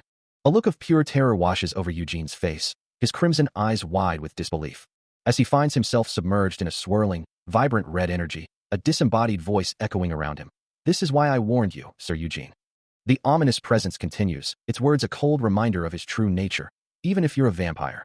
Suddenly, shadowy, spiky tendrils erupt from the crimson depths, lashing out with brutal force and ensnaring him in their grasp, the sound of the impact reverberating through the water. He struggles against the overwhelming power, purple energy crackling around the tendrils as the voice declares, "There's no way you can defeat something like that." The tendrils tighten their grip, crushing him further, and the voice adds with chilling finality, "There's nowhere to run to either." A monstrous maw, glowing with malevolent red eyes and surrounded by purple energy, rises from the depths to consume him, forcing him to question, "Am I really gonna die like this?" Vibrant purple and yellow energy swirls violently around him, intensifying the crushing pressure, his face contorted in sheer agony. His eyes close in resignation, a tear escaping as he whispers a final, heartfelt apology. "I'm sorry, Master. Your disciple wasn't good enough." The monstrous force delivers another brutal blow, violently crushing him as he cries out in pain, coughing blood into the swirling red abyss. Eugene, battered and bleeding, looks up in agony, a single word escaping his lips. As the red energy of the attack swirls around him, he laments involving Sirenor Ramari in his troubles, while the hunter, standing nearby, urges him to flee. But escape is impossible, as Eugene recalls the bitter truth, Sir Lugates, that treacherous knight, had used him as mere bait. A menacing smile from Lugates flashes in his mind, as Eugene reflects on how his own boast of friendship had only made him a burden. Crushed by the overwhelming power, Eugene lets out a pained chuckle, accepting that this dire situation is entirely his own fault. His weakness, he muses, is the root of it all, recalling how easily some relationships could end, just as quickly as they began. Yet, he also remembers a time when his inner and physical strength drew others to him, instantly charming even the likes of Sir Lugates and Jevon Evergrow. Sirenor Ramari, masked and resolute, also appears in his memory, having desired to become strong enough to stand by his side, unwilling to let go of that opportunity. But now, amidst the intensifying magical assault, Eugene knows it's all over, a bright burst of pink energy signaling the end. Shadowy tendrils lash out, striking him with brutal force, as Sirenor Ramari cries out in a desperate plea to stop the attack. The pain is unbearable, and Eugene lets out a guttural scream, joined by the horrified cry of Sir Galfredic in the distance. As the red energy continues to consume him, Eugene offers a final, desperate apology to his master. Engulfed in a crimson haze, his body battered and bleeding, he finds himself adrift in a sea of glowing red eyes, a desperate thought echoing in his mind. "If I were to reincarnate." A memory surfaces, a loyal voice whispering, "I hope I'm reborn as a knight that serves you." Sirenor Ramari's earnest smile appearing before him, "My friend." The impact of the present moment, however, still reverberates with a dull thud. His crimson eye, wide with pain, reflects the relentless assault, the overwhelming force pressing down with a rapid, rhythmic pulse. Each strike lands with a sickening crack. Blood streams from his mouth, painting his face in a grotesque mask, as the unseen assailant continues its brutal work. His hand clenches, knuckles white, as a sharp snap echoes through the air, a testament to the immense pressure. The assault intensifies, each blow a heavy thump, followed by a whoosh of displaced air, signaling the relentless barrage. Amidst the chaos, the memory of Sirenor Ramari returns, standing resolute against a backdrop of crimson energy, his voice a beacon of loyalty, "My friend." But the present cannot be escaped, as another heavy thump rattles his very being, the red energy coiling around him. He is struck again, the force splintering his defenses with a sharp crack, sending fragments of light and pain through the air. Finally, he is completely engulfed, overwhelmed by a torrent of crimson energy that whooshes around him, threatening to consume him entirely. As the relentless assault continued, a terrifying power began to stir within him, his crimson eye flaring with an ominous glow. Unleashing a torrent of raw, red energy, he manifested as a monstrous, shadowy form, lashing out violently at Marian's ethereal purple essence. The sheer force of his uncontrolled power continued to batter her, the crimson tendrils of his aura tearing through her defenses. His form solidified further, a dark, hulking silhouette emerging from the swirling red energy, radiating immense, destructive power. Marian's essence struggled against the overwhelming tide, while deep within the chaos, a hooded figure with glowing red eyes, the true source of this terrifying surge, remained focused. The pressure on her was immense, her form twisting and contorting under the relentless magical assault. The monstrous red energy continued its advance, a swirling vortex of destruction threatening to consume everything in its path. Then, with a final, terrifying surge, he fully transformed, his eyes glowing with an infernal red light, fangs protruding from his mouth as a powerful aura erupted around him. The monstrous form, now undeniably his, pressed its attack with renewed ferocity, the air crackling with destructive power. From a distance, a shocked voice cried out, unable to comprehend the sudden, terrifying shift in power. Cyrano Romari watched, horrified, as Eugene's body underwent a profound and alarming transformation, a change far beyond anything she had witnessed before. Despite the overwhelming force against her, Marin, with a surge of her own purple energy, began to manifest a scythe-like weapon, preparing to fight back. His transformation now complete, a monstrous roar tears from Eugene's throat, his fangs bared and eyes glowing with an infernal red light. With a guttural cry, he lashes out, a clawed hand wreathed in crimson energy and dark, thorny tendrils. Watching the chaos unfold, Cyrano Romari observes the very blood puddles in the surroundings reacting to Eugene's overwhelming power, realizing he is unlike any ordinary vampire she has ever encountered. A gasp escapes her lips as she acknowledges the historical significance of the monstrous transformation before her. Meanwhile, Eugene's form solidifies, black tendrils coiling around him as a malevolent red sunlight or pulses behind his head, his eyes now glowing a terrifying yellow-orange. The tendrils writhe and grow, spreading their dark influence across the space, a testament to his uncontrolled power. But before his power can fully consume everything, Marin retaliates, manifesting a massive, ethereal scythe of blue-white energy and bringing it down with devastating force. The blade cleaves through the crimson energy, impacting the pools of red liquid with a resounding roar, sending splashes of dark power into the air. Her resolve unwavering, Marin's eye glows a fierce red, her expression set in grim determination. With a surge of power, her eye intensifies, radiating an overwhelming red light as she pushes her attack. Cyrano Romari watches, noting that the blood puddles, once reacting violently to Eugene, have now significantly receded, a clear sign of Marin's impact. The force of the counterattack sends Eugene crashing to the ground, his monstrous form still present but momentarily subdued amidst the dissipating red energy and tendrils. The monstrous form of Eugene continued to solidify, radiating an overwhelming aura of destructive red energy that pulsed across the blood-soaked ground. From a distance, Cyrano Romari observed the terrifying display, realizing the high-ranking monster's wounds were healing far too quickly, as if some active magic was constantly mending its flesh. His eyes widened in dawning horror as he connected the pieces, the critical injuries healing, the sudden opening of one of the labyrinth's eyes, and the receding blood puddles all pointed to a chilling conclusion. A horrifying question formed in his mind. Was the labyrinth itself consuming the blood to heal the monster? Meanwhile, Eugene, now fully consumed by his vampiric power, stared ahead with glowing crimson eyes, his fangs glinting in the dim light. He lunged forward, tendrils of dark red energy lashing out, striking with brutal force at an unseen opponent. Cyrano Romari's shock deepened as he noticed a new, disturbing detail. Blood was now seeping from one of the labyrinth's massive eyes. But before Eugene could fully unleash his fury, a powerful counterattack from Marin slammed into his monstrous form, a burst of purple-blue energy, causing him to recoil violently as his own red aura fractured. The impact was immense, a concentrated blast of blue-white energy tearing through his defenses, sending shockwaves of red power erupting outwards. Eugene was thrown backward, his monstrous form momentarily stunned, fragments of his dark energy scattering into the air. As he regained his bearings, a new realization dawned on him, his eyes widening slightly. He knew the true owner of this labyrinth was not the Minotaur, as legend claimed. Meanwhile, in a different time or place, the hundreds of people who had gone missing were remembered, as the labyrinth's environment was revealed to be a complex system, built specifically for the long-term survival of humans. The labyrinth itself was not merely a structure, but a living, consuming entity, its very essence devouring those trapped within. Indeed, the terrifying truth was that this entire labyrinth functioned as a god. It was the very deity that those figures had been worshipping and sacrificing offerings to. As the labyrinth's power surged, a voice echoed, declaring that the god had been enraged, and with a chilling farewell, he prepared for the coming storm.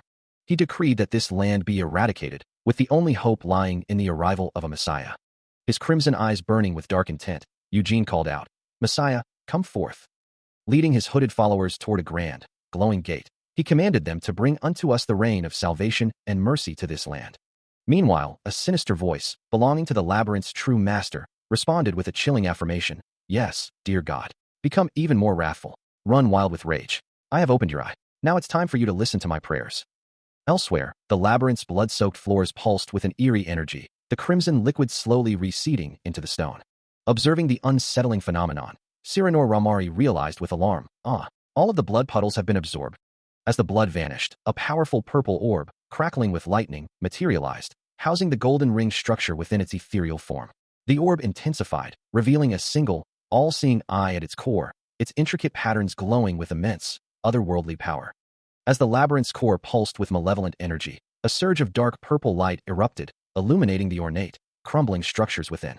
From the depths, a shadowy, demonic figure began to tear its way out, shattering the very foundations of the labyrinth with immense, destructive force. Its form coalesced into a monstrous shape, a single, malevolent eye glowing intensely with purple light as it continued its violent emergence. The labyrinth god continued its destructive ascent, shattering the surrounding environment into countless fragments that rained down like debris.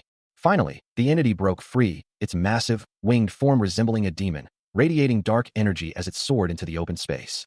Cyrano Romari recoiled in shock, a desperate cry escaping him as he tried to comprehend the escaping monstrosity. The demonic entity let out a guttural roar, its glowing red eye fixed on its path to freedom, ignoring the hunter's futile attempts to stop it. Its powerful escape caused massive structural damage, leaving a trail of shattered ruins and debris in its wake as it vanished from sight. Cyrano Romari, still reeling from the event, could hardly believe a high-ranking monster had escaped the dungeon, a phenomenon he'd never heard of. His thoughts raced, realizing the grave danger as he saw a town nearby, now directly in the monster's potential path, forcing him to consider his next move. Meanwhile, in another part of the labyrinth, Eugene was alerted by an unseen ally, who excitedly announced the discovery of an exit, a glowing orb hovering before him. He reacted with surprise, looking at the glowing orb and the cracked ground, questioning the unexpected revelation of an existing exit, already present and waiting. The ground trembles, and debris rains down, revealing the sheer devastation left in the wake of the labyrinth god's escape, a place now utterly ravaged. Amidst the chaos, a small, ethereal figure with glowing blue wings cries out a desperate warning, urging escape from the towering, dark entity that looms nearby, its red eyes burning with malevolence. Already, one has fallen victim to the unfolding terror, a hunter with pink hair, her face streaked with blood and a grimace of pain etched upon her features, struggling to remain conscious. As the dark god approaches, the injured hunter manages to utter a single name, a desperate plea for Sir Eugene. The labyrinth god, its form cloaked in shadow and glowing red, gazes down at her with chilling indifference, questioning if a vampire could truly grieve the death of a mere human. Its piercing red eyes fixate on the wounded hunter, who meets its gaze with a mix of pain and defiance. She reflects on the strangeness of a vampire who would conceal his true nature by posing as a knight, and even more perplexing, forming bonds with humans. The labyrinth god's attention remains solely on her, its dark aura shimmering with ominous energy, focused on the essence within her. A predatory smile stretches across its face, revealing sharp fangs, as it remarks on the quality of her blood, deeming it noble. The hunter's neck bears the fresh, bloody mark of a bite, confirming the labyrinth god's brutal attack. A chilling purple light descends over a dark, ancient forest, casting long, distorted shadows as an ominous presence makes itself known. The ground trembles with a deep, resonant thud as something massive impacts the earth, sending dust and debris scattering. Dark, swirling energy, tinged with crimson and violet, begins to coalesce, hinting at the monstrous entity within. From the depths of the shadowy aura, a monstrous figure emerges, its single, glowing red eye fixed on the blood-red moon hanging heavy in the sky. Below, a town bathed in the same crimson light, its inhabitants gaze upward in fear and confusion at the unfolding spectacle. A voice cuts through the tension, posing a direct question. Sir Eugene, have you ever heard of the origin vampires? The speaker continues, explaining that these origins are the highest ranked and most noble among all vampires, their words echoing over a desolate, ruined city. Standing before Eugene, a vampire hunter with light purple hair and another with light blue hair deliver a startling revelation. I didn't know when I first met you, but I see it now. You possess the blood of an origin vampire. As the conversation continued, the blue-haired hunter added, one more thing. Eugene, his crimson eyes reflecting the gravity of his words, explained that an origin could resurrect someone recently deceased, making them a subordinate. He then challenged the blue-haired hunter, stating, I'm sure you know how. With a flash of fangs, he confirmed, of course I do. I bite the neck of my target, then give them my own blood. The thought of such a transformation brought a look of terror to Sir Galfredic's face, as Eugene continued, but if I do that, I've done it once before. The blue-haired hunter interjected, explaining that his mind couldn't handle it, a common outcome for most humans. However, the blue-haired hunter mused, it might be different for Sir Galfredic. He had heard from his master that if a person with mental fortitude takes in an origin's blood, they would retain their sanity, as well as their abilities from when they were human. Considering the potential, Eugene declared, I believe it's worth a try. The blue-haired hunter then raised a concern, explaining that the problem was Sir Galfredic's honorable nature, which might lead him to consider a second life as a vampire an insult. He warned that if that happened, Sir Galfredic might end up attacking them. The purple-haired hunter turned to Eugene, seeking his final decision. What do you think, Sir Eugene? He looks down at the wounded hunter, acknowledging the truth of the situation. He had never explicitly revealed his true nature to them. After all, there was no way for the hunter to truly understand his feelings about vampires, yet a desperate plea still reached out, a hand extended in a final, hopeful gesture. A montage of past encounters flashes through his mind, moments shared with the purple-haired hunter, the blue-haired hunter, and the honorable Sir Galfredic, each memory a fragment of the complex bonds he had formed. His crimson eyes, stained with blood, reflect a silent contemplation, the weight of the decision pressing down upon him. Finally, a sigh escapes him as he looks down, accepting the inevitable. There truly was no other way forward. As he makes his choice, intricate red patterns begin to glow and spread across his body, a visible manifestation of the vampiric powers stirring within him. The purple-haired hunter, fangs extended, bites into the subject, initiating the blood transfer, a sharp, tearing sound echoing through the air as the ritual begins. Immediately, the subject's form is engulfed in swirling, crimson energy, their silhouette consumed by the raw power of the transformation. His own crimson eye glows with an intense, almost frantic light, a silent cry escaping him as he feels the unexpected surge of power. The purple-haired hunter cries out in alarm, realizing his blood is flowing into the subject far too quickly, the ritual spiraling beyond his control. He struggles, unable to retract his fangs, as a chilling voice declares the commencement of the inheritance ritual, red energy swirling around his glowing eyes. A terrifying realization dawns. The subject is not merely being resurrected, but claimed, for under this ritual of blood, their very soul will belong to the Lord, a skull-like image forming from the crimson energy. The ritual's true nature is laid bare. All of the subject's powers shall also belong to the Lord, for this is the inheritance. As the ominous declaration echoes, a powerful thump reverberates, and a hooded figure is consumed by a torrent of crimson energy, his eyes glowing with an unnatural, furious light. The surge intensifies, the red aura around him flaring violently as a skull-like visage of the Labyrinth god forms within the swirling power, asserting its claim. Overwhelmed by the sheer force, he cries out, clutching his head as the raw power threatens to tear him apart. His body convulses with the agony of absorption, the crimson light pulsing around him with every agonizing beat. The immense energy, now unleashed, erupts from the ground in a colossal red beam, tearing a massive crater into the earth. The beam pierces the night sky, a beacon of destructive power illuminating the distant forest and scattering glowing particles across the landscape.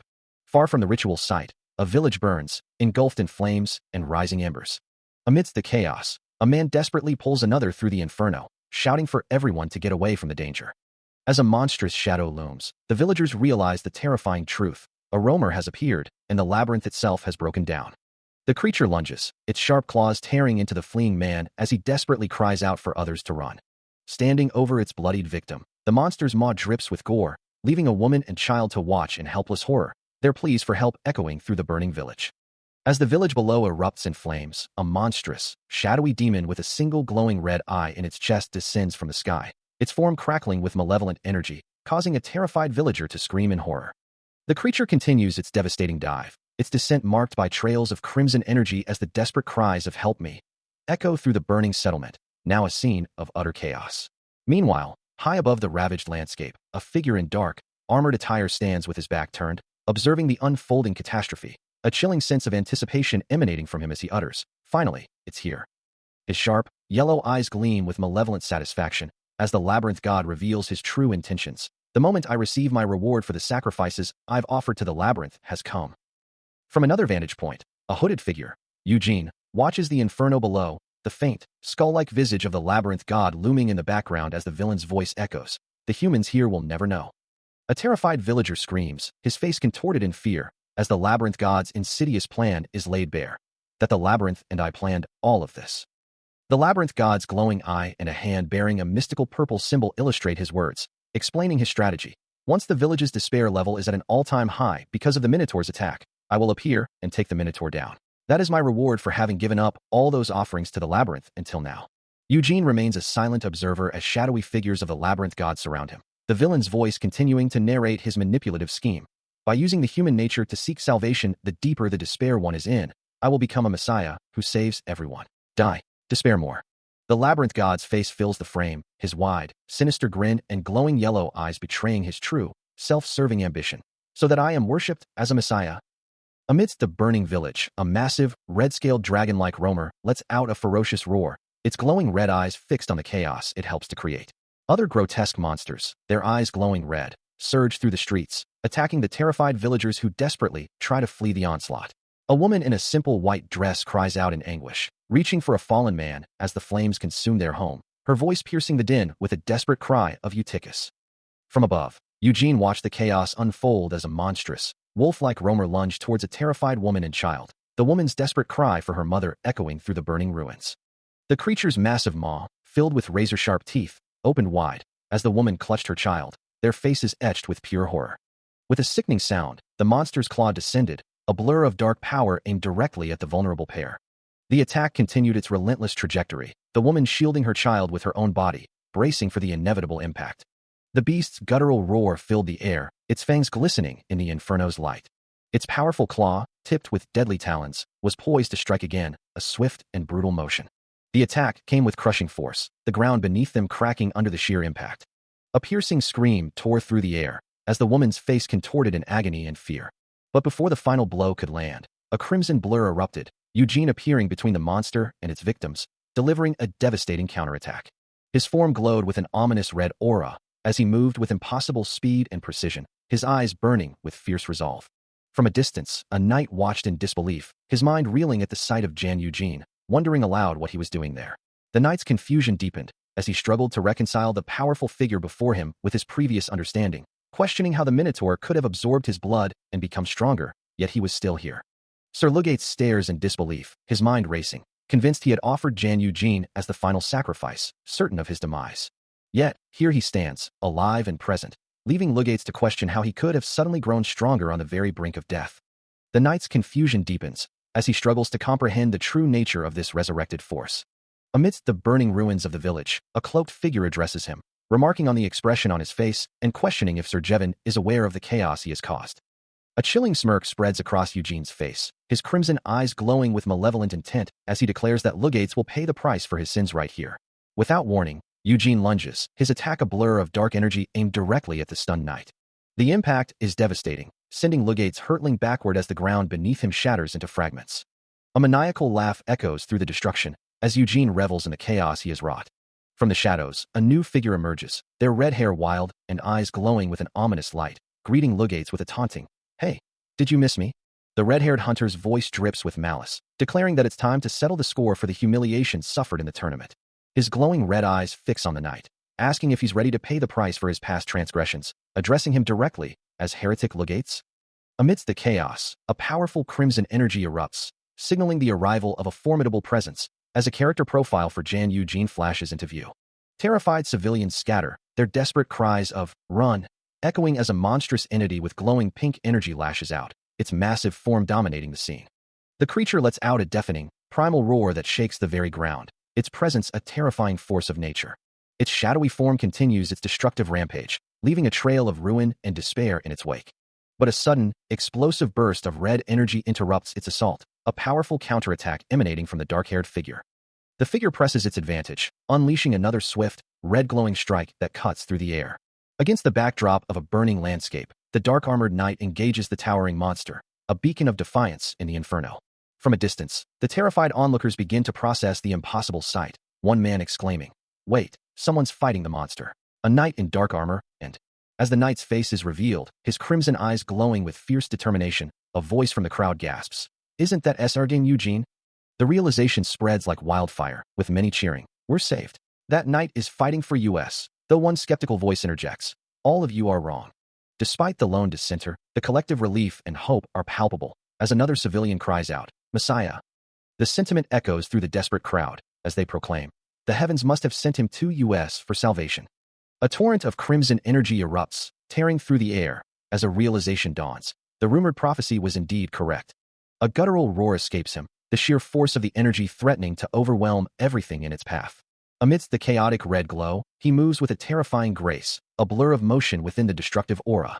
His hand crackles with concentrated power, his crimson eyes burning with an unholy light as he prepares to strike. A devastating blast of energy erupts, shattering the very ground beneath him with its immense force. Engulfed in a maelstrom of red and black, he becomes a living vortex of destruction, his form barely discernible within the swirling chaos. Thrown through the air amidst debris and a fiery glow, he endures the backlash of his own immense power. Despite the violent impact, he maintains a fierce resolve, his dark hair whipping around him as red energy trails in his wake. He lands with a powerful thud, the ground trembling as a distant crowd watches in awe and terror. His face, streaked with what might be blood or residual energy, is dominated by the intense, burning glow of his crimson eyes. Elsewhere, a different kind of power begins to manifest, as hands glow with an ethereal pink and purple light. A figure writhes, consumed by an overwhelming surge of pink and purple energy, the raw power visibly tearing at his form. Yet, he endures, kneeling amidst the shattered earth, a voice echoing with newfound authority, declaring himself the god. Around him, the ground continues to fracture, as he warns of impending disaster. With a pained gasp, he addresses unseen believers, proclaiming that he has inherited divine powers. His face contorted with fierce determination, he screams his intent to become the god of a new era. Nearby, a red-haired hunter stands poised, his yellow eyes glowing, his sword drawn and ready. He reaches out a hand, a purple glow emanating from his eyes, as if questioning the scene before him. His gaze fixed on the kneeling figure, the hunter's eyes now burn red, as he wonders aloud what happened to the monstrous strength displayed earlier. From a distance, Sir Lugates watches, his expression one of utter disbelief, questioning if the red-haired hunter had always possessed such power. The red-haired hunter now stands directly over the kneeling figure, his presence dominating the shattered landscape. His red eyes still glowing, he addresses the figure as master, awaiting further instruction. Looking up, his own eyes now a chilling crimson, the figure gives his order, a dark aura swirling around him as he commands the hunter to kill every single one of them. Amidst the raging inferno of the burning village, Sir Lugates recoils in horror, a desperate sound escaping his lips, while the red-haired hunter, his eyes glowing with malevolent intent, snarls in fury. A guttural cry of anguished tears from Sir Lugates' throat, his expression a mask of utter despair. He screams in denial, the impossible reality of the situation crashing down upon him, refusing to accept the unfolding catastrophe. His mind races, lamenting how his ultimate objective, his very purpose, had been within his grasp, only to be snatched away in an instant. As Sir Lugates attempts to flee through the burning ruins, the red-haired hunter closes in, a chilling question echoing through the chaos, demanding to know his destination. With a savage growl, the hunter seizes him, his grip like iron, reminding him of the debt he must pay for his transgressions. A chilling laugh escapes the hunter, confirming Sir Lugates' dawning horror. Neither his captor nor Eugene are truly human. As the village burns around them, Sir Lugates can only stare in disbelief, a single word of accusation forming on his lips, cut short by the overwhelming devastation. The dark forest looms silently, a stark contrast to the fiery destruction. In the grim aftermath of the nightmare, the truth of what Lugates had done quickly spread, reaching every corner of the Evergrow estate. The remnants of the burning village smolder under a smoky sky, a testament to the recent devastation. Yet, in a different time or perhaps a different perspective, Eugene was hailed as a hero for saving the people, standing alongside the red-haired hunter as rose petals drifted around them. Once, the people celebrated him, showering him with flower petals wherever he went, a hero in their eyes. However, such accolades meant little to Eugene, for the true measure of his success was that Galfredic was alive once again, a fact that brought him profound satisfaction. That single truth was enough for him. A soft, persistent whimpering sound, like a tiny, mournful breeze, drifted through the air. It echoed again, a faint, almost imperceptible cry, from somewhere nearby. The red-haired hunter, her expression a mix of exasperation and concern, demanded to know how worried she had been, especially when he nearly became a meal for the orcs. Then, noticing the faint, blue, ethereal form hovering nearby, she questioned its presence, wondering aloud why it seemed to be crying, while Eugene simply looked down, acknowledging its presence.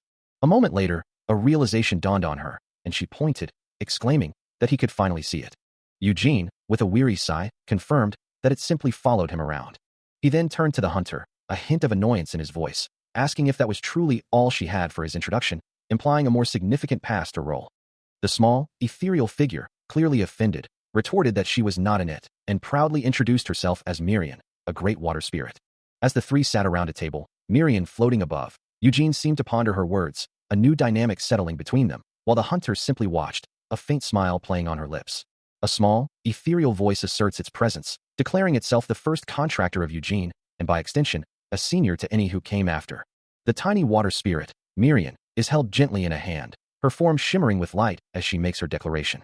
Eugene, observing the red-haired hunter's reaction to Marin, explains that humans usually cannot perceive spirits, suggesting the hunter's prolonged exposure to him might be changing his capabilities. The red-haired hunter, still processing the revelation, is further taken aback as Marin reinforces her claim, asserting her seniority now that he is Eugene's subordinate. Eugene then shifts the conversation to the practicalities of their new existence, informing the hunter that he will now need to consume animal blood, while Eugene himself requires monster blood twice a month. The red-haired hunter's expression is one of dawning realization, his eyes wide as the full weight of his transformation settles upon him. A close-up on his hand, revealing newly sharpened fangs, underscores the profound change in his very being. A true vampire's life now his reality. He then voices a common concern, asking if he must now avoid sunlight, to which Eugene responds with a blunt affirmation, reminding him of his vampiric nature. Marin, exasperated by the hunter's apparent ignorance, scolds him, emphasizing the immense effort even Eugene puts into avoiding the sun. Despite the warnings, the red-haired hunter decides to test the limits of his new condition, stepping out into the bright sunlight, much to Marin's visible distress. To his own surprise, and everyone else's, he finds himself completely unharmed by the sun, questioning the nature of his transformation. Eugene then clarifies the situation, revealing that the red-haired hunter's immunity stems from Eugene himself being an origin, a unique type of vampire. He clarifies that only common vampires are susceptible to sunlight, explaining that origins, as the most noble and supreme among their kind, are entirely unaffected by its rays. This revelation makes perfect sense. Then, as the red-haired hunter stands comfortably in the sun-drenched room, a small water spirit floating nearby. As they walk, a faint shimmer of dark particles emanates from his hand, a subtle visual cue to his unique nature. He looks up, a flicker of surprise and relief crossing his features, realizing the truth of his immunity. A frustrated sigh escapes the red-haired hunter, as he laments all the effort he wasted avoiding sunlight throughout his life. With a menacing grin, the hunter leans in, asking his companion to repeat what he had said earlier. He had mentioned being part elf, a detail that now, with the new understanding, finally makes sense to the hunter, who lets out a short, knowing laugh. He then confronts his companion about his past behavior, questioning why he always wore a hat during the day and consistently refused his requests for a duel. His companion, looking serious, explains that it was the best he could do at the time, implying that the hunter no longer has a reason to refuse him. The red-haired hunter, beaming with excitement, declares his anticipation for their future duels, addressing him by a familiar shortened name. His companion looks at him with a puzzled expression, as if questioning the familiarity. The water spirit floats nearby as his companion sternly informs the hunter that he can no longer use that name, and must now address him as master, leaving the hunter utterly shocked and demanding an explanation. Still reeling from the revelation of his new status, the red-haired hunter internally questions the arbitrary rule that dictates his subservience, vehemently asserting their bond as friends. Eugene, however, remains unmoved, his expression calm as he dismisses the hunter's emotional plea. His voice carries a stark finality, declaring that the hunter is no longer human. The hunter can only stare, his mind struggling to process the weight of those words. Eugene continues, explaining that his intervention was the best he could do to save him, but warns of the many restraints and threats that will now plague his life. He even suggests, with a chilling calm, that it might have been better for the hunter to remain dead if he feels betrayed. Offering a choice, Eugene clarifies that the hunter is free to refuse to come with him, emphasizing that his resurrection was solely his own decision. The hunter's expression tightens, finding Eugene's words deeply unsettling. Despite the harsh reality, he still looks at Eugene and calls him friend. With a renewed sense of conviction, the hunter declares that his humanity no longer matters. What truly matters to him, he asserts, is his affection for Eugene and the fact that he was saved. Eugene listens, a subtle, almost imperceptible shift in his expression as the hunter's words hang in the air. Still grinning, the red-haired hunter challenges the notion of his loyalty being forgotten, asking if he looks like an idiot who would disregard the favor his savior had done him. His crimson eyes holding a calm intensity, Eugene simply acknowledges the hunter's statement, accepting his new status as a subordinate without further comment. Yet, the hunter couldn't resist a playful jab, complaining that he couldn't even call his friend by his name anymore, while Eugene, with a slight smirk, wondered why he was being subjected to such grievances as if he had any say in the matter. A thought crossed Eugene's mind, a fleeting consideration of silencing the hunter's incessant chatter, as the red-haired man simply acknowledged the situation. Then, addressing him as master, the hunter inquired about the whereabouts of the blonde-haired individual and Partek. Eugene simply replied, having sent them on a covert mission. He then mused aloud, wondering if they had managed to successfully complete their task. A formal letter, bearing the seal of St. Labyrinth Abbey, arrives, conveying their gratitude. The blonde-haired man, holding the scroll, explains that the abbey credits him with eliminating the heretics from within their ranks. He continues, revealing that the Templars have been using illegal anti-mana stones, a grave offense. These stones were used to raid labyrinths and expand their cult, a dark ritual unfolding with glowing red crystals and a sinister figure at its center. The blonde man then recounts how he was the one who realized the danger and dispatched mercenaries to stop them. A tense confrontation captured in a single, urgent command, "Don't move." Eugene, listening intently, remarks that as far as he knows, the Templars are supposed to carry out the will of God, not engage in such illicit activities. He found it suspicious that they were helping raid labyrinths, especially with ominous rumors about the end of the world circulating, making him wonder what kind of divine oracle they might have received to justify such actions. The blonde man simply offers a thoughtful silence in response to Eugene's probing questions. He then clarifies that House Evergrow sponsors St. Labyrinth Abbey, and they were always considered very trustworthy. He expresses concern that if they hadn't known about this heretical organization, his family's honor might have been sullied. With a relieved smile, he adds that the people there now hold great respect for Eugene. Eugene, with a calm demeanor, simply responds, "Please accept their praise," and the blonde noble, having concluded his business, offers a polite farewell, excusing himself from the room. As Eugene, his dark robes flowing, greets a familiar face, Sir Galfredic, with a welcoming, "Welcome back, Sir Galfredic." Meanwhile, the blonde noble, now alone, expresses relief that his friend is safe, his gaze distant as he contemplates the recent events. Later, in a bustling tavern, tankards clink together in a hearty toast, celebrating Sir Galfredic's return, with patrons remarking on the frightening rumors that had circulated about him. As he stands outside, acknowledging their concern and crediting their collective efforts for his safe return, he then adds that his master also played a crucial role in his survival. The patrons react with surprise, questioning his new servitude. Inside, other patrons, perhaps inspired by Galfredic's words, offer their service to Eugene, who sits at a table laden with food, but he curtly declines. Back outside, Sir Galfredic, with a wry smile, laments the terrible taste of the beer, acknowledging his vampire taste buds have truly changed. Galfredic, his eyes now a striking green, questions his companion about the change, wondering if something significant occurred within the labyrinth. His companion, a smirk playing on his lips, teases Galfredic about raiding the abbey with Partek, eliciting a surprised gasp. Galfredic, visibly taken aback, can only stammer a question, unsure if Partek's kindness was genuine. His companion chuckles, acknowledging Galfredic as a proper mercenary, and praises his impressive ability to uncover the truth about the abbey. Later, with his hair now long and dark, Eugene observes that Lord Jevin also seemed genuinely surprised by the revelations. A thoughtful expression crosses Eugene's face, as he muses over what truly shocked the noble. Sir Lugates, looking concerned, asks if Eugene truly believes the abbey sent a letter of thanks out of genuine gratitude, then questions if he was merely used as a scapegoat. Eugene corrects him, stating that he, in fact, let them believe what they wished, having only instructed them to arrest the Templars, not the abbess herself. Lugates stares, speechless, as Eugene continues to explain his calculated actions, detailing how raiding the abbey itself and sullying House Evergrow's honor would have brought immediate retribution upon him, but by providing a small opening, he could achieve his goals indirectly. With a chilling intensity in his crimson eyes, Eugene concludes that ultimately, they only need to blame one person for the outcome. As Eugene stands with his back to the viewer, he considers the situation, assuming Lord Jevin is behind the recent events, while Sir Galfredic listens intently. Meanwhile, a woman with dark hair, her red eyes reflecting a sense of urgency, agrees with an unseen speaker, believing they should leave their current location that very night. The moon hangs high over a quiet, ancient town, emphasizing the need for their departure to be discreet. Out on a dark road, a cloaked figure on horseback lets out a derisive sound, his presence a stark contrast to the quiet night. The horse's powerful legs churn the ground, propelling the rider forward with relentless speed. From an aerial perspective, a carriage is seen surrounded by multiple figures on horseback, trapped on a winding forest road. Inside the carriage, two men, one armed with a crossbow, cry out in alarm, realizing they are completely surrounded and questioning what to do. The cloaked figure, riding a black horse, commands one of his subordinates to compose himself, identified by the narration as a man in a black leather robe. A sinister smile plays on Eugene's lips as he is identified by an unseen speaker, who notes that Sir Lugates, despite being a criminal, was Lord Jevon's favorite knight on the estate. A red-haired man stands before Lord Jevon, who appears displeased, because he was unable to punish Lugates himself after Sir Galfredic killed him. Eugene, still on horseback with his crossbow, considers this development, viewing Galfredic's actions as a direct insult to Lord Jevon. Galfredic, his face grim under a hood, vows to make Eugene pay for his perceived transgressions, intending to leave a lasting scar on him and his honor. Sir Galfredic's gaze lingered on Eugene, a thought forming in his mind about the young man's deceptively innocent appearance. He scoffed internally, wondering how anyone could call such a ruthless individual pretty.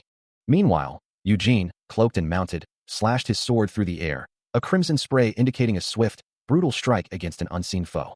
His horse reared in a powerful display, as he urged his forces forward, his voice cutting through the chaos with a sharp command. One of the carriage's defenders, caught off guard, could only shout a desperate stop as the attack bore down upon them. The impact sent the unfortunate guard flying, his body tumbling backward with a sickening thud. On the carriage, another guard quickly drew his bow, preparing to retaliate against the sudden ambush. A desperate voice cried out, "Damn it, get back together," as the chaos threatened to overwhelm them. Horses galloped through the muddy terrain, their hooves splashing as the chase intensified.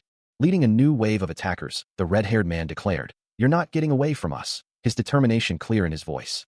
From above, the full extent of the ambush became clear, as the carriage found itself completely encircled by riders, their leader letting out a triumphant laugh. With no escape in sight, the red-haired man's voice echoed, confirming their dire situation. You guys are the ones that have been surrounded. As the red-haired man's group secured the area, a voice from the surrounding guards cut through the tension, ordering any remaining resistance to hold still. Unseen by them, Eugene remained perched high above on a tree branch, his gaze fixed on the unfolding scene below. Soon, he descended to face the red-haired man directly, who, with a knowing smirk, observed that his swordsmanship had grown considerably sharper.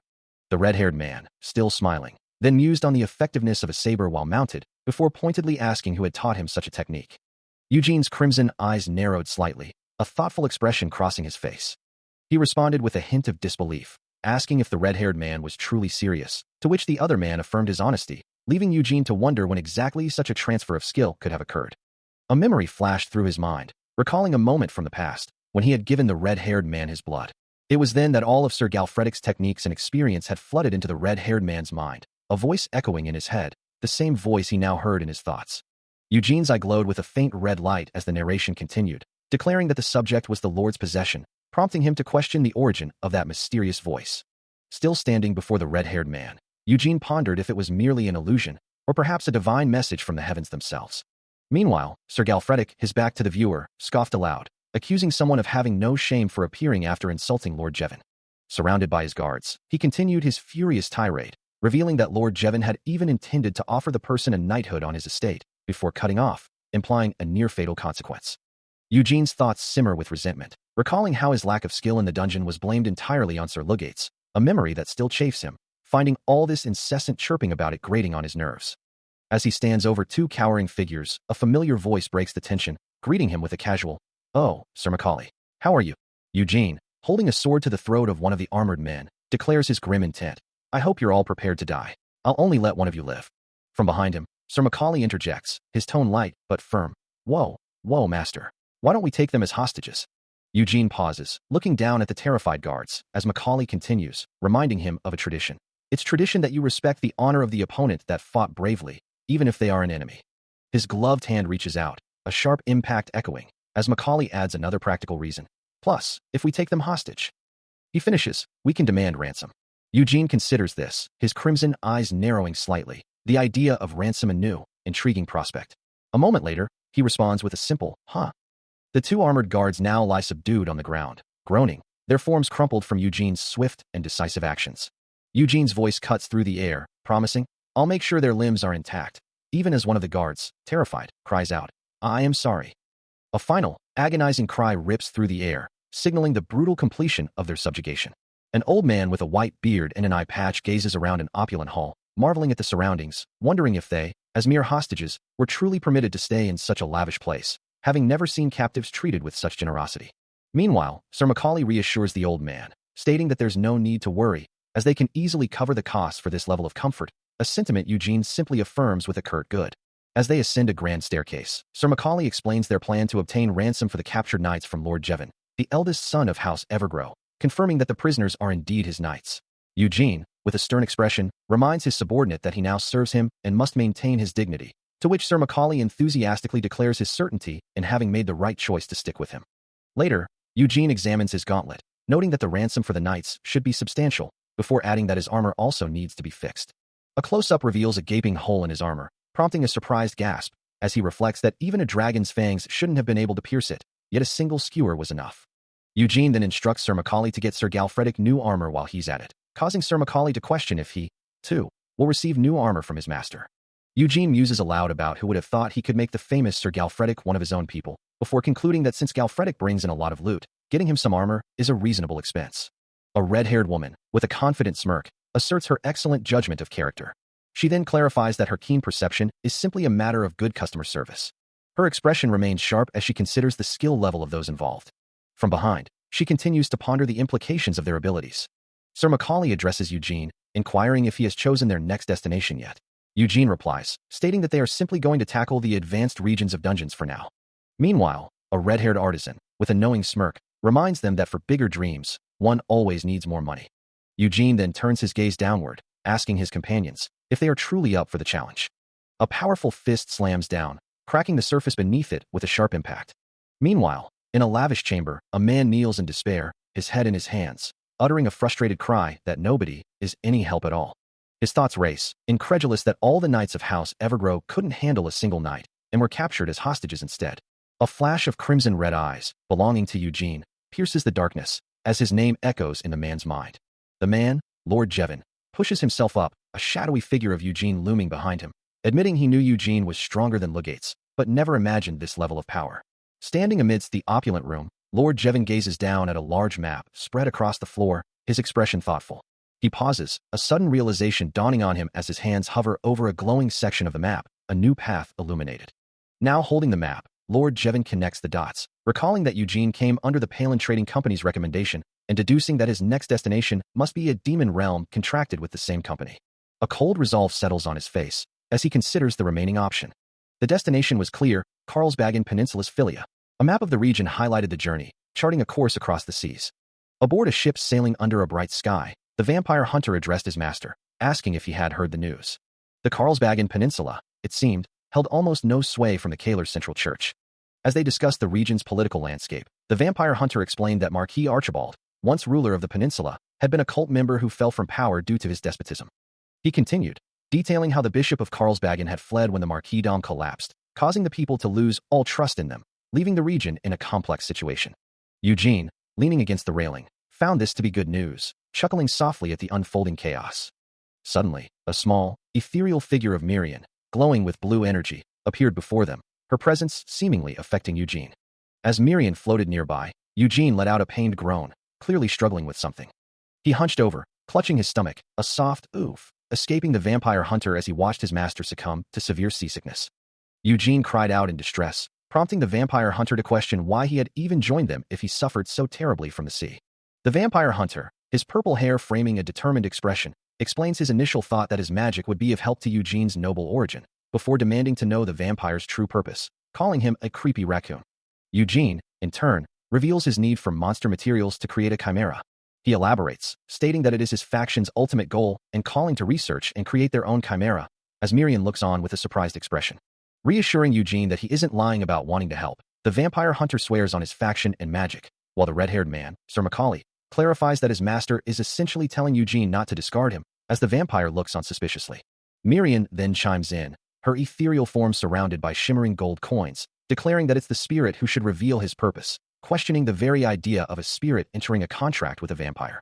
Eugene reacts with a surprised before asking why he wouldn't want to travel and collect gold, his gaze fixed on the shimmering coins around Marin. Sir Macaulay, amused, comments on a spirit liking money, prompting Marin to retort that if he wants to talk ill of her, he should at least pay her first. The vampire hunter, observing the exchange, muses that everyone, indeed, has their own purpose. He continues, suggesting that others simply recognize Eugene's inherent greatness, believing even their mercenary friends saw it. On the ship's deck, a lively scene unfolds as Sir Macaulay engages in an arm wrestling match, cheered on by other crew members, while Eugene and the vampire hunter observe from the foreground. As the arm wrestling continues, Sir Macaulay playfully asks his opponent if he wants him to use only one finger, eliciting a pained groan from the struggling man. Later, Sir Macaulay turns to Eugene, asking about his purpose, noting that he doesn't think the vampire has ever seriously told him. Eugene stands alone, gazing out at the horizon, deep in thought, pondering the question of his own purpose. He concludes, well, I have two goals, a statement that resonates with a sense of remembering. He knows he needs to regain all of his memories to truly understand who he was, and to achieve his ultimate goal of revenge. To ensure he never again faces the same fate, he must use the scarlet mana crystals to become stronger, to prevent dying as he did in his past life. His targets are clear, the Kaler Kingdom's central church and the paladin who delivered the killing blow. Yet, even with these grand objectives, he knows that vampires are always being hunted, so he can never truly let his guard down. As he considers these weighty matters, the red-haired mercenary beside him offers a casual observation, assuring him that he doesn't have to share his goals if he doesn't want to, as the mercenary doesn't truly care what they are. He explains that he's simply living a new life thanks to Eugene, and is sure they'll have all kinds of fun in the future, already excited for what's to come, before playfully asking if Eugene didn't want bigger things in life. The mercenary then muses that the bigger thing in life for a knight is to chase after honor and glory within battle, before questioning if basking in the sun and traveling isn't great, adding that if he were dead, he'd be floating through the dark and dim rivers instead. With a grateful smile, he thanks his master once more, declaring that Eugene's goals are his goals, and all he needs to do is give him an order. A red-haired woman, her expression bright and determined, offers her unwavering support, declaring she will do whatever is asked of her. As her words echo, Eugene is called out by name, drawing his attention. It is Marin, the water spirit, who addresses him, her ethereal form glowing softly as she playfully admits her preference for his company over mere gold, even as she acknowledges his title. She then presses him, her blue form shimmering with anticipation, to confirm his plans for a golden castle, a symbol of their future prosperity. Beyond Marin, a small crowd of people, their faces earnest, also pledge their assistance, some even insisting they require no monetary compensation for their loyalty. Eugene, observing the growing number of his followers, reminds them that their contribution will depend on their effectiveness in battle, to which Sir Macaulay, standing faithfully by his side, responds with a determined promise to do his best. A sigh escapes Eugene, a quiet acknowledgement of the burden he now carries, as he realizes the increasing number of people who rely on his protection. Despite the annoyance of this newfound responsibility, a deeper thought begins to form. His crimson eyes glow with an unusual intensity, as he finds himself contemplating the strangeness of his own emotions.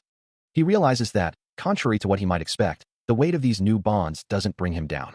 In fact, he doesn't feel bad at all, a revelation that seems to surprise even himself.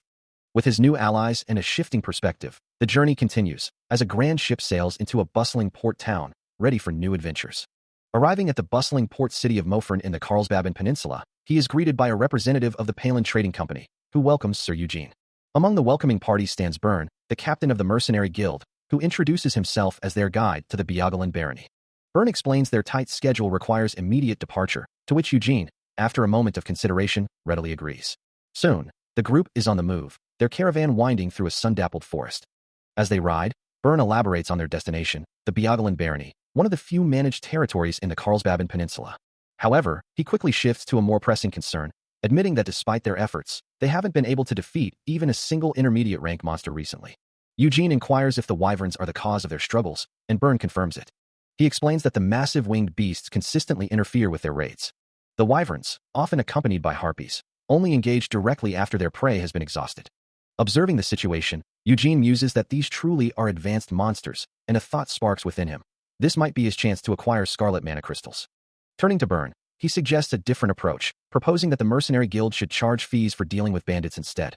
Byrne, clearly perplexed, questions what wyverns have to do with bandits. A stern-faced man, Byrne, receives a sharp warning from an elderly official, Manager Treachery, who insists that the knight he sent must not be provoked. Considering the implications of this, Byrne muses on the nature of the knight, acknowledging that he seems like a spoiled noble, yet he cannot afford for him to fall to bandits before reaching their destination. Meanwhile, a red-haired man, observing the situation, notes that Sir Galfredic appears strong, but suspects that Sir Eugene is merely another typical noble who exploits talented individuals for his own glory. Later, Lord Jevon confronts Eugene, reminding him that his true objective is to clear the demon realm, not to deal with mere bandits, while expressing his clear dislike for the man. Suddenly, a sharp sound cuts through the air, causing Eugene's horse to rear violently as he senses an immediate threat. As they continue their journey through the dense forest, leaves drift down around Eugene and Byrne, hinting at the passage of time and the deepening wilderness. Eugene's crimson eyes gleam with an intense focus, his expression unreadable as he prepares for whatever lies ahead. With a quick motion, the red-haired man hands a spear to Eugene, who accepts it without hesitation, his companion looking on with a surprised expression. His red eyes glowing with power, Eugene winds up, preparing to unleash the spear with devastating force.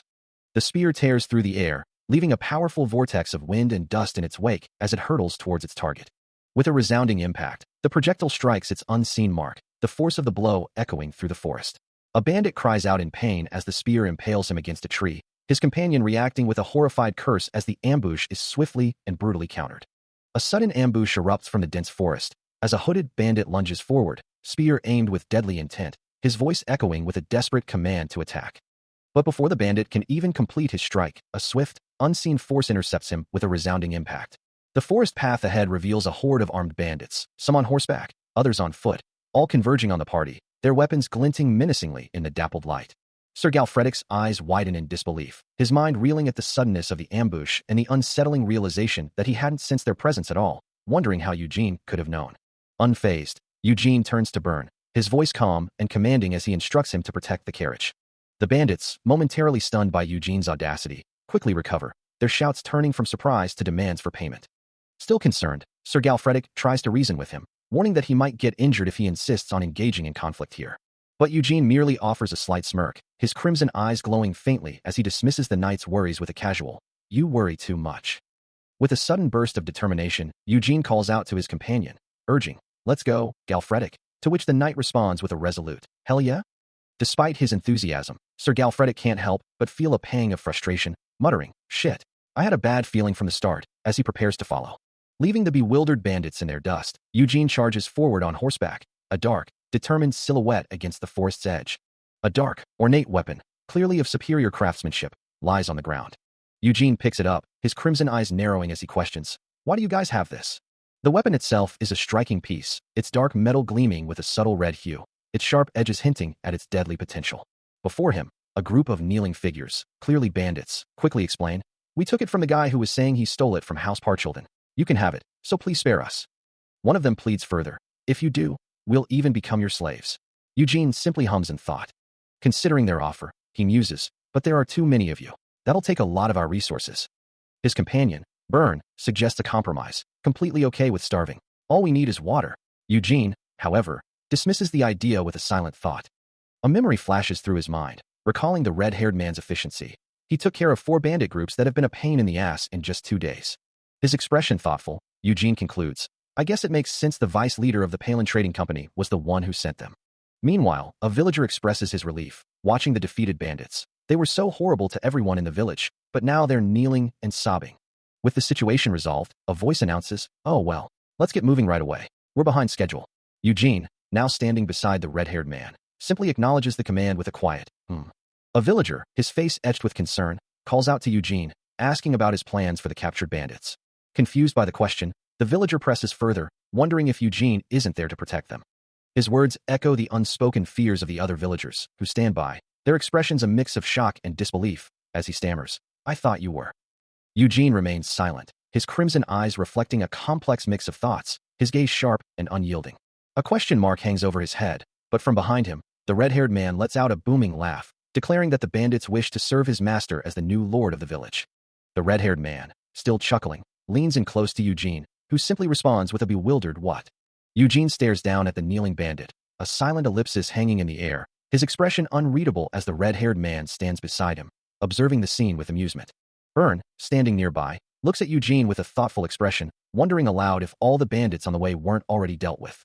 A spark of determination ignites in Byrne's eyes, as he realizes this situation presents a unique opportunity for him to become a subordinate to an outstanding knight. He approaches Eugene, calling out to him, and asks if he might say something. Byrne explains that while the raided bandits were infamous, Eugene had either killed or captured most of them as slaves.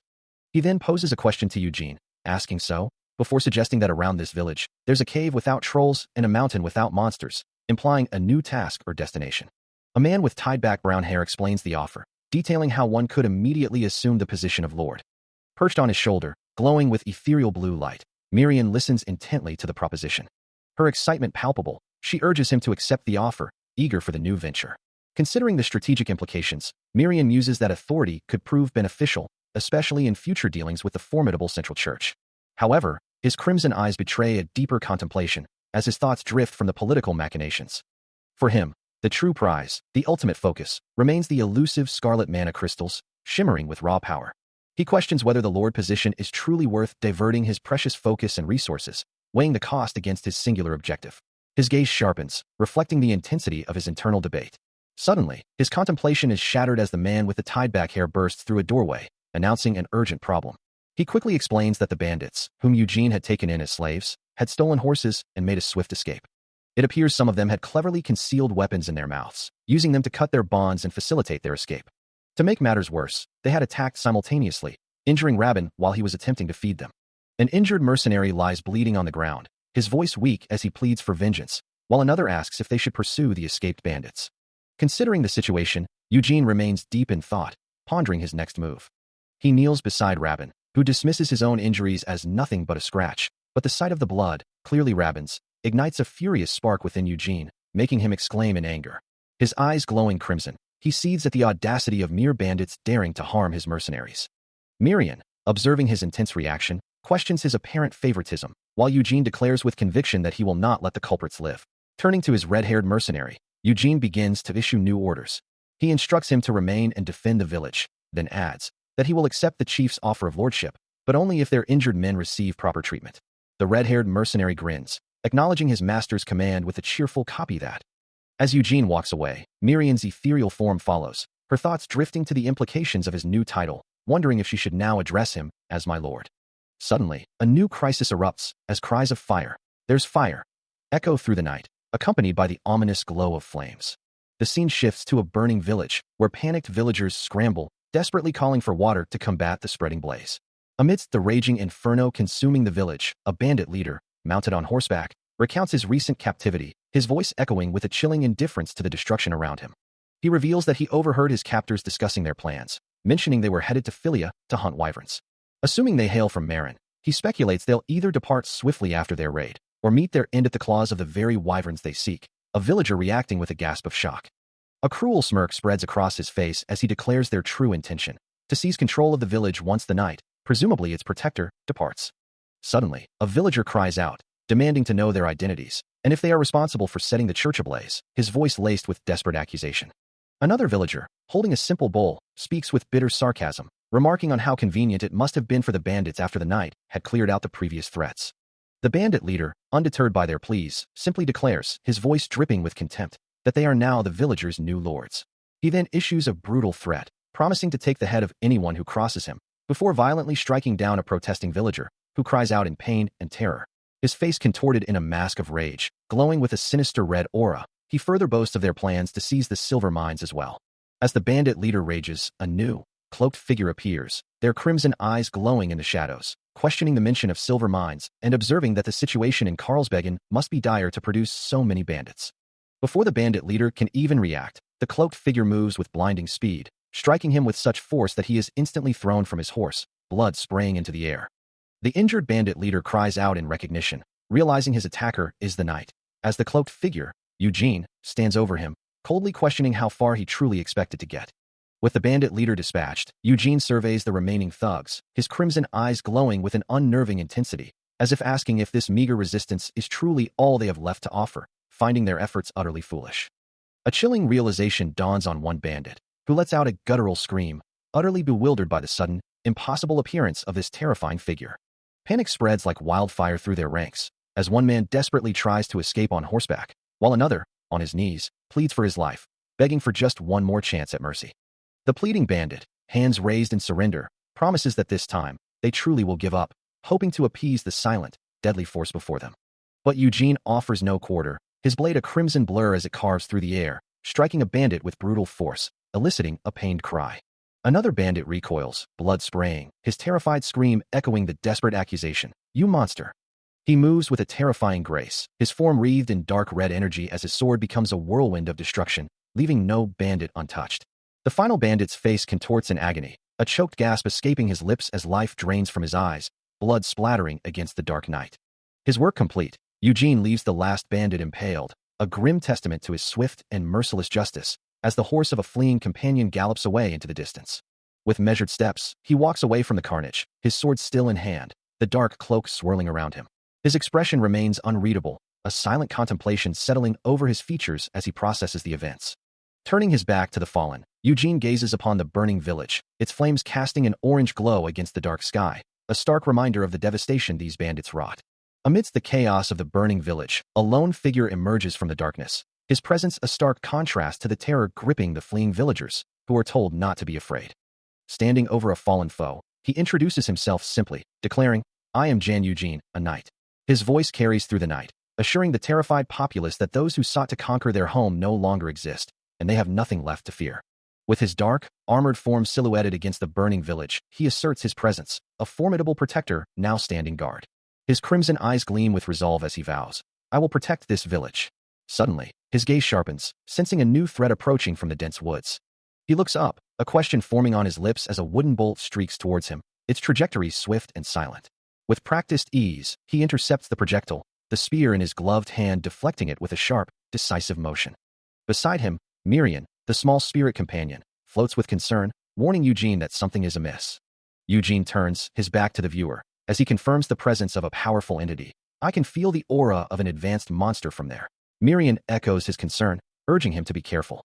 The dense forest looms, its shadows concealing the unseen threat, the air thick with an ominous presence. High above, perched in the branches of a towering tree, a cloaked figure watches the scene unfold, muttering with annoyance that they had already claimed this hunting ground. A figure with white hair and piercing red eyes, aiming a crossbow, dismisses his target as stupid and uncultured. before unleashing a volley of bolts and further insults, declaring him as swine of a roamer. However, the black-haired figure, moving with impossible speed, deflects the attack with a burst of blue energy, striking his assailant and sending him recoiling. As the white-haired figure recovers, he notices the black-haired man's crimson eyes and sharp fangs, a realization dawning on him that he faces another vampire.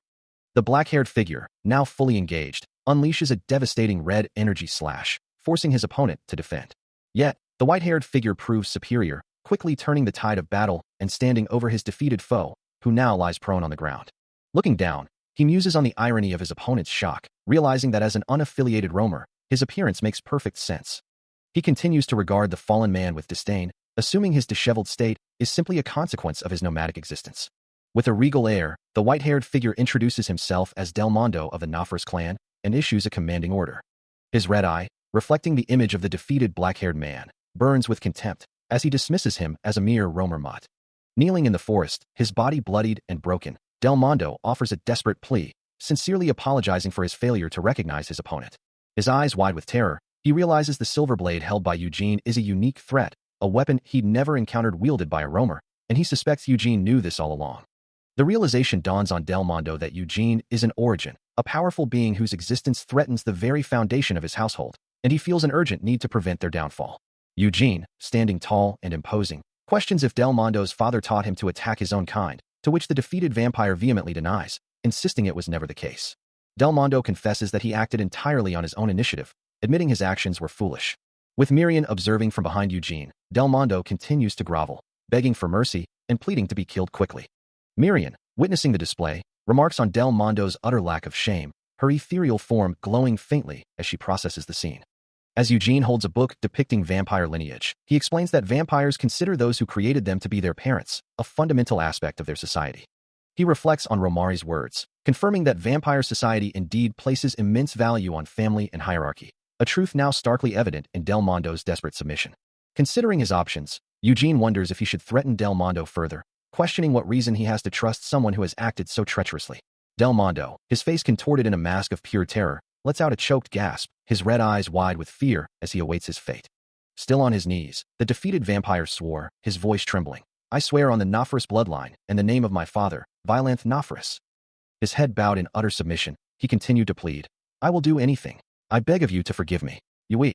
Crimson eyes, glowing with an inner light, watched him intently, reflecting a complex mix of judgment and calculation. As footsteps echoed softly, a voice questioned, "Why do you want to spread rumors about you through that vampire?" Marin floated nearby, her ethereal form shimmering, as the soft sounds of movement continued, observing the unfolding situation with a thoughtful expression. He responded, his voice calm, "I get it's good for people to know about their new lord," but Marin quickly countered, "But do you really believe he'll listen to you?" As they rode through the dappled light of the forest, he mused. He swore on both his family and father's name. "I'm sure we can trust him." Marin, observing the fish swimming in the clear stream, remarked, "Still, I heard the people of the dark are known for being arrogant and cruel." As she floated beside him, Eugene simply stated, "I'm one of them too, you know," to which she replied, "Exactly." Marin sighed, a faint blue glow surrounding her. "Phew, I don't have a good feeling about this." Eugene, his expression unreadable, concluded, "Still, I'm sure he'll do as I say. Unless he has a death wish, that is." Marin's ethereal form flickers beside him, her voice sharp with judgment, declaring that she wouldn't expect anything less cruel from him, while he simply offers a silent acknowledgement. Her gaze fixed on him, she addresses him directly, a hint of exasperation in her tone. Soon, the journey nears its end, as a knight riding alongside Eugene announces their imminent arrival, pointing towards a distant castle. Eugene, with his long dark hair and piercing red eyes, maintains a composed demeanor, his expression unreadable. As they draw closer, the knight identifies the grand structure as Baron Biogalin's castle, hoping their journey wasn't too arduous. The imposing architecture of the castle, with its towering spires and intricate stonework, dominates the landscape.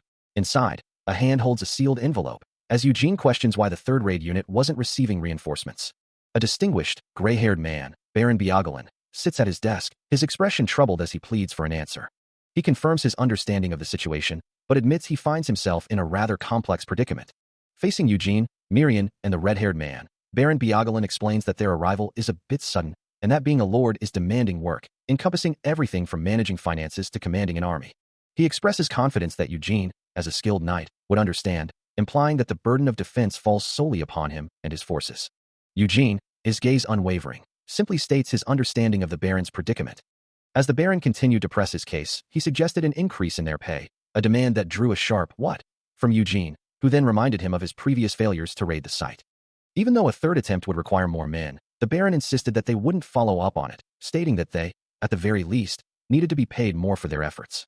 With a confident smirk, the Baron concluded that his request was not too much to ask for. A subtle, knowing smile played on Eugene's lips, his crimson eyes glinting with an unspoken understanding of the Baron's true intentions.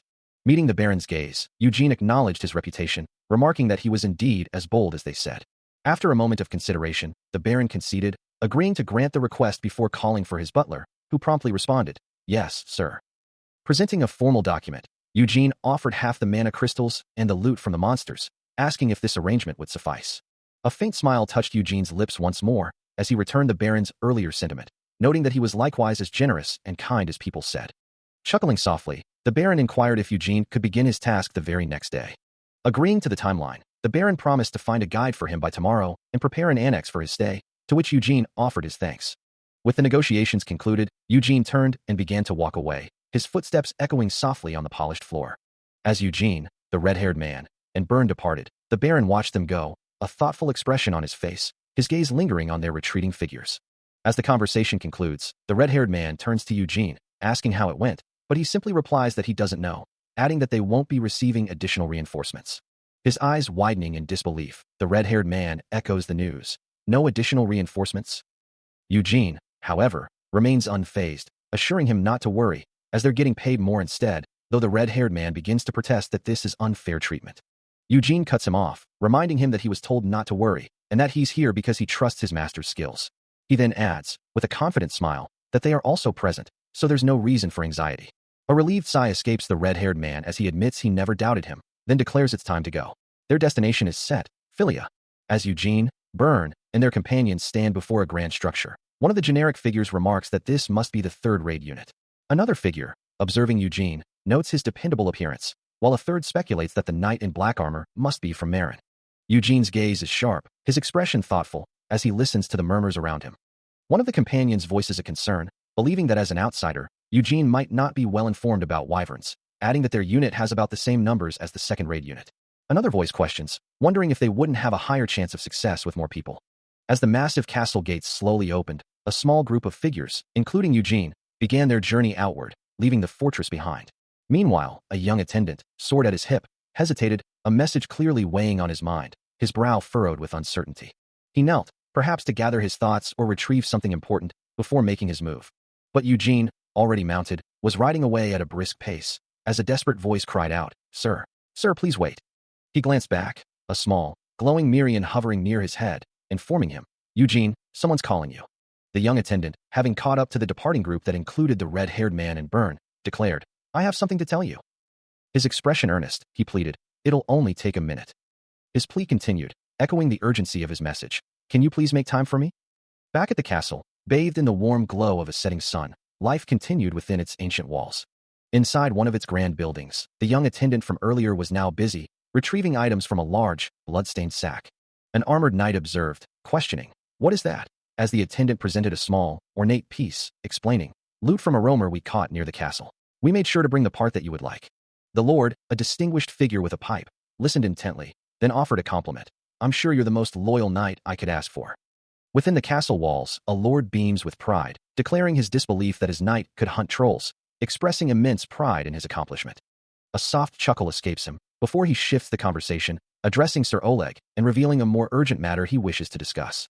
The lord, Baron Biagalin, stands poised and stern, his gaze fixed on the armored knight, Oleg, who awaits his command.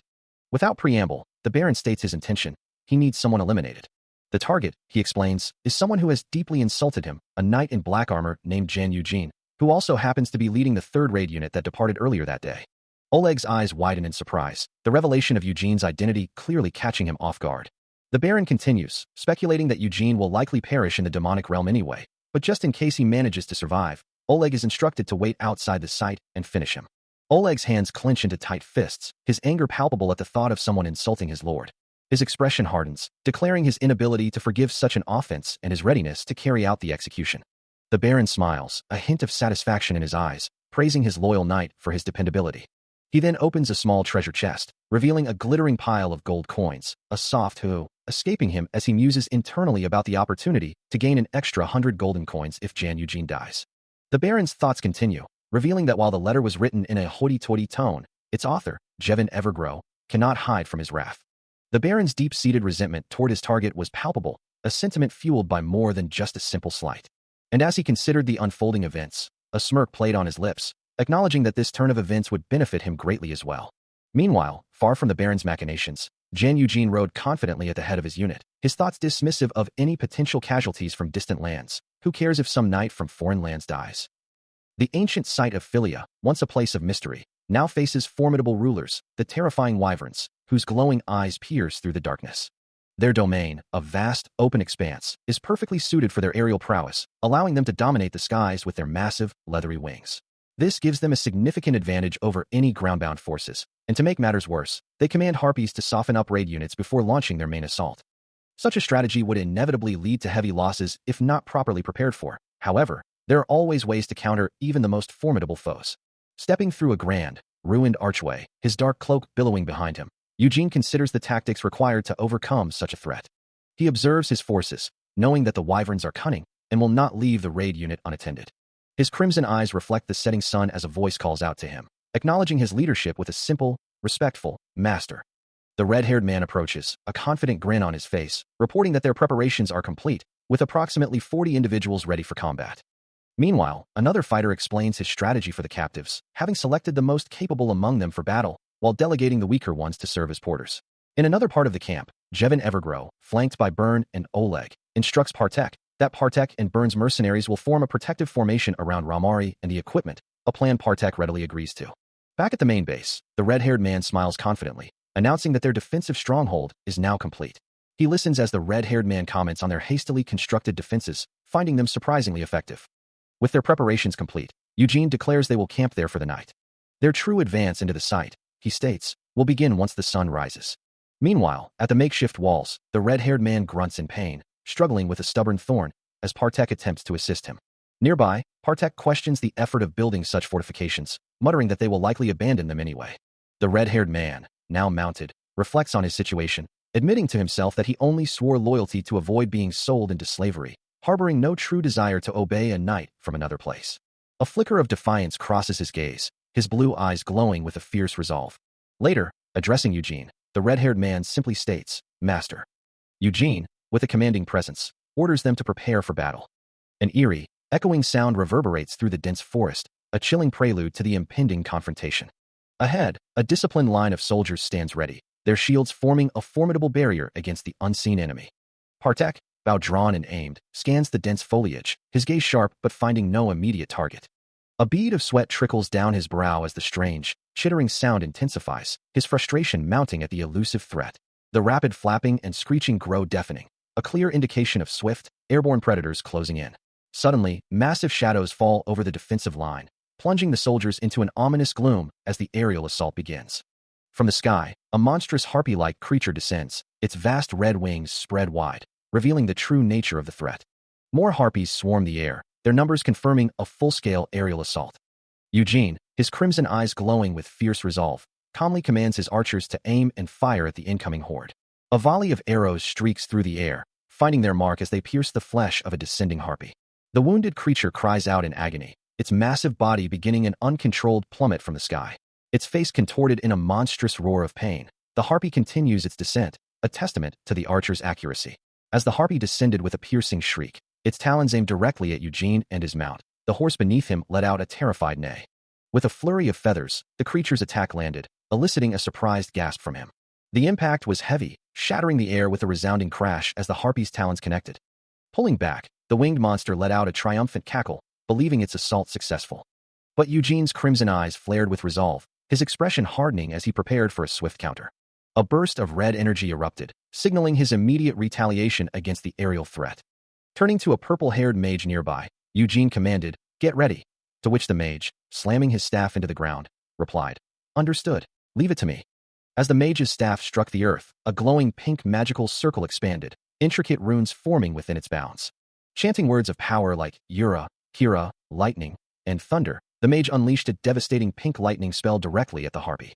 The harpy shrieked in agony, its body racked by the magical assault as the mage's spell continued to strike. Meanwhile, a knight with an eye patch, his sword already half drawn, moved to join the battle, his gaze fixed on the unfolding chaos. The harpy continued to suffer under the barrage, more red energy and blood splattering as the magical assault persisted. As the battle intensifies, a figure in a dark, flowing cloak slashes through the air, his blade connecting with a harpy and sending blood spraying. The creature recoils, its monstrous face contorted in a furious snarl. Meanwhile, the mage with purple hair closes her eyes in deep concentration, purple magical particles swirling around her as the knight with the eye patch stands ready, declaring, "I'll cover you. Focus on your casting." Another warrior, his red hair tied back, rallies his comrades, his voice cutting through the chaos as he commands them to wield your swords. The knights respond, forming a defensive line as the narration confirms, "We're switching to combat." Swords clash and shields clang, as one knight delivers a powerful blow to a harpy, sending it reeling. The red-haired commander lets out a laugh, a smirk playing on his lips as he remarks, "Nice one. They're all." But the harpies are relentless, two of them reacting with a sharp cry as one appears to take a hit. Suddenly, a knight looks up in alarm, startled by the sound of more harpies descending from above, their cries echoing. What? The aerial assault continues, with harpies swooping down to engage the knights on the ground. One harpy descends with deadly precision, its talons extended, ready to strike. The battle rages on, as multiple harpies overwhelm the knights, their numbers proving a significant challenge. With a sudden, sharp intake of breath, Eugene's crimson eyes snap open, his focus absolute as he prepares for the next brutal exchange. He moves with blinding speed, a harpy recoiling from an unseen blow, its cries of pain echoing through the air. The dark energy around him intensifies, his form a blur of red and black as he presses his assault. Another devastating impact follows, feathers and blood erupting into the air from the force of his strike. He tears through the monstrous creatures, leaving a trail of destruction in his wake. Standing amidst the carnage, Eugene is a formidable figure, his dark armor stained with the remnants of his foes, a red aura still flickering around him. As he turns from the immediate battle, a soft pink glow emanates from the ground, drawing his attention towards another figure in the distance. The purple-haired mage, having prepared his spell, begins to channel a potent energy, his hands glowing with a vibrant pink light, wondering if this will be enough to restrain their enemies. His eyes now burn with a fierce red glow, as he focuses all his will into the glowing crystal in his grasp, commanding the magic to restrain the horde. With a powerful surge, a massive wave of pink energy erupts from him, accompanied by a swarm of shadowy, bat-like figures that spread across the battlefield. Eugene stands unfazed within the expanding magical aura, his gaze fixed on the unfolding spectacle of the mage's potent spell. The harpies shriek in distress, their forms writhing as the pink tendrils of magic begin to bind and restrict their movements. The harpy thrashes violently, enveloped by the mage's vibrant pink energy, its desperate cries echoing through the air. More of the monstrous creatures find themselves ensnared, their forms twisting within the swirling vortex of magical restraint, their panicked shrieks filling the forest. With a confident declaration, Ramari confirms that all nearby monsters have been successfully restricted by his spell. As the last harpy is fully immobilized by the glowing tendrils, a voice commends the mage, acknowledging his effective work. Eugene, his crimson eyes sharp, declares that all they need to do now is finish the job, marking this as the true beginning of their raid. He stands amidst his loyal subordinates, Partek, the red-haired man, Bern, and Oleg, all observing the now contained threat. His voice firm, he instructs them to eliminate the harpies and collect only the necessary loot. Partek, the knight with the eye patch, can't help but wonder, questioning if the battle is truly over so easily. He grumbles to himself, feeling that Eugene has essentially done all the work for them. Suddenly, Eugene turns, his gaze piercing, addressing Partek directly, the one who had been complaining. He challenges Partek, asking if his mind has changed, and reminds him that if he swore loyalty, he shouldn't doubt his commander. Partek flinches slightly as Eugene continues, explaining that such loyalty is how one increases their chances of survival on the battlefield. Partek looks up, his expression earnest, as he states his words come from a place of genuine concern. A moment later, he mutters to himself, realizing the person he's addressing is also from Karlsbagen. A slight smirk plays on his lips as he considers that this new path might be far more convenient than his bandit past, perhaps even a permanent career. Meanwhile, Eugene, his face still streaked with blood, calmly declares that they will fall back once the harpies are dealt with, even as Partek, in the background, shouts about getting the wyverns. Turning his back to Partek and Bern, Eugene continues, his voice firm as he states their intention to display the harpy heads on the walls. Partek, along with Bern and Oleg, looks on with confusion, questioning why they are falling back when the soldiers' morale is so high. Eugene simply offers a knowing look, promising that the reason will soon become clear. A voice calls out, questioning the retreat. Along a winding, stone-paved path through a rugged landscape, Wooden barricades stand as silent witnesses to recent conflict. Nearby, Oleg, a knight in full plate armor, addresses a soldier with a scar on his cheek, declaring that life is all about timing, and they should push forward while they have the upper hand. The scarred soldier, however, admits he doesn't quite understand. With a clenched fist, the soldier reflects on the situation, deciding to give their new leader a chance. Oleg, surprised by the change of heart, inquires about what made him change his mind. The scarred soldier explains that not a single one of them died in the recent engagement. Oleg, his expression thoughtful, adds that they killed over 100 enemies without anyone getting hurt. Standing together, looking out at the path ahead, the scarred soldier continues, remarking that despite being bandits, they weren't used as bait or meat shields. He concludes that their new leader is definitely much better than their former one, as there are many knights with strength and courage, but few with brains. In the distance, two figures walk away from the clearing, leaving the two soldiers to ponder their words. The scarred soldier's thoughts turn to the powerful knight with long black hair and glowing red eyes, who truly seems to possess it all. He turns to his companion, addressing him as Galfretic, wondering if the approaching figures are reinforcements. His companion, taken aback, can only utter a surprised "huh," before flatly denying the possibility. He explains his reasoning, stating that the Baron is simply not generous enough to send such aid. Turning his attention back to the distant figures, the knight decides to observe them more closely, a quiet, "let's see" escaping his lips. As they draw nearer, he confirms their mercenary status, but their origin remains a mystery. Meanwhile, the approaching group of armored figures pauses, one of them muttering a thoughtful "hm," before concluding that they certainly don't appear friendly.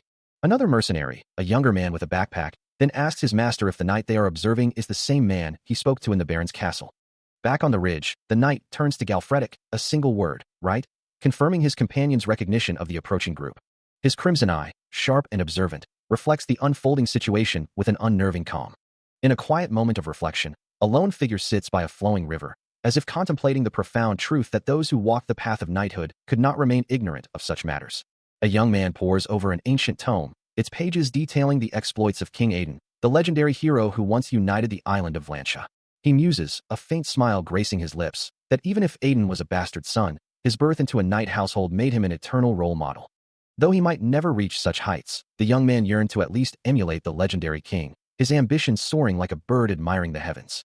His gaze drifts upward, lost in thought beneath the dappled sunlight filtering through the leaves. However, the idyllic dream quickly shatters, a single tear tracing a path down his cheek. His expression shifts to one of profound despair, his eyes downcast and haunted. His life, once filled with aspirations, had taken a cruel turn, leading him to become a slave to a foreign nation. Since then, his existence had been reduced to a struggle for survival, walking a desolate path. His dreams were shattered into pieces, leaving him kneeling in despair, surrounded by the cold, indifferent armor of his captors. He had been barely holding on despite the misery, his face etched with weariness and sorrow. But the most terrible part was yet to come, as a voice from the present commands, "Stand by the entrance once we're there." 3 armored figures stand before a dark cave entrance, one of them declaring with grim resolve, "As soon as the Black Knight comes out, we'll kill him." Oleg bellows, his voice echoing with frustration, demanding to know why he is ambushing this particular raid unit, and if his subordinates truly understand the gravity of the situation. His words hang heavy in the air, as Partek and another soldier listen intently, their expressions a mix of concern and apprehension. The Night King, he muses, would never have resorted to such cowardly tactics, yet here they are, hoping to simply get over this hill and complete their mission. Leading the charge, Oleg strides into the dark maw of a cave, his armored form disappearing into the shadows, with Partek and another soldier following close behind. Emerging from the cave, Partek spots something unexpected, a wooden fence encircling the area, prompting him to wonder aloud about its purpose, before concluding that the raid unit must have constructed it themselves. Oleg, however, is more concerned, questioning why such a structure would be found outside the demon realm, while Partek tries to interject with a more pressing observation.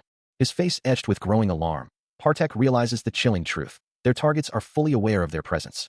Indeed, behind the formidable wooden palisade, Eugene stands calmly beside the Red Knight, both cloaked figures awaiting their arrival. Back with the ambushers, Oleg, undeterred, snaps an order to charge in, leaving Partek to question the rash command with a surprised "huh?" Partek attempts to protest, warning that such a move is too rash, but Oleg cuts him off, his face grim, declaring that anyone who hesitates to attack will be killed. Meanwhile, the Red Knight, relishing the impending battle, proposes to Eugene that they all charge in together, seeing it as a perfect challenge. Eugene, observing his companion's eagerness, thinks to himself that while the Red Knight may be stupid, his skill certainly makes up for it, as Partek, from a distance, can only wonder what awaits them. He cries out, caught off guard by a sudden blow, the impact sending him reeling. Stumbling backward down the stone steps, Eugene collapses with a pained grunt, the ambush proving more effective than anticipated. Meanwhile, Oleg, his face contorted with battle lust, roars a promise of riches to his soldiers, urging them forward with a fervent cry.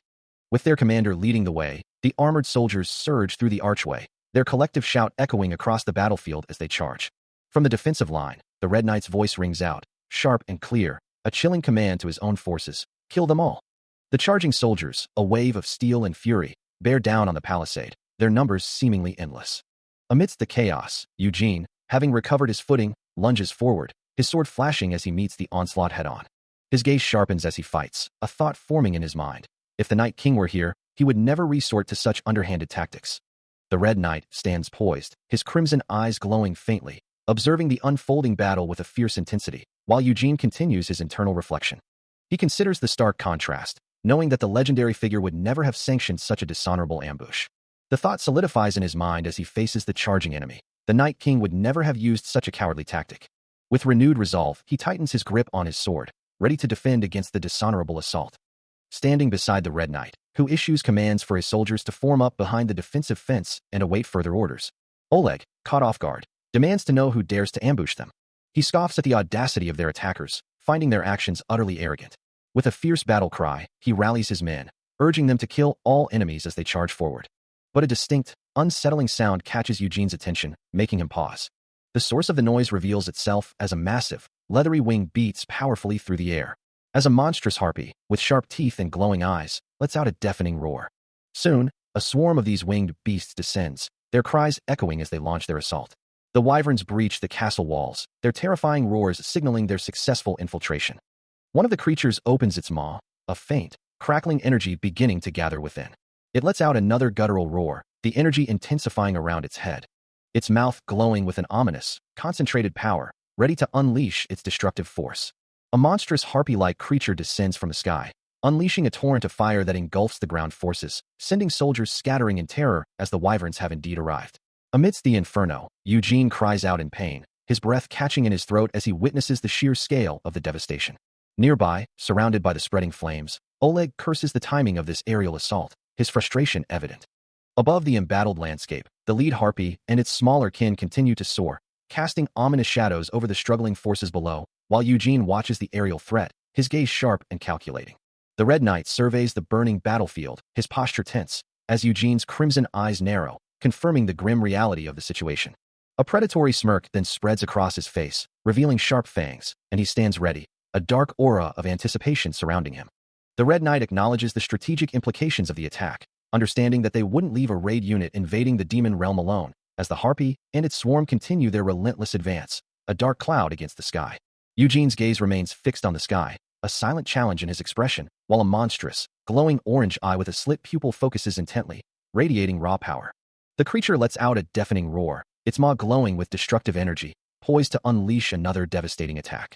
Above a desolate, ruined city, a swarm of red-winged harpies descends, their forms dark against the overcast sky, signaling an imminent aerial assault. On a rocky hillside overlooking the chaos, a group of armored soldiers watches the approaching threat, their leader urging them to fall back, acknowledging the overwhelming danger of the wyverns. As one soldier protests that they were only hired to deal with the remaining forces, Burn, his face obscured by his helmet, sharply cuts him off, demanding his bow and arrow with an urgent, authoritative tone. With a grunt of effort, the bowman draws the powerful weapon, the bowstring humming with tension as he aims towards the sky. His arrow finds its mark, striking a harpy mid-flight, sending a shower of feathers scattering as the creature cries out and recoils from the impact. But the victory is short-lived, as the bowman looks up in horror, realizing the sheer number of harpies still descending, their mocking cackles echoing around him. Before he can react, a harpy swoops down, its sharp talons pinning the bowman to the ground with brutal force, as Burn watches, unable to intervene in time. Enraged by the attack on his subordinate, Burn draws his sword, a fierce blue aura flaring around him as he curses the harpies, ready to unleash his fury.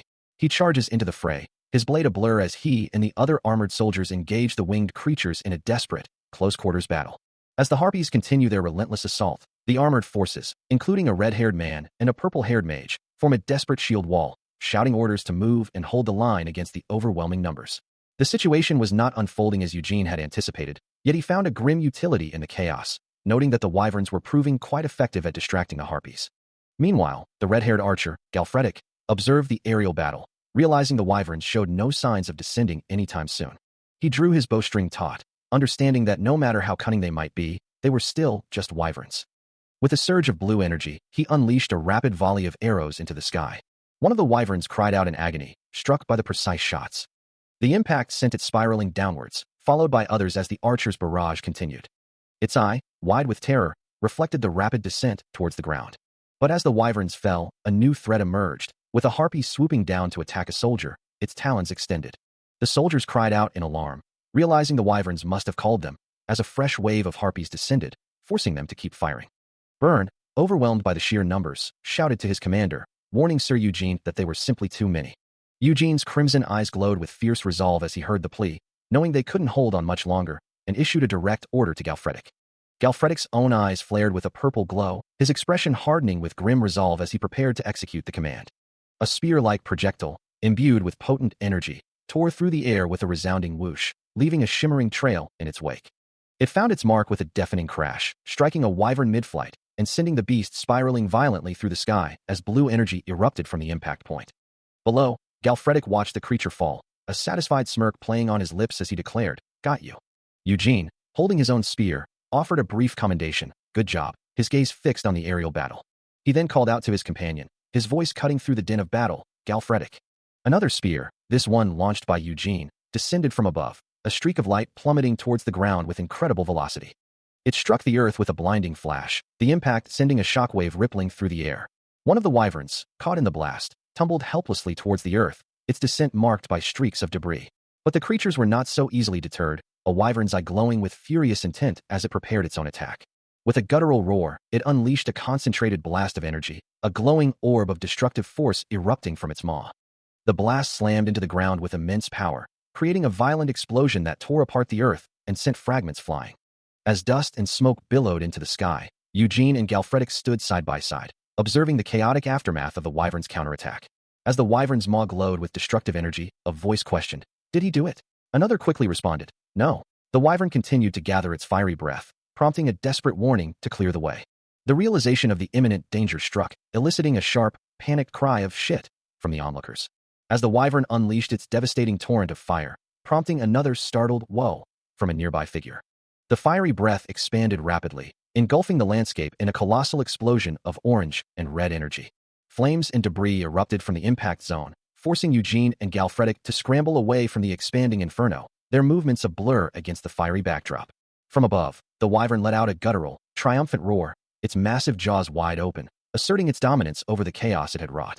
Galfretic turned to Romari, his expression urgent, asking if she could restrain the creature as she had done with the harpies. The wyvern's eye glowed with malevolent intent as Romari, despite the overwhelming threat, affirmed her willingness to try.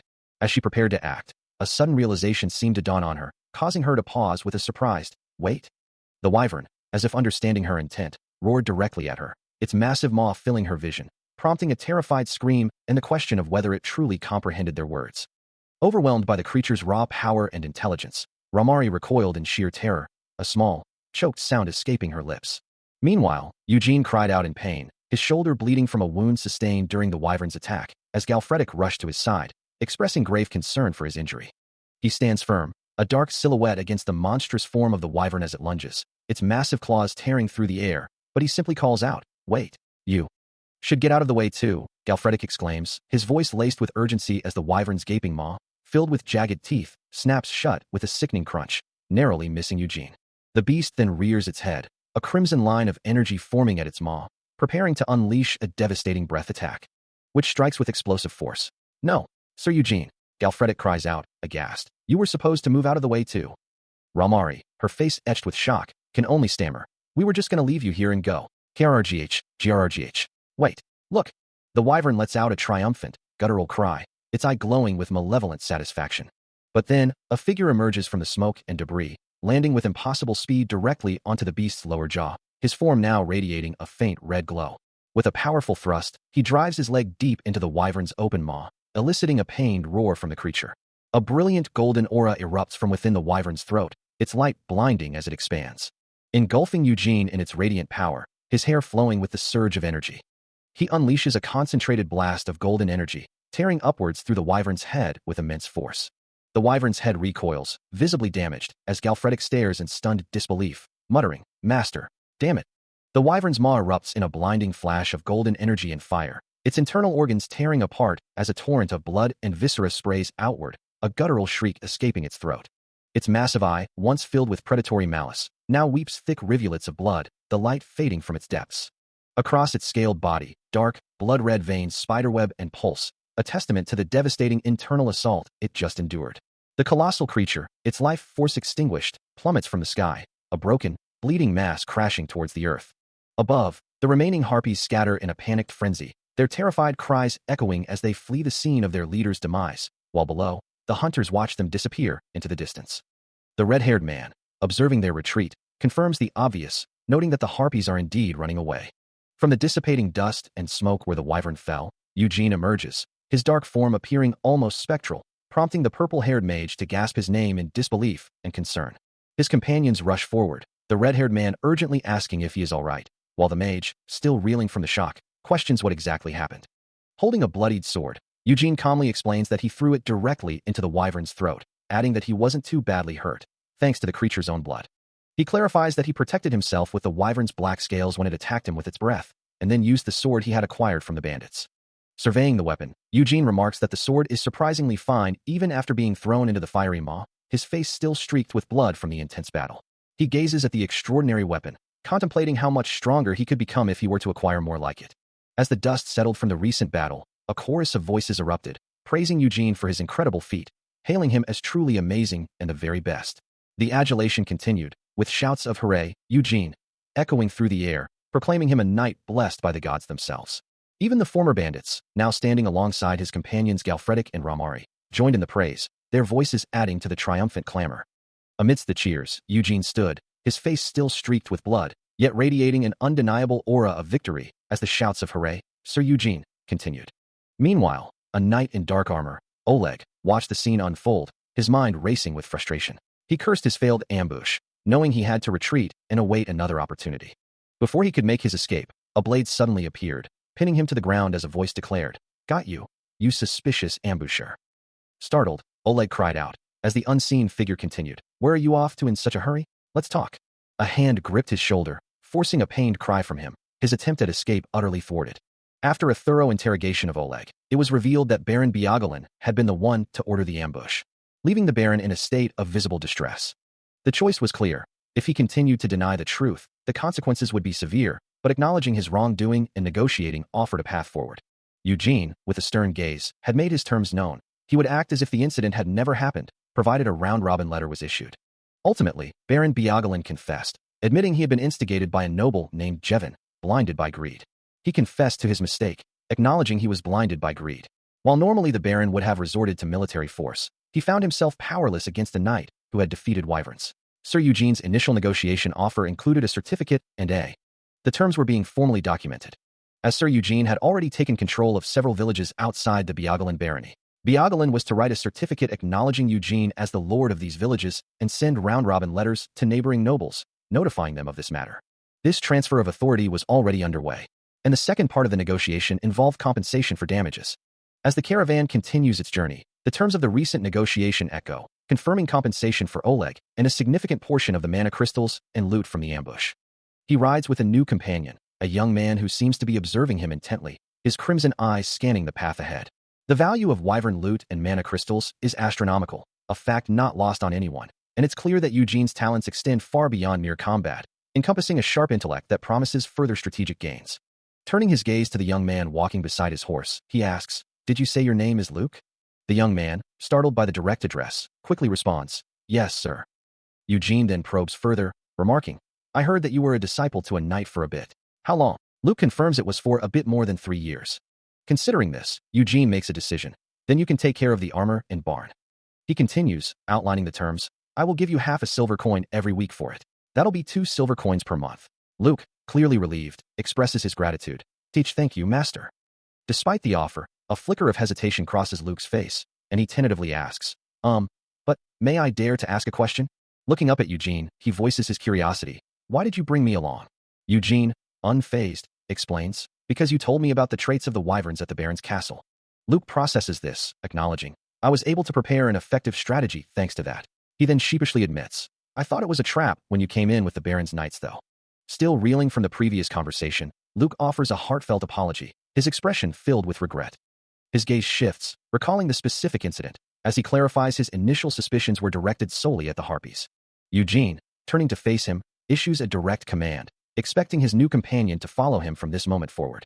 With a resolute expression, he promises Luke proper armor and weapons, acknowledging the many battles that lie ahead. Overwhelmed by the unexpected generosity and trust, Luke pledges his eternal loyalty, vowing to serve his master until his dying day. As they continue their journey, Luke muses to himself about the legend of a knight who provides armor to his followers, realizing it's no mere myth. A nearby knight questions Eugene's intentions, wondering if he would extend his benevolence to them, just as Luke calls out to his master, his voice echoing through the forest. Meanwhile, in Rovin village, a menacing figure with a scar reports on his recent inspection, his words hinting at trouble brewing. He continues, his voice grim, revealing that a gang is currently seizing control of the village. Back with Eugene and his growing retinue, including the red-haired knight and the scar-faced soldier, he declares their intention to prepare for battle, vowing to protect the people and eliminate the bandits. With a fierce cry, a group of knights charges forward. Observing the zealous charge, the red-haired knight comments on their passion, while Eugene begins to ponder the feeling of being a leader. He silently curses Del Mondo, the bastard he had tasked with overseeing the village, who now seems to have abandoned his post. Beside him, the knight in red armor senses his displeasure, asking if he is all right. Shaking off his thoughts, he commands his retinue to move forward, leading them deeper into the forest on horseback, the rhythmic thud of hooves echoing through the trees. The horses gallop with powerful strides, their hooves kicking up dirt and leaves as they press on. Time passes as they journey, the sky shifting from day to the soft hues of dusk. Finally, they arrive at the grand city of Mofern, where a welcoming voice greets Sir Eugene. The Baron of Mofern, a man with a distinguished mustache, offers his hospitality, suggesting that staying at an inn might be uncomfortable for someone of Eugene's stature. Instead, he proposes a more fitting arrangement, offering to escort him directly to his own home. Later, in a lavish hall, the Baron explains his concerns, acknowledging that a force of over 40 men entering the city is an unusual sight, and hoping for understanding. Eugene, seated calmly, reassures him that there's no need to worry the city's people, as he also wishes to avoid ruining his relations with Mofern. The Baron then shifts his tone, conceding that while Wyvern Slayer is an admirable title, it also carries a threatening aura. He further points out the presence of mercenaries in Eugene's company, some of whom were formerly bandits themselves, adding to the apprehension. At the heart of Mofern, the merchant guild master, Carnage, presided over a lavish feast. He addressed Eugene and his companions, expressing his concern that their presence, particularly the former bandits among them, might lead to unnecessary bloodshed, a sentiment that did not sit well with the assembled group. One of Eugene's knights, his eyes glowing faintly red, bristled at the implication, wondering if Carnage was speaking ill of them, while Luke, ever the peacemaker, simply raised his mug, urging everyone to drink and cheer. Eugene, however, remained calm, reassuring Carnage that he would ensure no such incidents occurred, to which the guildmaster conceded with a thoughtful, all right. Changing the subject, Carnage then boasted about his home, claiming it was superior to any inn in Mofern, and promised to make their stay the best. He leaned forward, pointing a finger, adding that he would also ensure they didn't get into any trouble, his expression a mix of hospitality and veiled warning. The scar-faced soldier, growing increasingly agitated by Carnage's provocations, had to be restrained, reminded to stay still and not make things difficult for Sir Eugene. Carnage then inquired if Eugene was aware of his situation, specifically if the Palin Trading Company's Mofern branch manager had informed him, to which Eugene simply replied, yes, explaining that he needed to know who Arner was asking him to serve. Eugene's crimson eyes held a deep, knowing gaze, as he prepared to reveal his true standing. He then declared, with quiet authority, that Carnage should know he was in charge of Ferronin, Mindhan, and Ronin, naming 3 significant territories. Carnage, momentarily confused, questioned if that wasn't why the branch manager had introduced them, still not fully grasping the weight of Eugene's words. The realization then struck Carnage with the force of a lightning bolt, his face contorting in shock and disbelief, as he stammered, wait. What is this about? He's going to be a lord. Still reeling from the revelation of Eugene's true status, Carnage's mind raced, considering how the villages he had just named were quite large, too. He understood now why that Arner bastard had gone to work instead of enjoying the banquet. A rival merchant, he thought, was going to make a fortune, and the Palin Trading Company already knew money was to be made. With a profound bow, the guildmaster quickly apologized, begging forgiveness for his earlier rudeness. He admitted he hadn't known Eugene was about to become a lord, to which Eugene calmly replied that it was fine. Internally, Eugene mused that everyone reacted the same way to such news, though he hadn't planned on becoming a lord himself. A merchant from the Palin Trading Company, observing the exchange, flashed a wide, knowing grin, convinced he could read the guildmaster's thoughts. He surmised that Eugene simply wanted to be treated with the respect due to his new status, now that his identity was known. Carnage, now beaming, assured Eugene that he would need talented people to run a village, his earlier apprehension completely replaced by eager hospitality. He then offered assistance from the Mufflern Merchant Guild, swearing on his name that they would do their utmost. Eugene acknowledged the offer, finding it agreeable, as Guardage gestured grandly towards a lavish banquet table, inviting everyone to order whatever they wished to eat. The Palin Trading Company merchant, now seated at the table, remarked on the generosity of the merchants, noting that his company would also send people, before urging the soldiers to raise their glasses in celebration. The grand banquet hall buzzed with activity, a testament to Eugene's newly recognized status, as the feast began in earnest. The banquet hall buzzed with the triumphant shouts of soldiers, one proudly declaring their bravery against the wyverns, having killed hundreds of harpies without a single casualty. Their success, another added, was a direct result of their unwavering trust in their talented lord's command, ensuring their victory. Amidst the revelry, the knight with the flowing red hair raised his mug high, his voice booming over the crowd, commanding everyone to raise their heads in celebration. He then offered a toast, wishing for many more victories under their lord's command. Even Marin, in his spirit form, joined the chorus, his small hand raising a mug in affirmation, acknowledging Sir Galfredic's words. The soldiers continued their boisterous celebration, one of them exclaiming his trust in Eugene, as others cheered, "Sir Eugene, hooray! Lord Eugene, hooray!" Eugene, however, remained seated, his eyes closed, a small blue spirit floating beside him, as a voice echoed in his mind, urging him to shout and worship the future Demon King. The ethereal voice repeated, "Keek." Later that night, under the soft glow of the moon, a quiet thought lingered in the air. From a grand building, the thought continued, lamenting the shame that there weren't any scarlet mana crystals to be found. Eugene stood by a window, his hands running through his hair in frustration, as Marin, floating beside him, questioned, "Are you doubting me? I didn't see any even when the mercenaries were taking apart the corpses." With a sigh, Eugene simply stated, "Ugh, I'm going to sleep." Marin, understanding, replied, "All right, rest." A soft knocking echoes through the room, interrupting the quiet, as a voice announces a visitor for Sir Eugene. Annoyed by the intrusion, he responds, reminding the servant that he isn't taking any guests. The voice hesitates, then reveals the visitor's peculiar condition for an audience, a specific phrase that would guarantee Eugene's attention. The words hang in the air, a chilling declaration, cold and red blood of Nofris. The cryptic message strikes a chord deep within him, eliciting a gasp of profound realization. Del Mondo. His crimson eyes flare, reflecting the image of the approaching figure. A surge of anger flashes across his face, his mind racing back to a past encounter. He questions how this individual, who couldn't even manage a simple village, dares to seek him out now. With a soft thud of footsteps, the golden doors begin to open, and the servant confirms the visitor's entry. Stepping into the room, the long white-haired visitor, accompanied by a guard, stares in disbelief, uttering a single word of shock. Despite the visitor's visible shock, Eugene, now composed, offers a calm welcome. The visitor is revealed to be his second cousin, and Eugene remarks on what must have been a long journey for him. Acknowledging the passage of time, Eugene simply states, "It's been a while," as his cousin bows deeply before him. With a thud, the cousin kneels, addressing him with a tone of reverence and perhaps a hint of fear. Within a grand, opulent hall, a figure in a dark cloak stands before massive golden doors, while another, clad in white, kneels in supplication.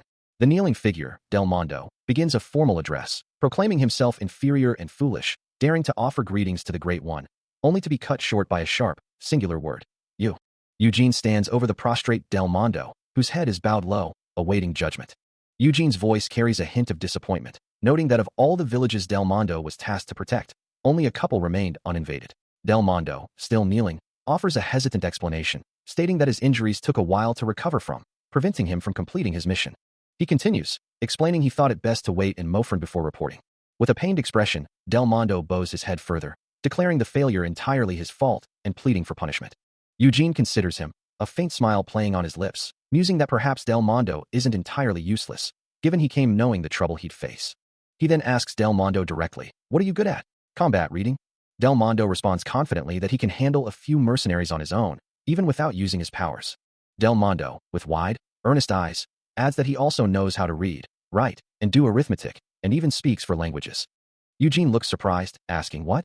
Really?" To which Del Mondo eagerly confirms, "Yes." He then proudly reveals his past, having been in charge of personnel affairs and administration in the Roman Empire when he was still a human. Eugene offers a new directive, explaining that there is something Del Mondo can do, and if he performs it properly, he will be forgiven for his past failures. As the words hang in the air, Del Mondo kneels before him, awaiting further instruction. A wave of pure elation washes over the vampire, his face lighting up with an almost childlike joy at the prospect of redemption.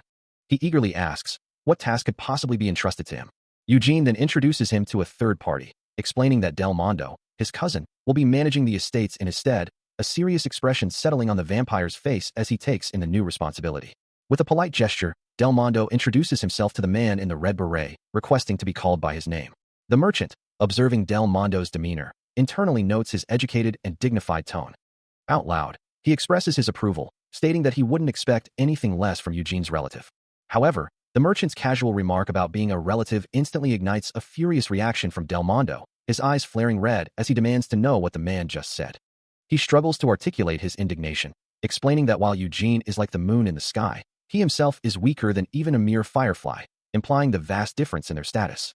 The merchant, seemingly oblivious to Del Mondo's true meaning, simply nods, praising Eugene's humility and his good eye for people, then muses that with such capable individuals, he wouldn't have to worry about the villages. He then thinks to himself that it would have been nice if he had met Eugene before the Palin Trading Company.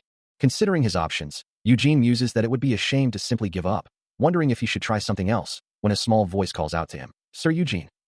Meanwhile, Del Mondo, with an eager expression, inquires, "Do you have plans on expanding your estate?" He clarifies his question, "To mount a deer near the border of the estate you recently earned, I mean." Seated across from Del Mondo, Eugene responds calmly, "To the mountain? No, I plan on going to Marin."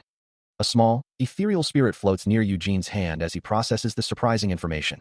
That mountain actually has silver mines. The little spirit, Marin, lets out a high-pitched, surprised sound, a keek, of disbelief. Eugene, his crimson eyes fixed forward, instructs Del Mondo, "Tell me about it." Later, in a grand hall, Del Mondo stands before Eugene, who is seated, presenting a shield and asking, "What do you think?" Marin, floating beside Eugene, exclaims with delight at the intricate design on the shield. He draws like a professional artist. Del Mondo lets out a soft chuckle. Ho. He then shares his unique perspective on their kind, stating, "Most people think of bats when they think of vampires, but origins are more like dragons, no?" Del Mondo, holding the intricate shield, receives a compliment from Eugene, who praises his craftsmanship, causing him to gasp in surprise.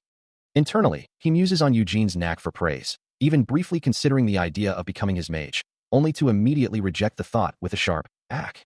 No."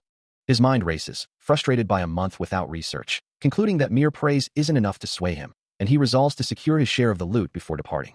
Eugene then asks if he believes his work is complete, reminding him of their promise. With a cheerful demeanor, Del Mondo accepts the offered payment, expressing his gratitude. As the conversation continues, Eugene poses a new question, inquiring about Del Mondo's knowledge of alchemy. Del Mondo explains that alchemy is a discipline learned by mages, essential for working with minerals and creating chimeras.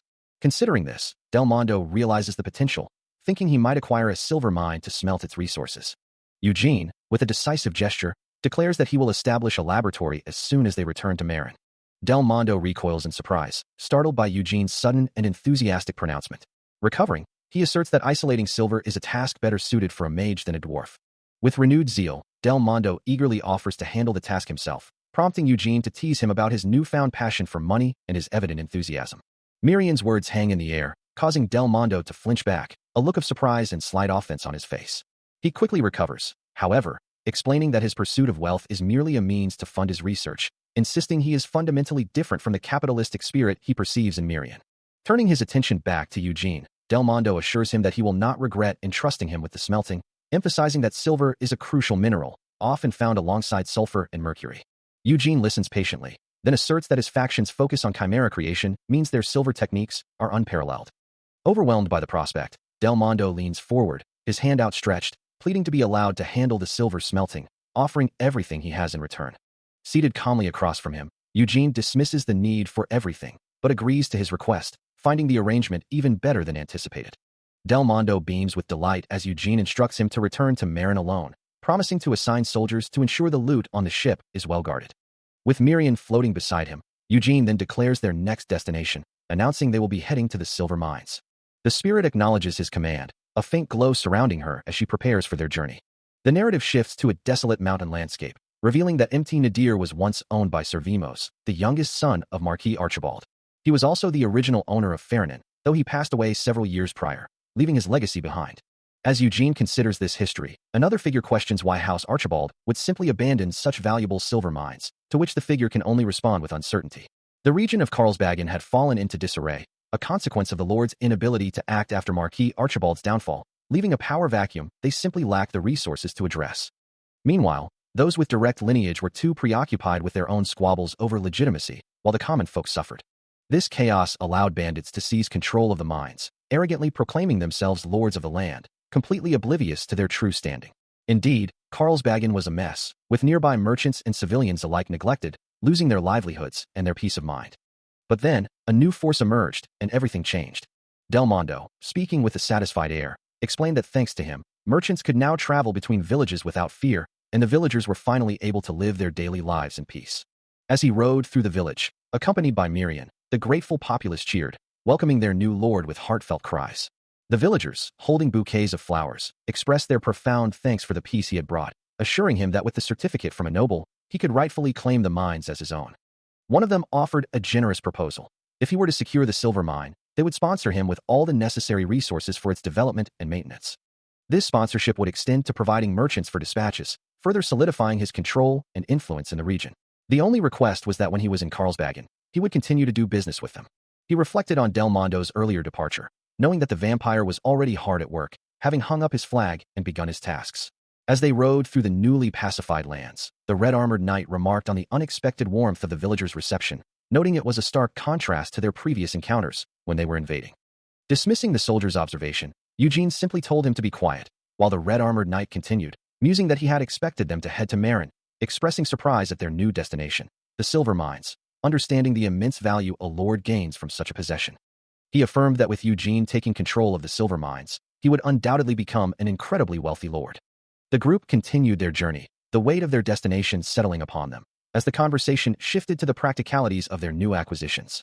The scar-faced soldier, attempting to interject, agreed that the silver mines were indeed the reason for their success, but before he could finish his thought, Eugene swiftly clapped a hand over his mouth, silencing him mid-sentence. The red-armored knight, observing the exchange, declared that he no longer harbored such ambitions for himself, his sole desire now being to fight exclusively for Sir Eugene. He then added, with a knowing smirk, that even if the knight had managed to acquire the mines, he would likely have lost them anyway. The red-armored knight challenged, asking if he truly believed the direct lineage of the Archibald name would have simply allowed him to keep them, a question that drew a thoughtful ah from Eugene. Indeed, the reality of their world dictated that only those possessing true power, fame, military might, and social standing could truly become lords, a truth Eugene embodied as he led a formidable procession through the bustling town. His piercing red eyes reflected a silent resolve, a testament to the fact that he, in his own way, possessed all these qualities. As Marin joined their ranks, the red-armored knight, now looking at Eugene with renewed curiosity, remarked that he must have been a truly prominent figure in the past. He continued, predicting that regaining his memories would be a profound shock, and then, with a shift in tone, he added, on that note, leaving the implication hanging in the air. He recalls the faces of people from the memories that had surged through him when his second tattoo was erased. A question lingers in his mind, wondering who they were, yet he felt no negative emotion towards them, suggesting they weren't enemies. He considers the possibility that they might have been vampires or even origins, realizing that regardless of their identity, he must now prepare for confrontations with the paladins and the Kalar Central Church. As he rides towards Mt. Nadir, he resolves to accumulate not only military and martial strength, but also political power and wealth. He issues an order to dispatch the scouts, knowing that if he were to be murdered again, the consequences would be dire. His gaze hardens with resolve, determined to raid the bandits who have seized the mines and retrieve his rightful claims, understanding that another death would mean he wouldn't even be able to regain his memories. A relentless downpour lashes against the world, the heavy rain creating a constant, drumming roar. Outside a small encampment, the deluge continues, making any movement difficult and visibility poor. Inside a tent, a man with a dark beard laments the situation, observing that the sun has set and the sky weeps, questioning how they could possibly act under such conditions. His companion, an older guard, dismisses the concern, stating that they have permission from Sir Eugene to proceed. The bearded man, however, remains suspicious, wondering if Anton, the one who volunteered for scout patrol, might have betrayed them, or perhaps been captured or killed. Elsewhere, the knight with the red eyes inquires about the bandits in the silver mines, asking if they are known as Bomband and the Hounds. His companion, Partek, confirms the name, adding that the group numbers less than 50, and their leader, Bomband, was once a mercenary captain. Partek continues, explaining that Bomband killed his employer and then gathered mercenaries and robbers, noting his skill with traps and the abundance of silver mines in the area. The red-eyed knight acknowledges the information, declaring that they have waited long enough and it is time to find him. Partek expresses concern, pointing out that the heavy rain will make it difficult to navigate the area, especially with the potential traps. He then clarifies the nature of Anton, explaining that while he was a bandit, he wasn't as depraved as the others. A soldier speaks, explaining that the man has been striving for recognition ever since pledging his allegiance. The knight, his red eyes gleaming, declares that only Galfredic and he will proceed, instructing the others to stand by and await his signal. His subordinate, Partek, attempts to protest, but quickly falls silent, acknowledging the order with a simple, "Understood, sir." With the plan set, the knight then issues further commands, directing his men to reinforce the drainage routes and tighten security. Later, addressing a group of kneeling soldiers, he states that the weak are often forgotten after death, but vows to remember and avenge any mercenary of his, regardless of their strength. His crimson eyes narrow with fierce resolve, as he declares his intent to avenge the fallen, even if it means tearing out tongues for information. Outside, the heavy rain continues to fall, a relentless downpour echoing the grim atmosphere. Inside, a faint red glow emanates from the knight's hand, as he continues his interrogation, reminding his captive that Galfredic cannot speak if his tongue is cut. He reassures the bound figure that it's all right, only requiring a nod of the head to answer his questions. His voice sharp, he asks if Bamond is their leader, then follows up by inquiring if they have seen a dark-haired man with a scar. Finally, he presses the captive, asking directly, "Did you guys kill him?" The bound figure can only whimper in response. A disembodied voice struggles to recall a name, wondering if it was Andy, only to be corrected that it was Andre, as a faint, ethereal glow emanates from a chest in the darkness. Meanwhile, in a dimly lit cavern, three armored figures discuss their options, one questioning the benefit of being knighted by him, while another suggests that silver is a better reward, proposing they simply seize the mines for themselves rather than concerning themselves with any knightly affairs. The first figure, seemingly their leader, silences them, advising them to consider the larger picture, hinting at the greater power and influence that knighthood could bring. Suddenly, a chilling "huh" escapes one of them, before the air crackles with a blue, electric energy, signaling an ambush, as a voice cries out in confusion and pain, demanding the lights be turned on amidst the chaos. Purple energy erupts around a soldier as he is violently struck, his terrified cries of "monsters" echoing through the darkness, followed by a desperate waff, as the unseen assailants continue their brutal attack. Another soldier, his face contorted in fear, frantically pounds on a heavy wooden door, screaming for it to open, desperate to escape the relentless assault. A third soldier is lifted into the air, his body glowing with purple energy, as he's struck by an unseen force, his cries of "Sir, I didn't make it out yet," turning into a prolonged, agonizing scream. The soldier's face is a mask of pure terror and pain, his final, desperate "Sir, waff," echoing as the attack continues to overwhelm him. Amidst the chaos, Eugene, bald and clad in gray armor, fiercely defends himself with a sword, as a monstrous harpy with red feathers and sharp talons attacks another soldier, who questions if it's an ogre, only to be sharply reminded that such creatures don't exist in this mountain. Nearby, Bamond, cloaked and hooded, is urged to run by a terrified soldier, who frantically asks where they are supposed to go in such terrible weather, highlighting their desperate situation. With a deafening crack, the heavy wooden door, unable to withstand the relentless assault, begins to splinter and burst inwards. The door is completely obliterated, its fragments scattering as the unseen threat gains full entry, plunging the scene into even greater peril. As the ambush intensified, Bamond cried out, his shield splintering under the force of an unseen blow. Suddenly, a swirling vortex of dark energy erupted, revealing Eugene as he stepped forth from the shadows. He advanced, his red-accented armor glowing faintly, a slight sigh escaping him as he found the environment stuffy. The remaining soldiers, including Oleg, Partek, and the one with the scar, stared in disbelief, realizing their attacker was no mere monster. Eugene moved with blinding speed, his glowing red eyes fixed on his targets, sending soldiers flying with a single, devastating impact. Then unleashing a torrent of vibrant blue magical energy that swirled around him, a tiny ethereal Marion observing from below. The blue energy surged forward, sweeping through the ranks of the remaining soldiers, leaving them disoriented and screaming that they couldn't see. The knight in red armor, standing nearby with Marion, considered keeping one alive for interrogation, though he felt their patrols had already revealed enough. He then snarled, enraged that his mercenaries had been killed and that anyone dared to lay hands on their precious demon king. Eugene, his form wreathed in dark energy, simply agreed to the command, reflecting on how he'd never fought in such darkness when he was human. With a guttural cry, he continued his assault, red energy erupting around him as more soldiers fell. A primal scream tears from him as a surge of dark, crimson energy erupts, enveloping his form in a violent, purple aura. His eyes glow with an intense, predatory light, as he realizes this newfound power presents no problem, allowing him to freely wield all his vampire abilities, a surge of vitality coursing through his veins. The raw vampire senses he had long suppressed now awaken, revealing truths he could never have comprehended as a mere human. An ethereal presence echoes his thoughts, confirming the profound shift in his perception. With newfound ferocity, he lunges forward, his claws extended, tearing through the first soldier with a sickening crunch. He continues his brutal assault, the air filling with the sounds of rending flesh and desperate cries as another mercenary falls. A guttural roar escapes his lips, his glowing red eyes fixed on his next target. He moves with impossible speed, his blade flashing as he strikes down another soldier. A cruel smile spreads across his face, revealing sharpened fangs, as he taunts his terrified opponents, assuring them he perceives their every move. Blood splatters violently, as another desperate cry for help is cut short. The carnage continues, with one soldier, Andre, cursing his attacker in his final moments, succumbing to the relentless assault. His clawed hand glows with malevolent red energy, ready to deliver another devastating blow. A hooded figure screams in terror and rage, his face contorted in agony, as he realizes the monstrous power now unleashed near the silver mines. Meanwhile, Del Mondo urges his companion to retreat, telling him to escape before the sun rises, while Eugene, a blur of dark motion and crimson energy, continues his relentless assault. The hooded figure is violently struck, his body recoiling from the impact with a sickening crunch, the force of the blow echoing through the cavern. As the dust settles, Del Mondo observes the scene, questioning Eugene's decision to spare the man, who now lies defeated and bound. Eugene stands over the captive, his crimson eyes fixed on him, explaining that he still has questions for the man, who had said something rather interesting. A voice, filled with disbelief, then asks if the speaker is truly serious about the implications of the capture. The grand mansion of a noble stands under a clear sky. As the revelation surfaces, Bamond, the captured figure, was hired by Sir Andre. Back in a lavish chamber, Del Mondo explains to Eugene that he captured Bamond alive, allowing him to verify the information whenever he wishes, admitting he didn't know how to proceed with a noble subordinate. A man with a red beret addresses Del Mondo, suggesting that if this venture succeeds, they could gain not only the silver mines, but also control over the entire peninsula.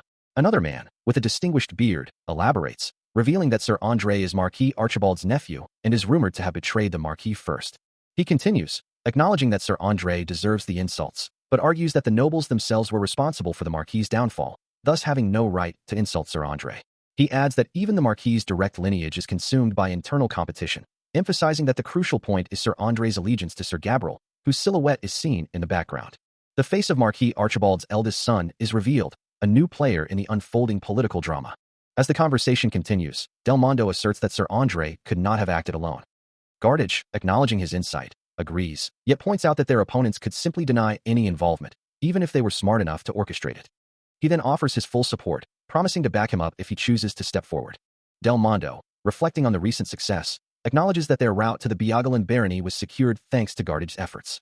Gardage, seizing the moment, reminds him that the mayor and other guildmasters are watching, presenting a prime opportunity to assert his position. He presses further, asking what he thinks, emphasizing that the decision is entirely his own. Del Mondo considers this, then offers to call in the mercenary guild master and gather soldiers if needed. Gardage, pleased with the response, smiles, declaring that he cannot afford to lose such an ambitious knight. Del Mondo's crimson eye narrows slightly as he asks when preparations can begin. Gardage, with a determined expression, responds immediately, if necessary. He assures Del Mondo that Mofern will provide full support, to which Del Mondo simply replies, acknowledging the understanding. Having made his decision, Del Mondo issues a command to gather the soldiers, his voice firm as he gazes out over the sprawling city and the vast ocean beyond. His advisor, Gardage, affirms the choice, adding that it is time to establish a new authority in this land. As Sir Eugene and his retinue ride through the grand city gates, a voice questions the loyalty of the mercenaries and knights, wondering how long they will obey a foreigner, especially after investing so much into the region. Another voice dismisses the concern, declaring the question foolish, explaining that the mercenaries gathered around Eugene because they recognized his immense power and the lucrative silver mines under his control. The knights, too, are drawn to him, believing that their service to him comes without the usual burdens of responsibility. On a city wall, a knight exclaims his honor in fighting alongside the wyvern slayer, seeing it as the most honorable thing that has ever happened in his life, ensuring the safety of Karlsbagen. Indeed, half the knights who signed up did so for that very reason, their aspirations soaring as they look out over the city. Even if they were to receive a village as a reward in the future, they wouldn't have to worry about it being taken away, for if the lord they serve is free from responsibilities, the same applies to his knights. On a rooftop, Gardage muses to his companion, wondering if Eugene might even get his hands on some demonic realms, making a few thousand silver coins seem like nothing in comparison. His companion asks if that's truly the case, to which Gardage confidently replies that it's a great business, though he admits that while Eugene might be called the wyvern slayer, he's utterly blind when it comes to running his estates or politics. As another man walks away, Gardage explains his own role, stating that the knight handles the rough fights while he takes care of the money. Suddenly, a voice calls out to him, informing him that Sir Eugene's manager wishes to see him. The man who had been walking away turns back to ask where Eugene is, receiving the reply that he is in his library. As the meeting begins, Del Mondo speaks of that young and emotional manager, urging them to proceed. Gardage, however, harbors a cynical thought, believing the man looks smart, but being in his 20s, he's sure he can manipulate him, a monstrous vision of Eugene flashing in his mind. Meanwhile, Del Mondo's own thoughts are sharp and calculating. This is a war of material gain, and he will crush his opponent with the difference in experience. A moment later, Gardage's expression shifts to confusion, uttering a soft, "Sorry?" He then clarifies his question, asking if they're discussing a castle. Del Mondo confirms, holding up a document. Yes, a castle. He elaborates on the necessity, explaining that Eugene is the owner of their village and 6 towns, and therefore needs a castle. Del Mondo gestures to the document, assuring Gardage that all the details are written there, as Gardage's eyes widen in surprise. As Gardage begins to read the extensive plans, he's astonished, wondering how someone so young could be so detailed, noting instructions to enclose the castle and village with a fortress wall, ensure troop stations, and create a marketplace. The document continues with specifics, detailing the need for over 30 cross embrasures, referencing Count Calorod's old castle, and requesting a dwarf architect, leading Gardage to conclude it's like Eugene has more than 30 years of experience in this field of work. Overwhelmed by the scope and cost, Gardage internally frets, wondering how he can possibly turn down such a meticulously planned request without offending Eugene. Sensing his hesitation, Del Mondo offers a subtle out, stating that if Gardage doesn't want to, it's fine, as Mofern isn't the only place that can deal with the silver. Gardage, still reeling from the overwhelming plans, attempts to voice his concerns, but Del Mondo smoothly cuts him off, suggesting that even the Marin would find their terms agreeable. Now seated and composed, Del Mondo dismisses Gardage's earlier haste, inviting him to settle down and discuss the reinforcements he supposedly provided. With a subtle shift in his demeanor, he then reveals a hidden facet of his own character, a specialty whose origin he had never disclosed before. This particular skill, he muses, became unnecessary once he embraced his vampiric nature, yet it remains the art of being cunning. He elaborates, detailing his past as an administrator in the Roman Empire for 10 years, his mastery of social skills required to navigate both human and vampire societies, and his 20 years of experience living in various places. Gardage, visibly sweating, attempts to regain his composure, but Del Mondo presses him further, questioning if he truly believes Sir Eugene would be content with merely being a lord. Del Mondo tuts, his eyes gleaming with a predatory glint, wondering aloud how far Eugene might truly ascend, his tone dripping with calculated expectation. Gardage, his face contorted in a mix of fear and dawning realization, considers the implications, at least a marquis, perhaps even a great lord of the empire. Del Mondo then casually mentions, as if it were a minor detail, that his own father was a lord in the empire. He concludes, with a chilling smile, that someone of such great origin should naturally achieve even greater heights, his words a thinly veiled threat. His smile widens, revealing sharp, predatory teeth, his red eyes glowing with cold, calculating ambition. As the previous conversation fades, a new scene unfolds, with a knight proudly declaring, "Ha, Sir Eugene, take a look at this. It's for you." He continues, boasting of their swift victory. "We took over the bandits' base in an instant." Another knight chimes in, offering his own interpretation of events. "The reason you all suddenly got out of formation and came here. Yes, they must have been frightened by our courage. They instantly surrendered on their knees." The first knight, beaming with pride, adds, "We took down these bandits without even using our swords. Aren't we dependable? Ha." Eugene simply observes the kneeling figures, a subtle question mark hanging in the air as the bandits cry out, "Ha." Their pleas are desperate, echoing through the camp. "Please have mercy on us and take us in as slaves. Please." Eugene, looking utterly bewildered, questions their bizarre request. "What makes you think that I will eat you?" A bandit, trembling with fear, reveals the terrifying rumor. "We haven't left the woods ever since we heard about you. I heard from a nearby village's pub that you eat bandits alive." The knights exchange a look of dawning realization, one muttering, "These guys, they were afraid of Sir Eugene, not us." The other knight, crestfallen, questions their earlier pride. Then, "It wasn't our accomplishment." He looks utterly deflated. Eugene, with a slight smirk, offers a dry remark. "Sir, compliments. You're supposed to be nice to them." "Oh." The knights, now understanding the true reason for the surrender, sheepishly agree, "But it's because of your courage that they surrendered." "Well done." Eugene's knights, still basking in the glow of their recent victory, proudly declare that their success was a combination of his fearsome reputation and their own bravery, one of them even chuckling about his commander's cleverness. However, Eugene cuts them off, his voice firm as he reminds them that he was the one who gave the orders. His crimson eyes glow faintly as he offers a chilling warning, forgiving their oversight this time, but promising a direct confrontation should it happen again. The knights, now wide-eyed with fear, stammer a confused pardon as they realize the gravity of his words, understanding that such accidents could have severe consequences. Eugene's thoughts, however, are already elsewhere, his red eyes reflecting a deeper strategy. He needs these forces to intimidate powerful nobles like Archibald. Chastened, the lead knight on horseback bows his head slightly, acknowledging his commander's authority with a subdued, "I understand, Sir Eugene." With the matter settled, Eugene, astride his horse, directs them forward, announcing that Archibald's Marquis is just ahead and urging them to keep moving, to which his knights respond with a unified yes, sir. Despite their compliance, a knight grumbles under his breath, complaining about not getting paid for such duties, but his companion quickly reminds him of Eugene's fearsome reputation as the wyvern slayer, suggesting they simply trust him. The small company of riders continues their journey, their horses' hooves thudding softly on the forest path. Soon, they emerge from the dense woods onto a vast, open landscape, a knight announcing to Eugene that they have now entered Archibald's Marquis. As they survey the expansive territory, one of the knights exclaims in disbelief, questioning if half of Carlsbagen truly belongs to Archibald.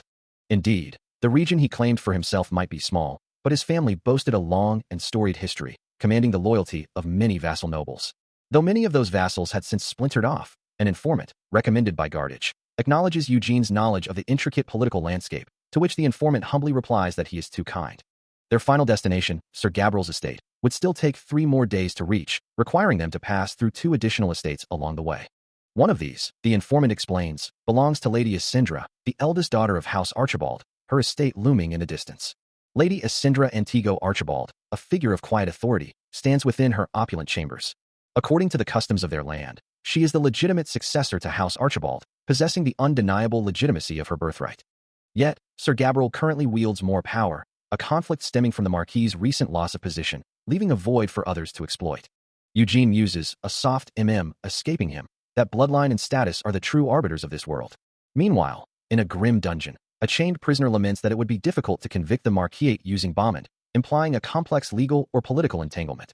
A knight, reflecting on the harsh realities of their society, observes that while common soldiers are captured and enslaved on the battlefield, knights and nobles are simply freed if enough money changes hands. This stark contrast is evident as knights in a carriage travel along a road, their freedom secured by wealth rather than valor. Then, Eugene's crimson eyes narrow slightly, a silent acknowledgement of the world's unyielding hierarchy. Riding across the verdant landscape, Eugene declares his intention to meet Lady Asindra, instructing his attendant to send an emissary ahead. Meanwhile, within the grand halls of the Marquis, a voice questions, "To see me?" The imposing architecture of the castle looms under a bright sky, as word spreads of Jan Eugene, a knight from foreign lands, now within their territory. He stands silently in the opulent hall, his reputation preceding him, having already seized 2 villages from Servimos and claimed the Nadir silver mines. Elsewhere, Del Mondo, relaxing with a servant, acknowledges the news, recalling what he'd heard from the Templars who came from the Biagolan barony. He muses, he managed to successfully raid the ancient ruins there, no? A dismissive voice responds, "They're useless false rumors. No one has actually witnessed the wyvern corpses." The Marquis Archibald's eldest son, his face partially obscured by an eye patch, listens intently, then commands his subordinate to allow the emissary to enter.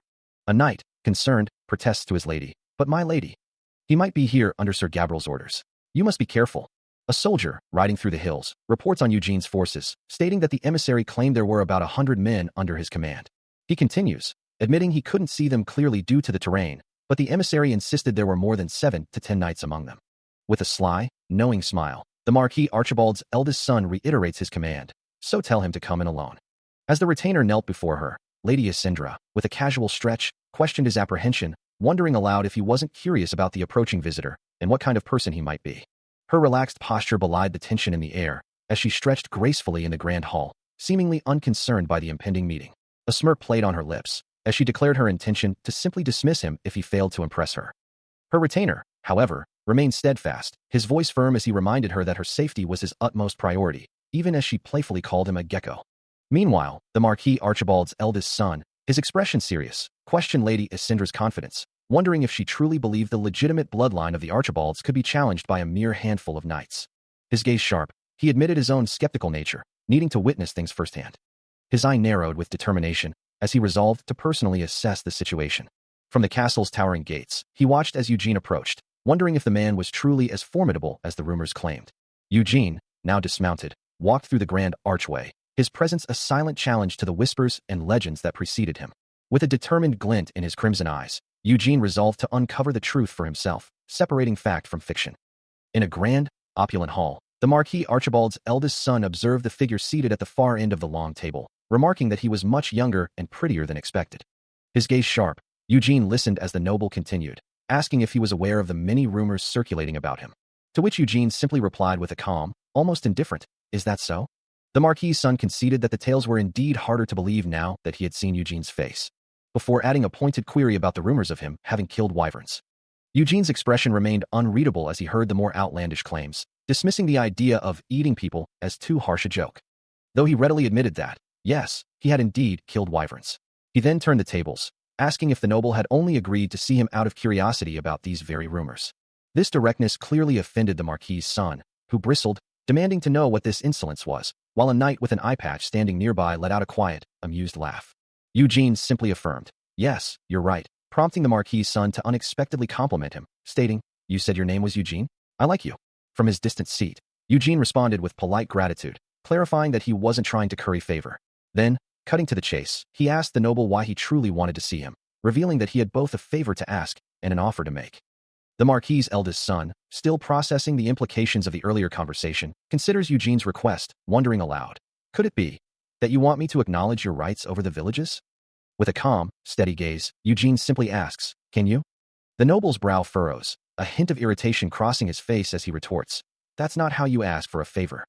His irritation quickly turns to anger, his eyes narrowing as he demands, "Are you provoking me right now?" Eugene remains unfazed, a slight smirk playing on his lips as he replies, "What a shame. Then I will tell you the offer I have." His gaze sharpens, revealing the crimson glow of his eyes as he begins to lay out his terms. "I have captured Broadwin, the head of the bandits who had taken over the Nadir mines." The protagonist continues, revealing the deeper conspiracy. He confessed that he was paid by a knight named Andre. The knight told him that he would appoint him to a noble position if he took over the mines. The eldest son listens intently, the mention of Andre sparking a memory as he recalls a rumor. "I heard that Sir Andre is affiliated with Lord Gabriel." A flicker of surprise crosses his eyes as he questions, "The Andre that I know?" Eugene confirms, "Yes. There are certificates from Marin," then presents the core of his proposal. "If I hand over Broadwin." The vampire leans in slightly, his red eyes gleaming with calculated intent as he asks, "Wouldn't it help you become the Marquis?" The eldest son's expression shifts, a mix of calculation and ambition now clear on his face as he states, "In return, acknowledge me officially as a lord. That is my offer." The Marquis's eldest son, his expression softening slightly, offered a conciliatory laugh, asking if his previous demeanor had been too cold, then promised to provide the requested certificate and additional funds as an apology. Eugene, observing the shift, remarked that he had anticipated a confrontation, not a negotiation for land rights amidst the succession chaos. But the eldest son simply asserted that his legitimacy remained unquestionable, a fact he believed Eugene was well aware of. He then candidly admitted that he could claim the Marquis's position whenever he wished, though the situation was complicated by the royals' desire for Karlsbegen, a city where even the crown's influence was limited against powerful nobles, who constantly sought to expand their own domains. It seemed Gabriel had been the true target in Karlsbegen this time, likely promised a more prestigious title by the king himself. The eldest son continued, explaining that even if he were to become the Marquis, he would inherit only half the power he should rightfully possess, and would constantly live under the looming threat of Gabriel. He believed that the internal conflicts within Karlsbegen should be resolved by its own people, with House Archibald at the very heart of that resolution. A sigh escaped him, as he mused that perhaps it was simply a sense of duty driving him. He confessed to trying to avoid antagonizing his younger brother, but Gabriel's insatiable greed was a constant frustration, as he relentlessly whined for control of the family's dungeon. Eugene then inquired if the eldest son possessed land in the demonic realm, to which he readily confirmed, explaining his need to raid it, but revealed that his fourth sibling, Edric, was currently blocking the path. Edric, it turned out, was demanding a toll fee to allow passage through his estate. He muses that the other siblings seem indifferent to who inherits the Marquis title, but quickly deduces it's likely because siding with one would antagonize the others. Eugene observes the eldest son's demeanor, understanding he's trying to convey that his fourth sibling, Edric, isn't on their side. He then asks about the toll Edric is demanding, to which the eldest son replies, 10 silver coins per person. Despicable, right? The eldest son continues, explaining that after paying the knights and mercenaries, there would be nothing left, questioning if such a fee makes any sense. He slams his hand down in frustration, cursing Edric as a bastard and lamenting how well he had treated him when he was younger. Eugene's dark-gloved hand reaches out, his fingers brushing against the eldest son's, a silent gesture of understanding as he processes the information. With a determined gaze, Eugene asks, "Could I raid that dungeon?" The eldest son recoils slightly, shaking his head, exclaiming that with over 100 men, the fee would be astronomical.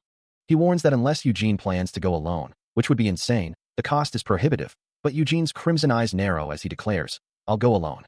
A moment of stunned silence hangs in the air, broken only by the eldest son's quiet, almost disbelieving utterance, "Sir Eugene." He then asks if Eugene often hears people call him crazy, to which Eugene simply replies, "Not once." A grand stone bridge arches gracefully over a deep chasm, connecting two distinct landscapes. This very bridge marks the boundary between the estates, with Lord Gabriel and Lord Edric's lands lying just beyond. The chasm itself is a formidable natural barrier, its sheer cliffs plunging into darkness. The eldest son of Marquis Archibald warns his men not to cross, explaining that doing so would give their rivals a pretext for attack and threatening severe consequences for disobedience. As the group approaches the bridge, the eldest son turns to the protagonist. He instructs Galfredic to wait with the others until his return. The eldest son then inquires about his departure time. Eugene, with unwavering resolve, declares his intention to enter the demonic realm alone once Sir Gecko grants permission for entry. The eldest son, taken aback, realizes Eugene plans to act independently once more. One of the knights, a mercenary, chuckles, asking if the other is worried about Eugene going alone this time, to which his companion replies that he will simply observe from now on. The mercenary expresses concern that their fellow soldiers, unfamiliar with Eugene's capabilities, might be doubtful, suggesting the eldest son should be the one to reassure them, as they would trust him more than an outsider. Eugene, overhearing their conversation, simply commands the eldest son to convince them.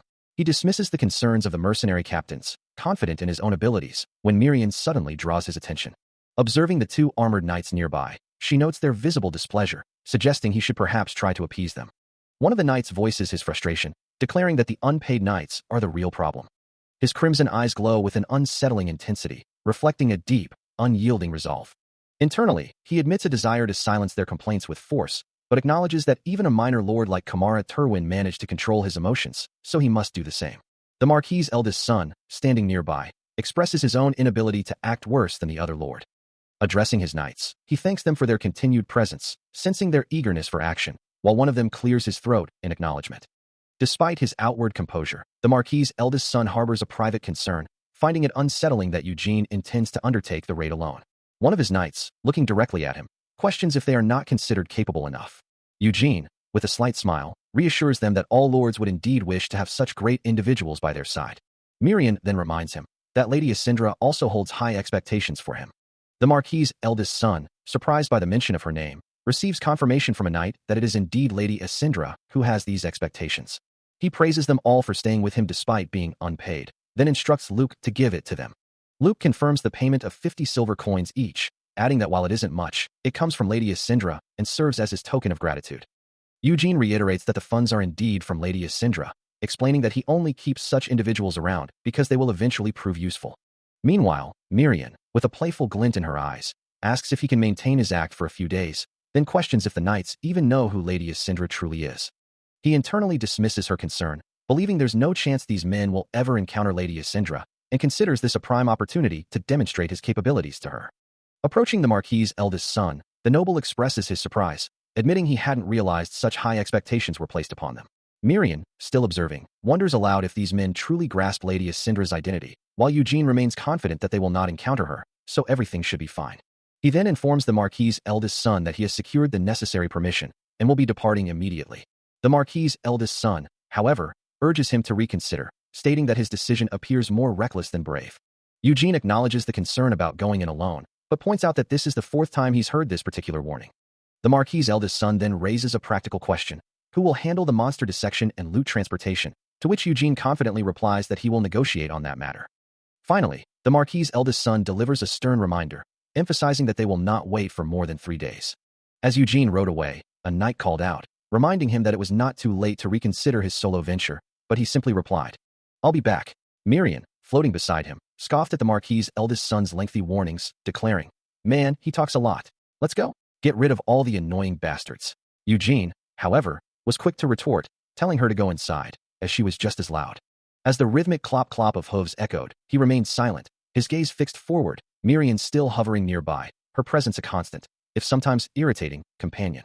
Duke Edric, known for his cheerful demeanor and kindness towards his subordinates, held a reputation that preceded him. Addressing a small gathering, he declared, "This isn't self-praise, it's my actual reputation in Karlsbagen." Yet, beneath the confident smile, a hint of weariness crossed his face as he mused, "It's that I have no luck with family." For years, he had been caught in the bitter rivalry between Lady Asindra and Sir Gabriel, a conflict exacerbated by the appearance of a strange knight who boldly claimed he would conquer the dungeon alone. Eugene, reflecting on the situation, acknowledged, "That's supposed to be the case, but..." Another crisis had indeed come, and Duke Edric inquired, "You received a proposal from Asindra?" Eugene confirmed, "That's right." The Duke explained that Isindra was deeply concerned that he might suffer harm due to the increasing number of monsters spilling out of the demon realm, before letting out a soft chuckle and inviting him. Come, sit and let's talk. I've prepared a feast for you. Eugene, however, declined the offer of a meal, stating, I'm grateful, but I don't have time. I'll accept your kind intentions. He then added, I have a request. As he made his request, a thought crossed his mind. Is he plotting something with Isindra? Duke Edric then explained his proposal. The Duke would like you to provide monster dismantling specialists and porters. Eugene questioned, workers, not mercenaries? The Duke knew that no matter how skilled a knight was, going into the demon realm alone meant certain death. Duke Edric clarified his strategy. Yes, I plan to have them wait at the entrance to the demon realm, then have them work inside once the subjugation is complete. As the Duke considers the implications of the proposal, a single thought echoes in his mind. Is he truly insane? What could he possibly be thinking? His eyes widen with a sudden realization. This could be a calculated scheme, a dangerous gamble. Yes, it could be, he muses. If this is Isindra's scheme, using a mad knight, it would make perfect sense. He continues to weigh the political ramifications, knowing that if that knight were to commit any insane acts within their territory, they would be forced to subdue him, leaving them vulnerable to Isindra's machinations. The image of the enigmatic figure, surrounded by a dark, potent aura, flashes in his mind as he considers the worst-case scenario. And if he dies in the process, she'd use that as an excuse to pressure us. He recalls Gabriel's strict warning not to allow anyone into the demon realm until the succession issue is fully resolved. Yet, the Duke knows he cannot completely obstruct Isindra's influence either, leading him to a dangerous thought. But if that knight dies inside the demon realm, rather than in my territory, wouldn't that be fine? As the Duke grapples with these thoughts, Eugene, accompanied by a small, ethereal blue spirit, calmly states, 5 each. 10 in total should be sufficient. The Duke, surprised, thinks, he's agreeing this easily. Regaining his composure, the Duke offers his full support. I'll send double. I'll give you my full support. Then, a new idea strikes him. Oh, how about you write a letter to Isindra before you go, since we're unsure of what could happen? He elaborates on the letter's content. Write to her saying that you were safely treated at my castle. Eugene agrees without hesitation. I'll do that. He thinks to himself, since he's Duke Isindra's younger brother, leaving a good impression wouldn't hurt. A wide, satisfied grin spreads across the Duke's face as he exclaims, perfect. He then turns to his attendants, issuing commands with renewed vigor. Men, bring us paper and pen, and provide 10 monster dismantling specialists, 10 porters, managed mercenaries, and supplies too. Eugene, standing before Duke Edric, acknowledges his lord's instructions, a subtle tension lingering in the air between them. His expression unreadable, Eugene reflects on the Duke's true intentions, understanding the political game at play. As the Duke declares the message delivered and promises an immediate escort, his laughter echoes with a chilling undertone, a clear sign of his satisfaction. The Duke and his retainers bid him farewell with forced cheer, their well wishes for his fortune ringing hollow, filled with a malicious glee. Eugene offers a polite, thank you for your support, but internally wonders why they are suddenly laughing like crazy people, sensing the dark humor in their farewell. His polite facade barely concealing a smirk, he dismisses their false pleasantries with a silent no need for thanks, fully aware of their true intentions. The Duke's unspoken message rings clear in his mind. Don't come back and just die in the demon realm, Jan Eugene. Soon after, a shimmering portal opens, its ethereal particles drifting through the air, marking the gateway to the demon realm. Standing before the glowing rift, Eugene is asked if he truly intends to enter a demon realm he's never visited before, and alone. With a resolute yeah, he confirms his intent, as he and a small group of knights prepare to step through the massive, ancient archway, a voice asking them to take care of Cillian. A knight, standing beside Eugene, explains that the previous group couldn't subjugate the area for over half a year, but reassures him that Duke Isindra provided information about the dungeon, so there's no need to worry. Having stepped through the ominous gate, he glances back at the world he left behind, promising to signal from inside within 3 days. A knight, standing with other workers, receives his final instructions, to wait there and only enter with the workers once the subjugation is complete. The knight and his men watch him go, a thought echoing among them. He opened the demon realm gate alone, when it barely moved with 10 men. Inside the desolate realm, Eugene's crimson eyes glow faintly, his thoughts already far from the provisions Duke Edric had offered. He recalls his instruction to the knight, to open the gate only when he knocks 3 times. The air crackles with unseen energy, a subtle hum filling the oppressive silence of the demon realm. Deep within the cavernous expanse, Eugene stands before a colossal, ancient gate, a faint blue orb of light circling his hand, illuminating the intricate, dark carvings. He considers the Duke's offerings, knowing he only accepted them to avoid suspicion of his true, non-human nature. As he faces grotesque monsters within the dungeon, he remembers Isindra's probing question about consuming people. His gaze hardens, dismissing the notion, for he has no desire to swallow human blood, let alone the blood of lesser monsters. His eyes glow with an intense, red light, reflecting his growing power, his abilities now far advanced compared to when he first entered the dungeon in Terwin territory. A dark, red aura swirls around him, a manifestation of his true strength, as he still doesn't know the full extent of this new level, or where his limits truly lie. A monstrous roar echoes through the cavern as Eugene strikes, a surge of blue energy erupting from his attack, causing the demonic creature to recoil in pain, its guttural cries filling the air. He considers that testing his limits here wouldn't be a bad idea. Surrounded by a pack of snarling beasts, their feral barks and growls a cacophony of aggression, he prepares for the onslaught. As he moves, a new, watery blue crest manifests around his hand, causing him to question if this is the newly created power he's been sensing. The demonic dragon within him is going berserk, he realizes, and with a determined gaze, he decides to test its full extent, red tendrils of power swirling around his form. He moves with blinding speed, his steps barely touching the ground as red energy trails behind him. The cavern blurs around him, a testament to his incredible velocity. He tears through the monstrous horde, striking down multiple creatures with each fluid, powerful motion. His hand glows with a fierce red light, delivering a devastating blow. His eyes burn crimson, reflecting the raw power coursing through him as he continues his relentless assault. A goblin-like demon cries out in shock and pain, unable to perceive his movements before the impact. Meanwhile, a small, glowing water spirit follows his blue energy trail through the dark cavern, calling out for him to wait. As the blue energy dissipates around him, he reflects on the battle, wondering how many he killed. 3 intermediate trolls and hundreds of lower-ranked creatures, he estimates, concluding that the spoils should be worth more than the silver coins he received from that lady warrior. Having just dispatched a formidable foe, he surveys the scene, a small, glowing blue orb hovering nearby, confirming that the battle was sufficient. Now, with the immediate threat neutralized, he declares his intention to collect his due, the blue orb still faithfully accompanying him. Moving deeper into the cavern, he discovers a corpse bearing the unmistakable marks of blood-sucking, yet he quickly discerns that the attacker was no mere vampire. All witnesses to the gruesome event are dead, leaving only the massive fang marks, indicative of a beast of considerable size, as the sole clue to the perpetrator. Such a creature, he muses, would undoubtedly possess valuable red mana crystals. Continuing his trek through the shallow, shimmering waters of the cavern, he remains focused on his objective, the ethereal blue orb still faithfully orbiting him. A chilling sound echoes through the darkness, and his expression hardens, a predatory glint entering his crimson eyes as he anticipates the coming confrontation. His eyes blaze with an intense red glow, a dark, menacing aura radiating from him as he prepares to unleash his power, a low, guttural chuckle escaping his lips. Above him, the cavern's ceiling reveals a horrifying sight. Hundreds of glowing red eyes stare down from the darkness, belonging to unseen creatures, as he stands ready for battle. With a chorus of hisses and chittering cries, a swarm of bat-like creatures descends from the ceiling, their forms blurring with speed. One of the creatures, with sharp teeth and glowing red eyes, lunges forward, its predatory intent clear.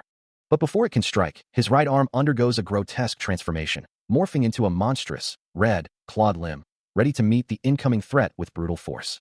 He lunges forward, his transformed arm a monstrous red claw, surrounded by a swirling vortex of blue energy. As the bat-like creatures swarm, he notes their size, but dismisses them as not high rank.